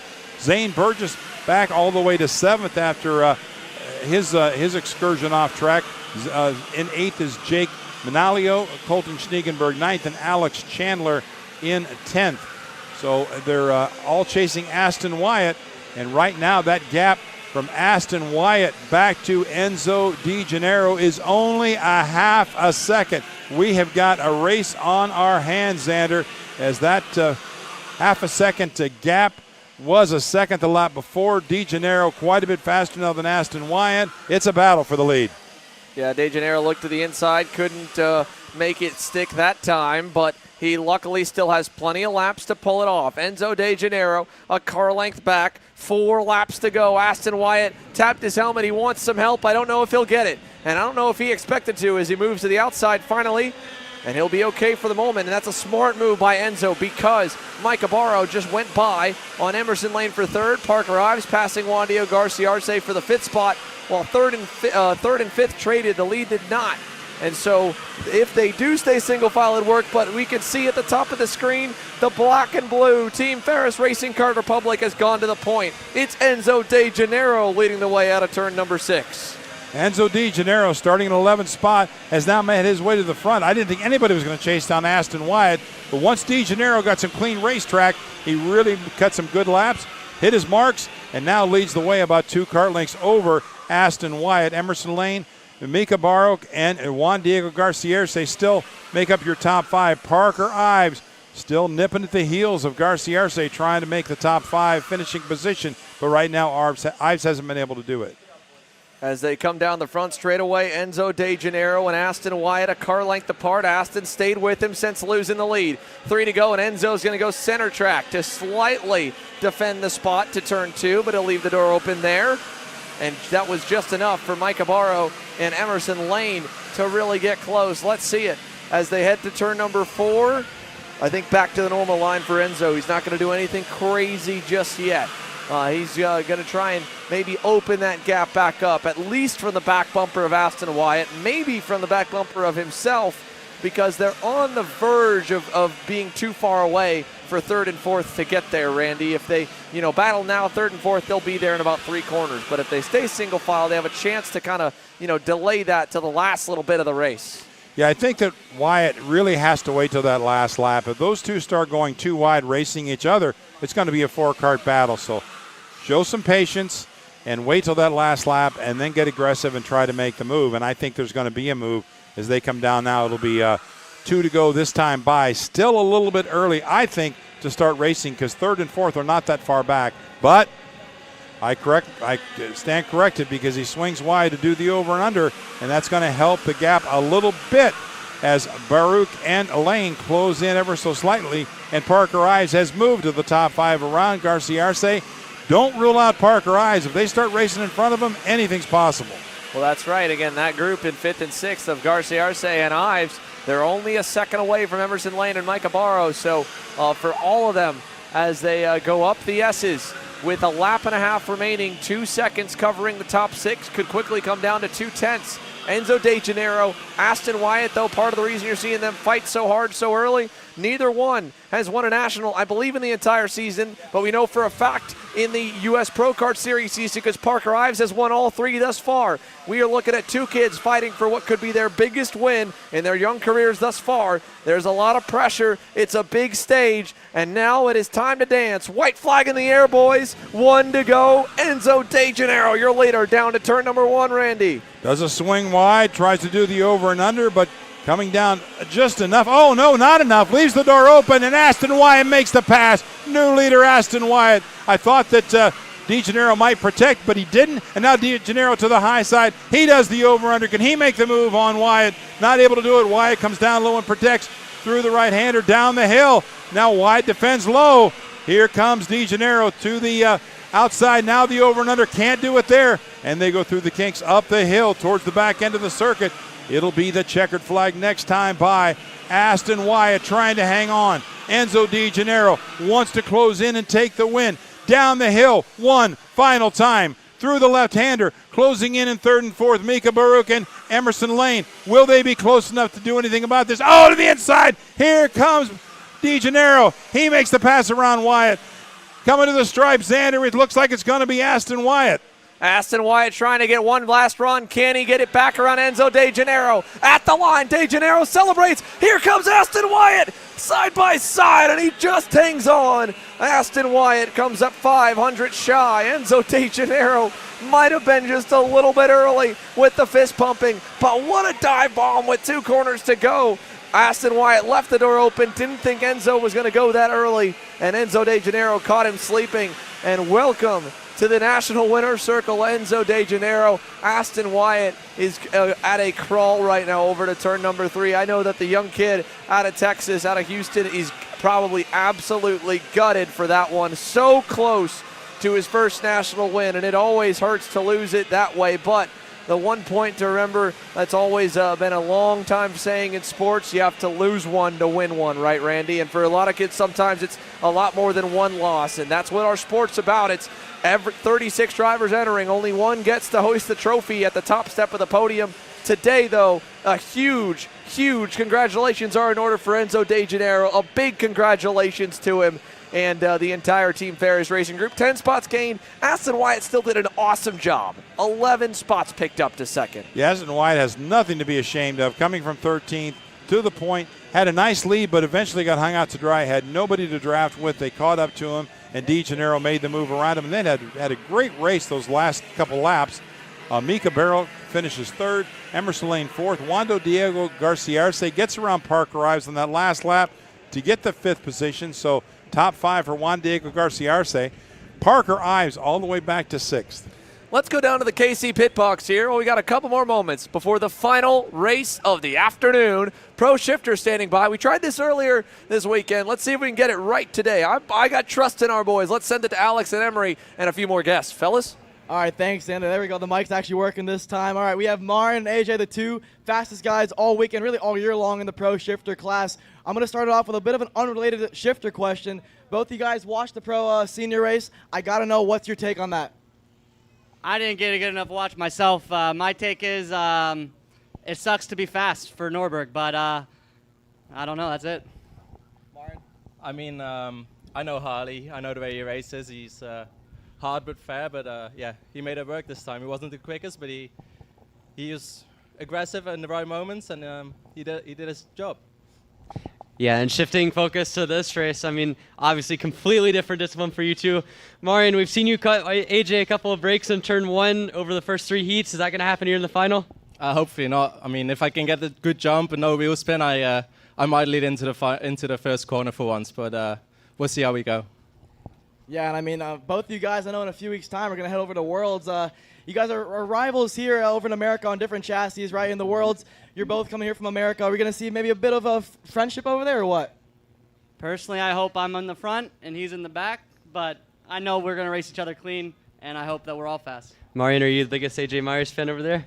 I mean, if he wins, it makes me look better, right? Because I've been racing against him for 2 years now, so all the best to him. Hopefully he does well, but yeah, I'm going for myself, so I hope I win.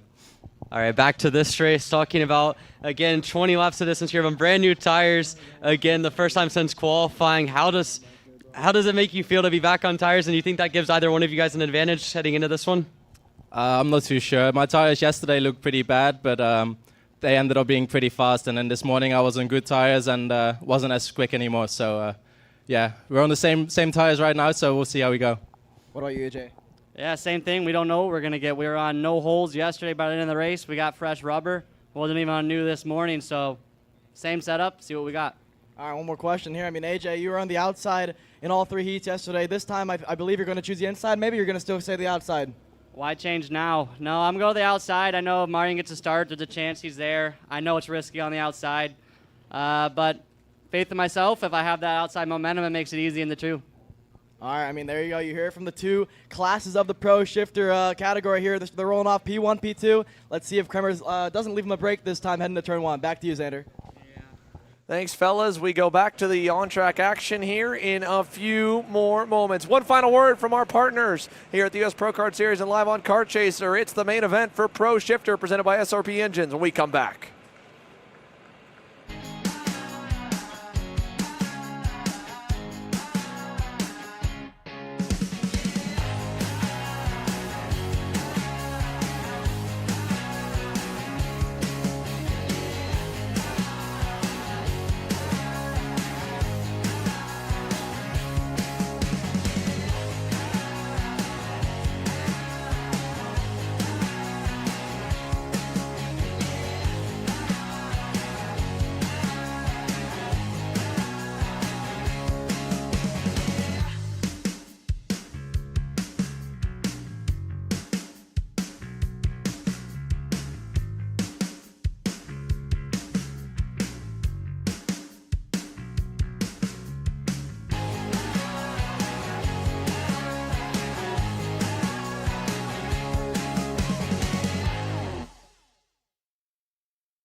track is hot, and we are ready for Pro Shifter presented by SRP Engines. Alan Isambard will start from the rear end of the field here. I believe maybe an engine change of sorts after, or probably an engine change after grenading his main power plant in that final heat race. Starts alongside Safik Haddock III, who will start in the number 292 Magic at 13th. Tegan Poles and Anthony Martella will start on row 6. Gavin Bailiff and Joseph Charlton, row number 5. Charlie Steins, Jared Ramnarayan, row number 4. Joseph Lonnie, row 3. David Greco's return to the U.S. has him starting P5. Michael Riccio and Talon Yockel will make up row 2.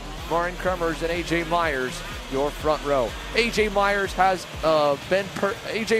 been perfect all weekend long. Pole in qualifying in all 3 heat races, leading basically every single lap. Marin Kremers has had spurts of promise. He's looked close at points, but not all the way through the entire run. And beyond them, nobody else really is close enough. Talon Yockel, his progress over the summer stretch continues to get better. For the moment, though, he is not at the level of Marin. He has been a third-place driver all weekend, battling with his teammate, Michael Riccio. As AJ elects the outside, we've talked about this, and this is what he's decided to do. He's looking for the clean part of the racetrack, but he's betting on himself to get the launch. We go to the lights for the final time this weekend from Cincinnati. Pro Shifter, AJ Myers, Marin Kremers. Let's get set, let's get ready. Here we go, down to turn 1, and Marin Kremers gets the whole shot for the very first time. But, to the inside comes Myers. He tries to make a move inside of Kremers. They're side by side through the right-hander in turn 3. Kremers hangs on. Oh, Myers gets off in the dirt. It's going to be a good one. Xander, we've got Myers now shuffled back to 5th. Marion Kremer says it's my time now, and he's got the lead by about 2 kart lengths. For the very first time this weekend, A.J. Myers is not having a clear racetrack in front of him. He's wheel to wheel with his teammate Michael Riccio for 4th. Gets through there, and now it's Beer Alert and PSL Karting versus Magic Kart USA as a nice move further back at the top of the hill for one driver. It was another one of the Magics. I think it might have been Charlie Steins, but it's 2 PSL Karting Beer Alerts, 1st and 3rd, sandwiching Talon Yockel. You have Kremers the leader, Yockel 2nd. David Greco, who has been methodically cutting his way up the grid all weekend, is up to 3rd. A.J. Myers on his bumper, though, looking to go by. Does Greco play blocker for his teammate? A little bit. He does. He covers it off in turn 2, and A.J. can't get around him for 3rd. And, again, forget his teammate. David Greco's just trying to hang on to a podium. No, now he points him by. He says, oh, my bad, A.J. Go ahead on through. Well, if A.J. can get that kind of cooperation from Talon Yockel, then he might have something because he can chase down Kremers. He got around Greco pretty quick, but Myers has got to get clear racetrack up to Kremers, because right now Kremers has a clear racetrack. He can hit his marks, run his lines, and run the fastest laps he wants to run. So for Myers, it may be a 20-lapper, but he can't let Kremers check out too far. Well, that's the thing, right, is all problems for Alan Isambard. The mechanical woes have not left the young Florida-based driver. He's off on the side of the road. Talon Yockel looks back, sees his teammate A.J. Myers coming as well. For Marin Kremers, there's 2 options here at this point. You can kind of keep the gap small, try to save tires, wait for A.J. to arrive. A.J. down the inside and clear on Talon Yockel there in 2nd. Or you can try to punch the gap. And if he's been waiting, now's the time to go. If he was trying to build a gap, that's bad news, because if that was all he's got, A.J. Myers has made it look like it's child's play. He still kept the margin at just 4 car lengths back after going all the way to 5th. And granted, no hard feelings, I feel like should be warranted for either driver. Marin got the jump. AJ didn't want to lose that lead into turn 2, so he kind of sent a bit of an egregious move, and Marion kind of paid him back for a bit of a dive bomb by not giving him any space coming out of turn number 3. You know, kind of 1-1. I feel like it's an even score right now, Randy. It's an even score, and I think from the looks of things, AJ is going to probably be challenging for that lead in another lap or 2. Last lap, there was a 0.2 of a second gap from AJ to Kremers, and now it's 0.3 of a second quicker. And the gap itself is only about 2 kart lengths. I suspect that AJ will try under braking to make a move here. If not this lap, maybe in a lap or 2. AJ Myers clearly fastest on the racetrack, and although Kremers had a great start and was able to gap a little bit, AJ just gathered it back up and said, okay, we got 20 laps here. I got time. Let's just get this back together here and come up and chase down Marion, and he has. And now one thing to remember, these two guys are fully sponsored drivers by their teams. This is what Marian Kremers does for a living, and this is what AJ does as a part-time living. So how hard do you want to fight for the race win when it's kind of your job or your opportunity to continue racing on the line? We saw how hard Harley Keeble was willing to fight. He was wanting to defend his position lap after lap in that X30 main, and that was crazy. And so how much does Marian want to do that? Well, there's the answer. He's going to start defending low for the moment and try to build a little gap. But wow, AJ took him by surprise. He gets him in 3. And Marian on the other end ends up dropping a tire. And just like that, AJ Myers catches Marian Kremers off guard and gets to the lead with a nice healthy gap. Check, please. Yep, there we go. Write that one in the books here. And unless Marian Kremers was really holding back, or maybe, having a better, setup for the long run, this could already be done and over here by lap number 5. AJ Myers making it look easy. He was not going to hang around behind Marian. Talon Yako runs in 3rd, but he's already a 2.5 back. David Greco runs 4th, and Michael Riccio in 5th. Joseph Lowney 6th, Gavin Bailiff, Jared Ramnaravan, and Charlie Steins and Anthony Martella. That's your top 10. Bailiff trying to work his way back up through the field. He qualified well, but had terrible heat races yesterday. Michael Riccio running in that 5th spot. What an impressive weekend it has been for him. He's been kind of in the same boat as Talon, making some progress here this season, but he's had some bad luck hinder him away from his first couple of either top 5 or top 3 results over the course of the year. He's on track for another good result. Is a big issue for Marian Kremers. He blows the corner. A big brake problem for Marian. I don't know if he locked up or if he's losing his front braking power. He looked like he was in a four-wheel slide where the rear's locked up and just took him sideways. And I think he might be, Marian Kremers trying to let the field go. He does not have full braking ability right now. So there goes Greco, there goes Michael Riccio, and now it is a magic 1-2 with Talon Yockel into 2nd. And Marian Kremers, I don't know if he'll try to stay out there. This is a dangerous game to play when you're losing braking power to try and survive, but he's probably also thinking championship here because, if he can kind of cruise to the end and 5th, that's still better than AJ Myers, who had a brake failure in Orlando and crashed out of the lead and finished last. Yeah, I think that it appears he's trying to just hang on and run conservatively, but stay out there and get the points position. AJ Myers just went quick the last lap of 53.683, 2 laps ago actually. Quickest driver on the track the last lap was Finnegan Bailiff. Gavin Bailiff, I'm sorry. Gavin Bailiff was a 54.055. He was actually about 0.5 of a second quicker than AJ Myers on the last lap. So Gavin trying to close in and maybe get to a podium finish. Right now he's in 7th, but I'd say he's got a good chance at it if he can continue to close the gap. Right now the next one up for him is Joseph Lonnie in 6th. Yeah, Joseph Lonnie's right ahead of Gavin and now under fire, and there he goes. Nicely done. Gavin Bailiff, turn 2 is a great catch there, Randy. And just as we switch to it, Gavin Bailiff puts on a show for us. He's now up 4 spots in total from 10th on the grid. The Trinity Karting Group, Kart Republic driver, has had a bit of a rough go at it this weekend, but he's starting to make up ground now. And speaking of making up ground, Marian Kremers has gone around Michael Riccio, and now he's going back on the inside of David Greco. So I don't know what the issue may have been for Marian, but if he's been able to solve it and learn to drive with it, he looks pretty speedy. He's back on the podium. He might even be able to track down Talon Yockel for 2nd. He's not terribly far up the road. Chasing down Yockel, it wouldn't surprise me at all because he has come back up to speed. As you said, I don't know what happened, but it's almost as if he just drifted out and let a couple of the drivers by. Whether it was to cool off tires, who knows what it was. But right now, he seems to be full song and trying to chase down 2nd place Talon Yockel. As they head up the hill to turn number 4, or down the way to turn number 4, sorry, then over towards the back section where there is the hill. Marian's hand fully in the air now. I think a different mechanical issue might have just taken away his horsepower. Kremers is crawling out of turns 5 and 6 through to the right-hander, turn 7. I think he might be coming into the pit lane here this time. He takes a look back over the shoulder. Seems like he's maybe checking the header as if almost the pipe disconnected. There was a weird sound when the field came by us, Randy, as they went back to turn 4. Whatever the problem is now, this opens up the championship title fight. AJ had a bad opening round, won a 1 in Houston, 2nd in Newcastle. Marin consistent all the way through the first 3 rounds, but finally he has an issue on a weekend. AJ's been dominant, and this could really make it a heads-up battle when we go to Trackhouse Motorplex, because now they'll both have burn to drop weekend, and it'll be anyone's guess as who can make the most of their 4th and final one that should count. They'll win it on the racetrack, and that should really be some exciting racing down at Trackhouse for sure. And hopefully we get the big guy back. Maybe we can see Danny Formal behind the wheel. I'll have to check the calendar if it fits for him. But there he is, a weekend that just was not to be for Marian Kremers pulling into the scale line. First, it looked like a brake issue, maybe more of a power plant related issue for Marin, and his day is done. He'll get credited at least here with a slightly lighter turnout, though, of a 12th place result, thanks to Tegan Poles also having a DNF, and Alan Isambard having a mechanical issue as well.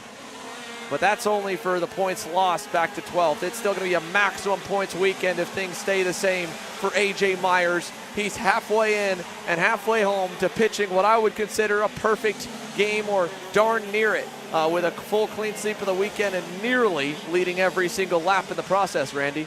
Yeah, other than the early stages of this final today, he never, ever saw the rear bumper of anybody the entire weekend, because he won every heat race. And this morning, or this afternoon rather, he didn't get the start he wanted.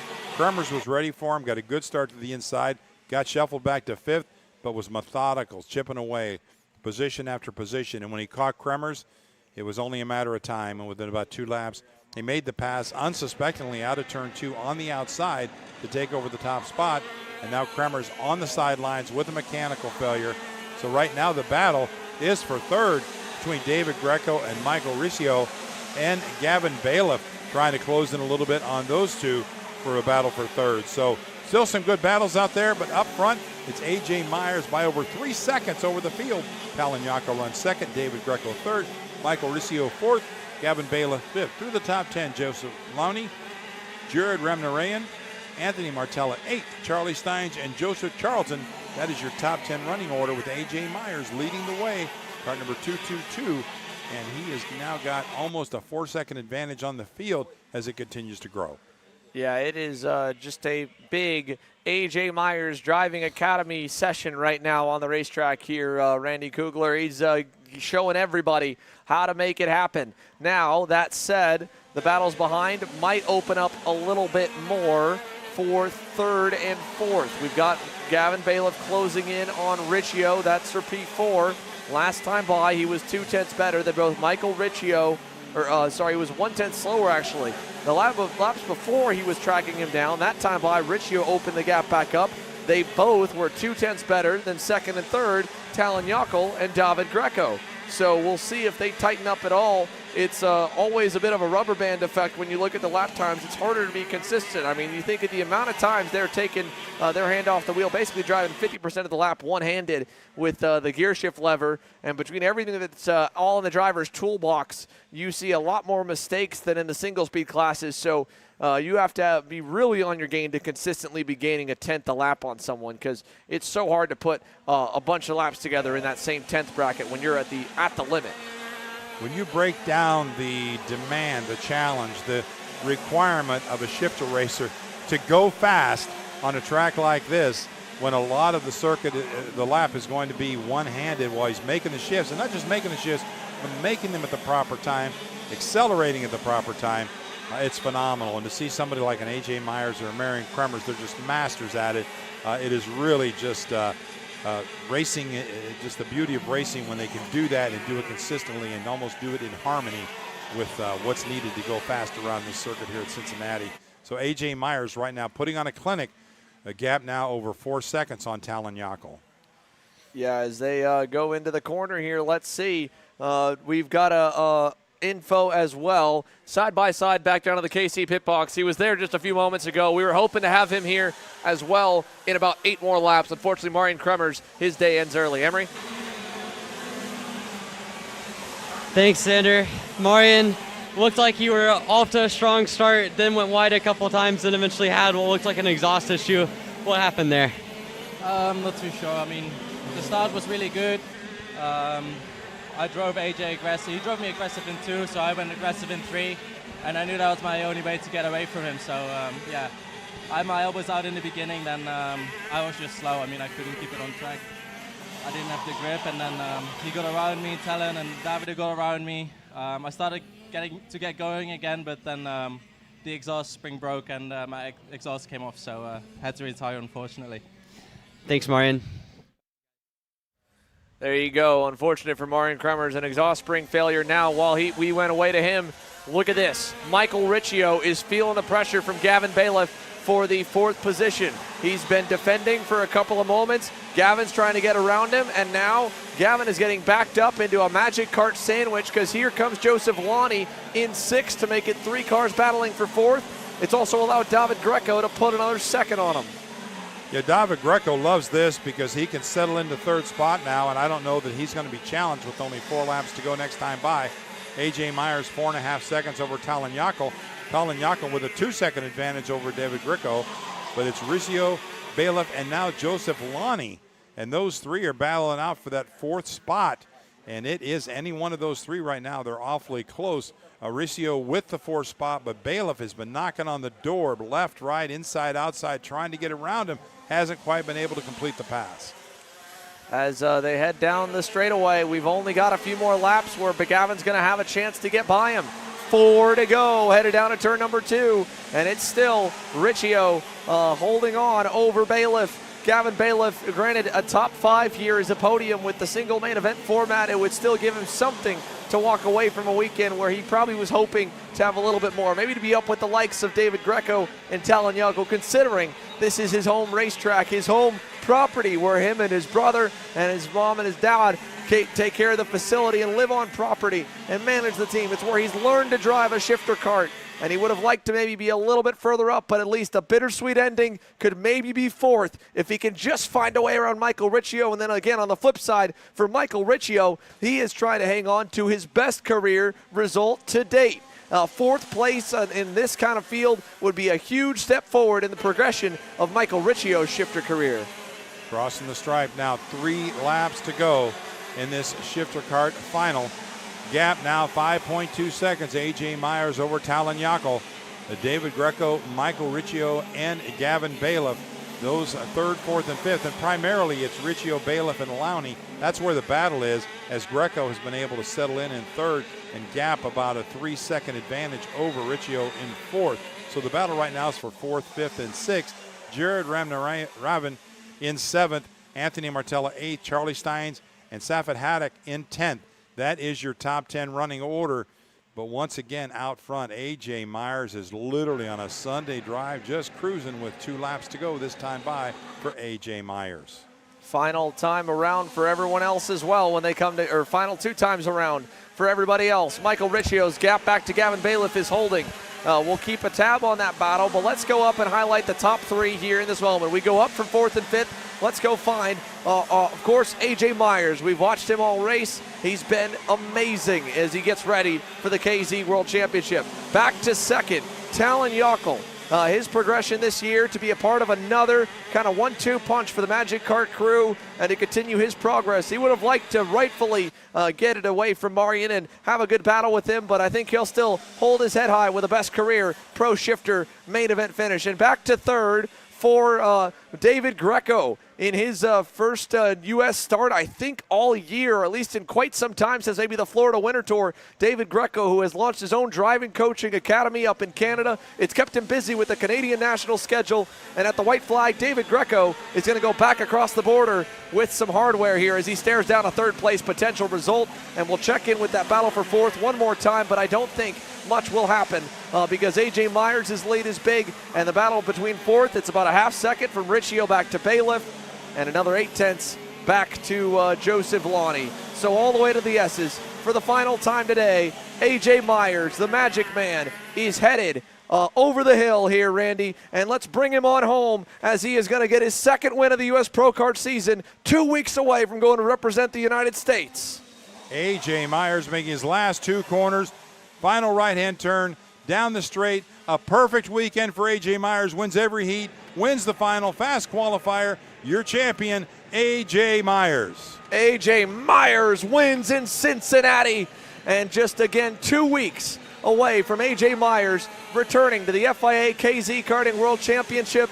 I don't think there's any doubt from anyone in the paddock that he is as good as he has ever been, and he might be more confident in his package, horsepower, and go-kart than he has ever been to go and compete on the world's biggest shifter kart stage, the KZ World Championship in 2 weeks' time, the September 7th to the 10th. And as we heard from Martin Kremers, as much as he would have liked to beat him today, A.J. Myers, he's going to be one of A.J.'s biggest fans and supporters, as well as the rest of the shifter kart community. He puts the stars and bars on his back over there. And over here, well, we're all just chasing him around the racetrack. That's win number 2 on the US Pro Kart Series season, and he's racking up the win total after a slow start through the opening quarter of the year. We'll have a word with him, Talon Yockel, and a congratulations interview as well for David Greco to get a top 3 results here when we come back, hopefully after this break. In the meantime, let's wait before that. My mistake. Can't go to commercial break too early because I don't know if you're hungry, Randy, but we might just get a little bit of donuts here from A.J. Myers. Very possible. I think he's lining up for it right now. I think Talon is as well. I think we're going to get with the Magic Kart USA 1-2. The engine's got to get rebuilt after today anyway. So for their first official 1-2 on the Pro National calendar, Talon Yockel going to join A.J. Myers as they burn them down here in Cincinnati. Magic Kart USA on top of the board and on top of the US Pro Kart Series stop here at MCC, and I think AJ wants to come up to the front stretch and leave his mark as well. How about one more autograph session right in front of everyone here? AJ Myers giving some donuts on the MCC Kartplex logo at the front stretch and on both sides of the racetrack where he is able to bring it into the scale line. Congratulations to AJ Myers, the Magic Man. We'll hear from him when we come back here from this.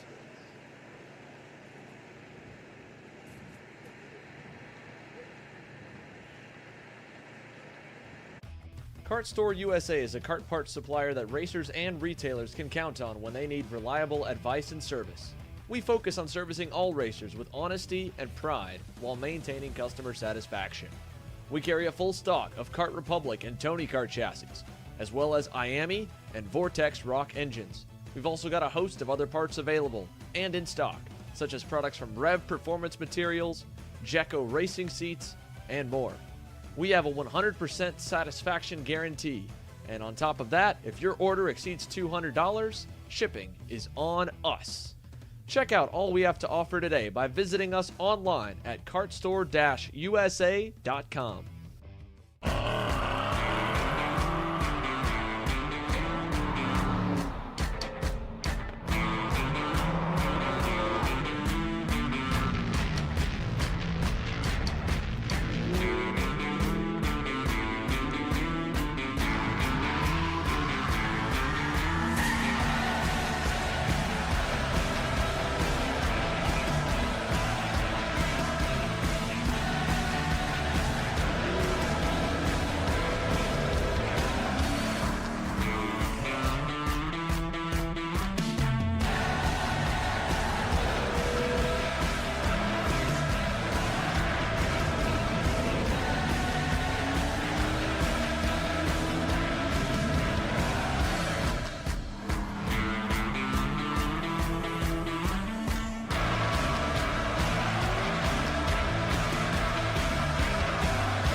The Drive Your Line Kart Shop is expanding with the official Drive Your Line race team. We're a full-service operation, but we specialize in teaching you the ins and outs of not just driving, but wrenching too. We specialize in comp kart chassis, IAMI engines, Rotax engines, and of course, we've got 4-cycle and 2-cycle race-ready packages ready to sell to you at any time to get you on track. For more info, check us out online.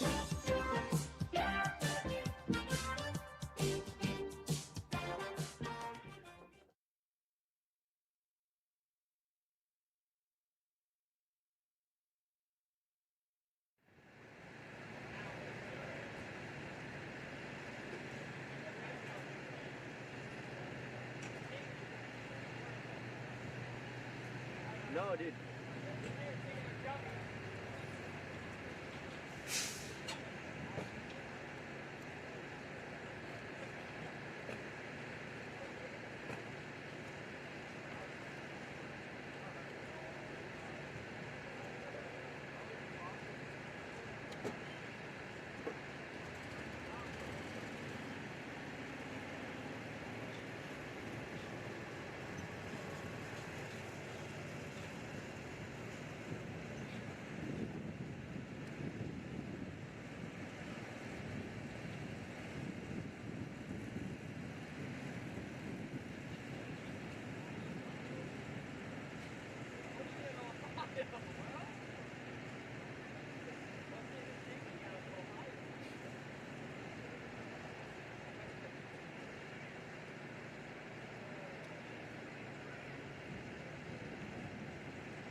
Welcome back here to the Motorsports Country Club of Cincinnati as we have gotten the scale line on through. An unfortunate day for Marin Kremers, but on the other end of the rivalry that has really turned into a good amount of mutual respect, a dominant win, and it's now 3 major Pro Shifter race wins in a row for AJ Myers as he gets set to embark on representing Magic Kart USA and really all the United States at the FIA Karting KZ World Championships. He's down with Emery on the Kart Chaser pit box. Thanks, Sander.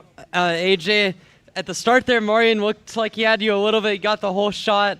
And then through turn two and three, both of you guys kind of got into each other. But after that, pretty much everything else went right. Ends up with a commanding win. First off, take me through the contact on the opening couple laps. Yeah, I really messed up that start, and obviously he got the jump, and I'll take full accountability for turn 2. I went in there hot. He didn't give me space, which is fair enough. We got into it a little bit, side by side into 3, and again, didn't give me any space. I ended up on the outside in the grass a little bit, fell back to 5th, and from there the work was cut out, So I was able to work my way through once I got to him. He blocked the straightaway. It was his first mistake. I was not there. And then after that, I just passed him into 3 and kind of we returned the favor a little bit, I guess, just kind of asserted my position in that corner. And from there, it was easy win. Yeah, easy win for sure. And it's really the third straight dominating weekend you had after what could best be described as a tumultuous first few months of the season. I mean, you had the mechanical failure down in Orlando. You got the win in Texas. You were close to Newcastle. In the winter months, you struggled a bit in terms of just reliability, luck, etc. What do you think's changed in the last couple of months that's not just allowed you to have commanding wins, but also just straight up dominate entire weekends like this? I mean, I'm down 10 pounds since the start of the year. I was out of shape to start this year, and that's on me. I'm in the best shape of my life now going into this Worlds, and on top of me being in better shape, man, once we switch to these Sani engines, the power is insane. The carburetor, Alessio, he is a magician. It's never wrong. It's always good. And I just appreciate that. And the Magic Kart, always fast. So thank the team. And you're heading to the KZ Worlds. You've shown really the last few months to be unbeaten in U.S. competition. How much does this do for your confidence going into that? Oh, confidence is the whole thing going into Worlds. That's my weakness when I go over there against these big dogs, the factory teams. I mean, I'm going over there with my team, with Peppo, with Alessio, the same exact kart that I have here. And I know I have all the support in the world to put me up front, and I just confident that I can do it, and hopefully I can. AJ Myers confident in what he can do. He showed that today, a commanding performance. He takes home the win in Pro Shifter. Way to go, Talon. How about that here for AJ and for Emery as well. He's got a quick turnaround to cycle through the rest. Man, what a day for the top 3 also. Talon Yockel, the progression continues, and it's a Magic Kart 1-2, and the first time we get to see him doing donuts. It's not for his first Pro Shifter win, but it's close to it. Probably still a pretty good day, eh, Emery? Yeah, Talon, we talked about this earlier. You had the chance there to get by AJ at the Smart, but you realized maybe not today wasn't quite your day, but still solid second place effort. Just tell me about how your weekend's gone. I mean, a track that last year you really struggled with, this year found the groove.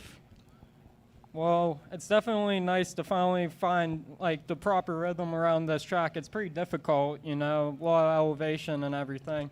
But yeah, off the start, I just let AJ go. I figured him and Kremers would just figure it out on their own, and they typically walk away. So I gotta find that last bit of pace. But I'm pretty happy with how today's gone. Yeah, and finding that last little bit of pace, you've already found a bunch this year to go from objectively being maybe 6th to 10th in terms of national competition last year to this year. You're consistently right there on the next step. We haven't seen more than about 3 or 4 guys that can consistently beat you.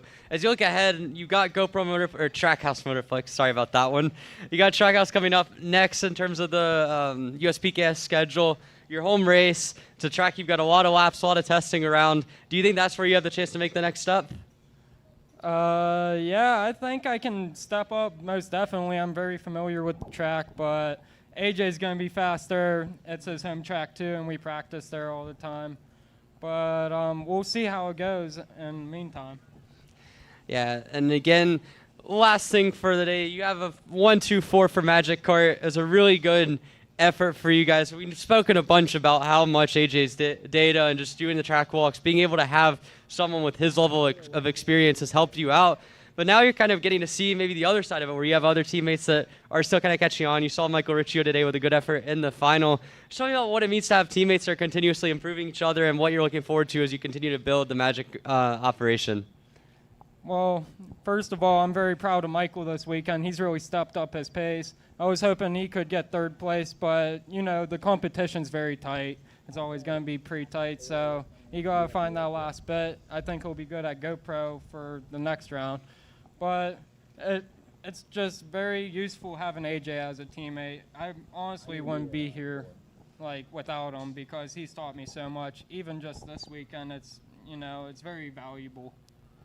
For sure, very valuable. Well, Talon Yako, again, this race, maybe not his most comfortable track, but he still puts it P2 with a great effort in the final to make it a magic 1-2. Back to you, Xander. Thanks, Emery. And we'll let Talon step out, and we'll let David Greco pop on in. What a return. Welcome back for David Greco, and a good way to come back here into the U.S. scene once again to get a podium. So, Emery, why don't you check in? How's he feeling? Yeah, David Greco. David, at the start of the weekend, looked like you were lacking just a little bit of pace. You found it to a degree to get on the podium. Just tell me about how this weekend progressed being back in the U.S. It was definitely nice to be back. I mean, I missed it throughout the winter, and I just, decided to take a little break from all the traveling and all that stuff. And I started my little academy back at home, so that's mainly why I took a lot of time off, because that took a lot of my attention. But yeah, I felt like we started off the weekend better than we ended it, not in terms of result, but just off pace. We just couldn't really get it together throughout the weekend, and I just tried to muscle the car through the final and try to let my endurance do the rest type thing. Yeah, and I talked to Talon just a minute ago, kind of being on the younger side of things, really learning the shifter. You're someone that has a lot of experience, a lot of success, and still, I mean, building through these weekends, it seems like you guys find so much in terms of not just pace, but just in general, like the knowledge book. And so it's a first trip to the national scene for a lot of these guys. On your side of things, what did you learn about this track in terms of just how it raced, having to go from the back of the field on all three heats, and also how you're able to set it up? Honestly, I thought just by walking this track, I've seen a few videos, and I guess from the GoPro angle, it looked a lot wider than what it was when I showed up. But yeah, it kind of surprised me with how it raced. Honestly, it's on my list on one of my favorite tracks. It races well. It's really fun to drive in the shifter because we get to point and shoot a lot. And yeah, it was just overall just very enjoyable. Yeah, and David, what's your plan going through the rest of the season in the U.S.? Any plans to run GoPro, Vegas, etc.? Definitely for Vegas, we're going to be there. GoPro, I'm not sure yet. I definitely would love to make it out. And I made a lot of notes on the MG tires. We definitely, need a lot of work with those tires. But nonetheless, we took a lot of notes this weekend. We learned a lot. And yeah, I think if we do end up going to GoPro, we'll be more well prepared from the beginning of the weekend. All right, David Greco, a great run to P3 to end off his weekend with the final podium spot on the box. Back to you, Xander. Thanks, Emery. As we wrap things up, SRP Engines Pro Shifter closes out the day. It's a beautiful Sunday afternoon for the Motorsports Country Club of Cincinnati. The final round of the US Pro Kart Series takes place in a month and a half time for the first week of October. But for those of you following along for all of our Kart Chaser streams, of course, we're back live in 2 weeks with the Northeast Karting Challenge Fall Nationals at New Jersey Motorsports Park and the busy September into October stretch that continues. Until then, though, we want to say thank you to the US Pro Kart Series staff, the incredibly hardworking Motorsports Country Club of Cincinnati staff for rocking this event out of the park. No red flags, no ambulance visits during the race day, just hard racing, and luckily, no major rain once we got going through the race of the weekend. So hopefully everyone has safe travels home. Thanks for watching. From all of us at Kart Chaser, my name's Xander Clements. Until next time.